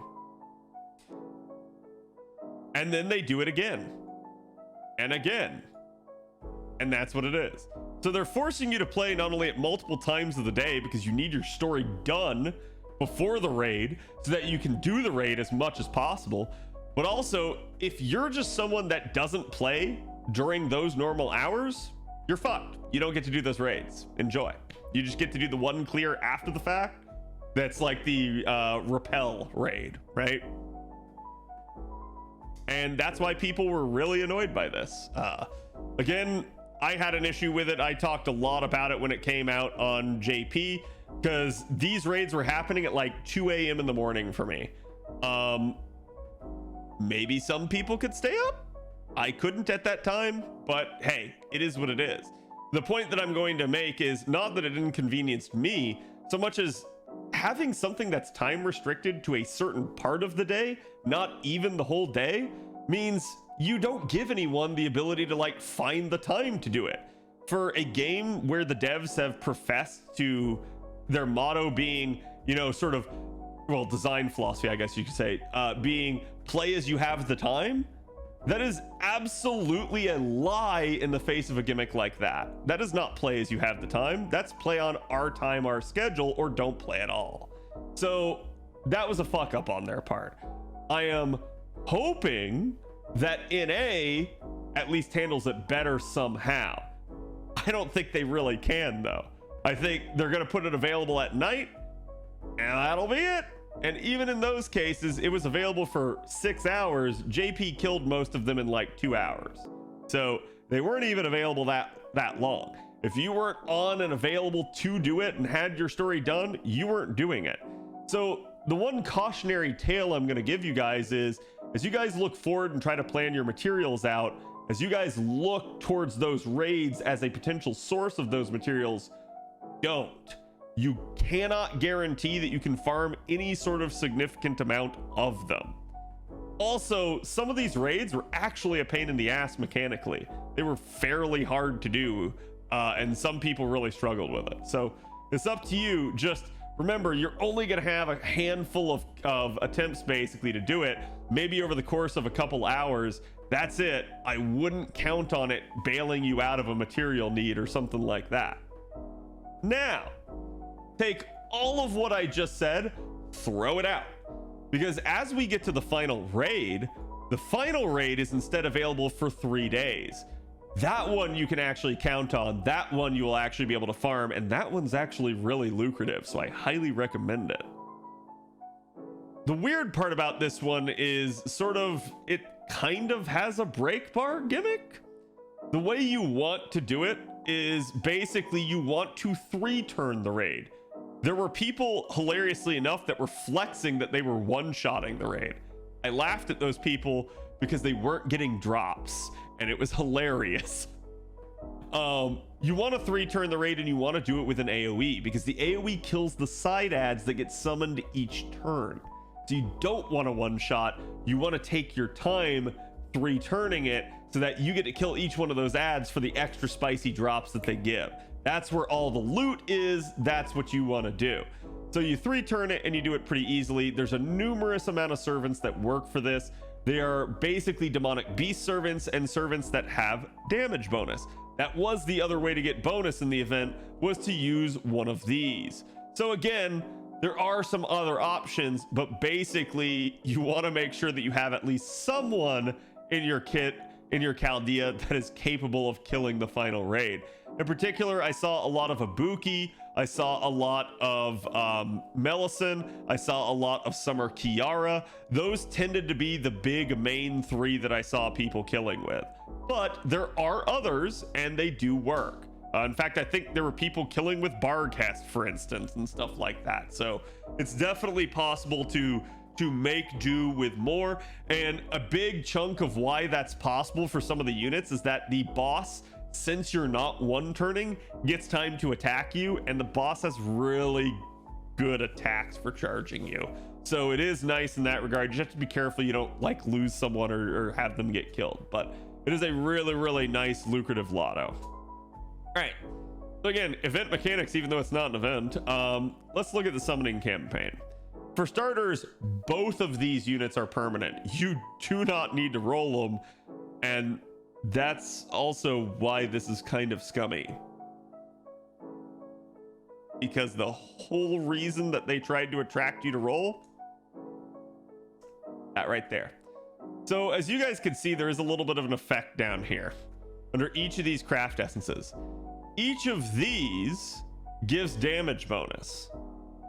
And now's the part where I tell you, if you have even a singular Black Grail, it is better than all but MLB of the 4-star or higher.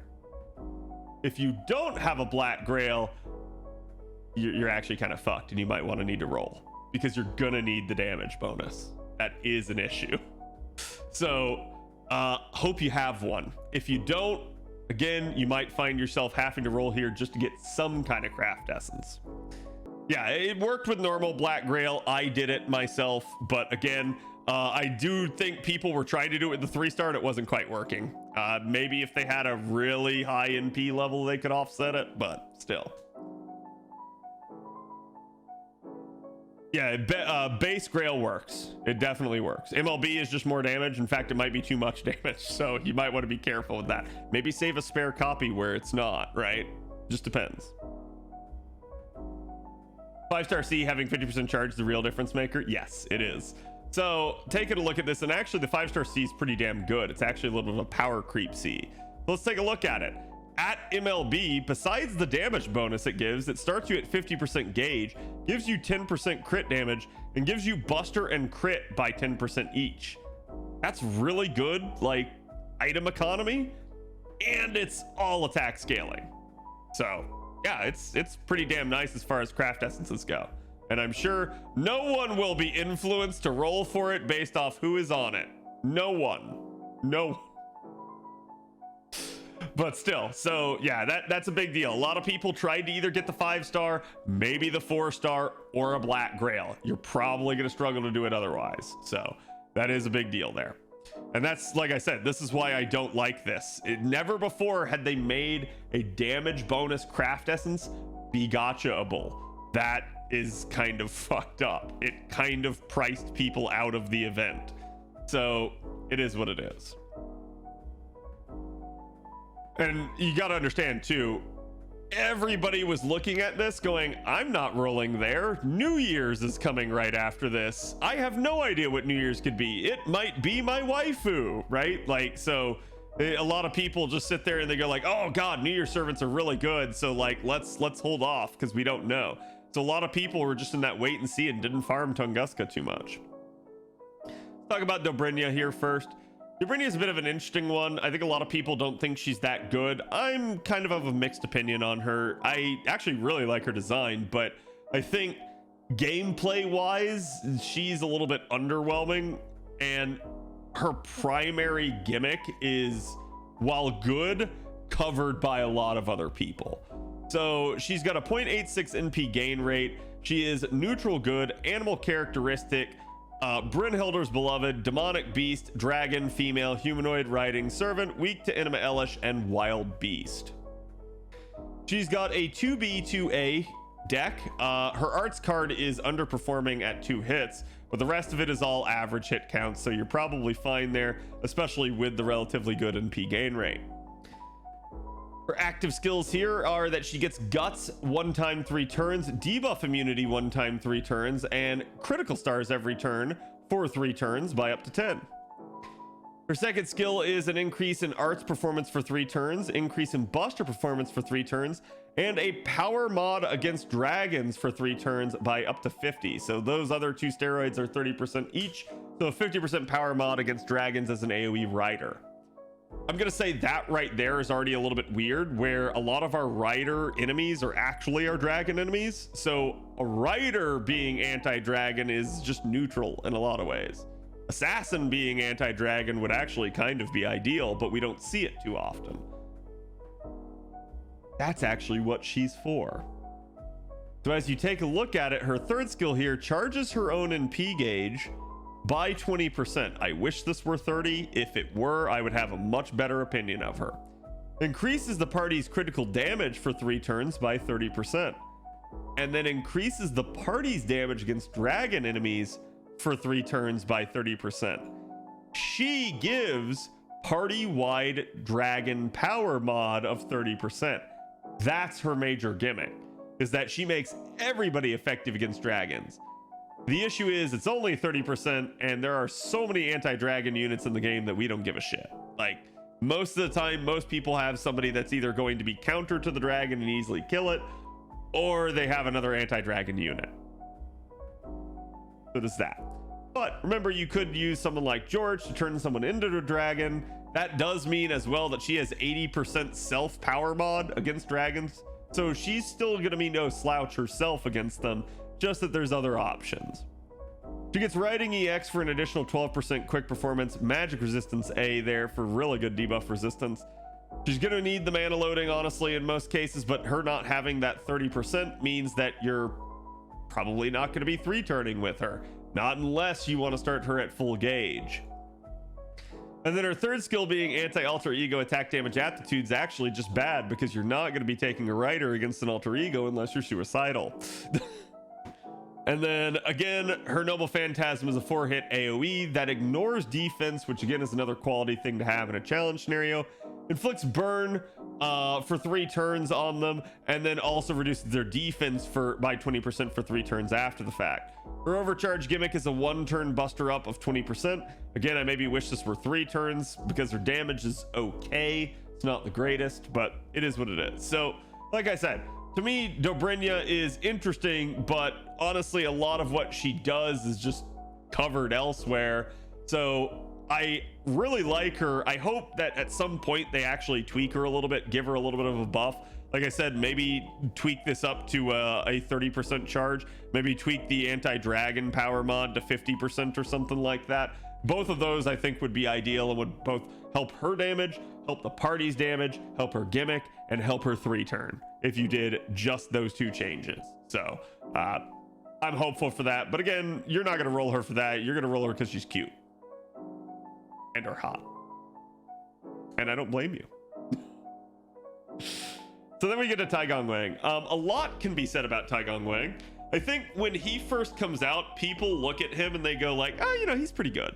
But I don't think people really realized how good.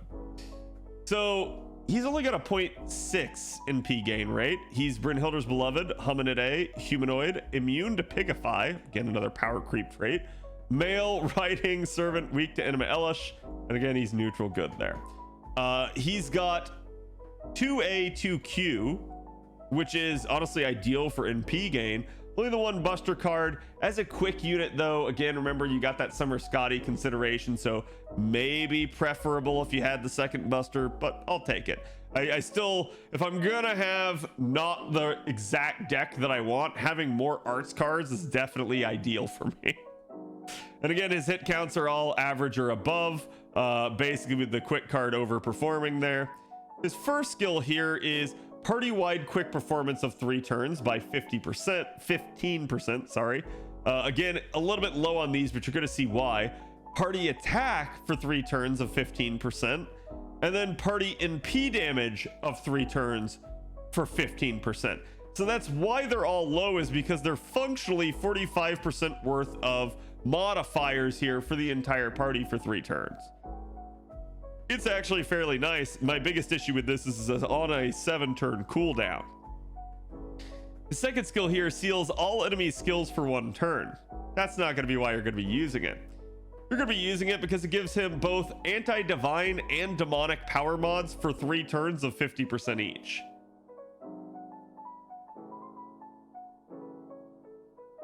On top of that, his third skill is sort of like Ozzy's, where it's just going to charge the entire party by 20%.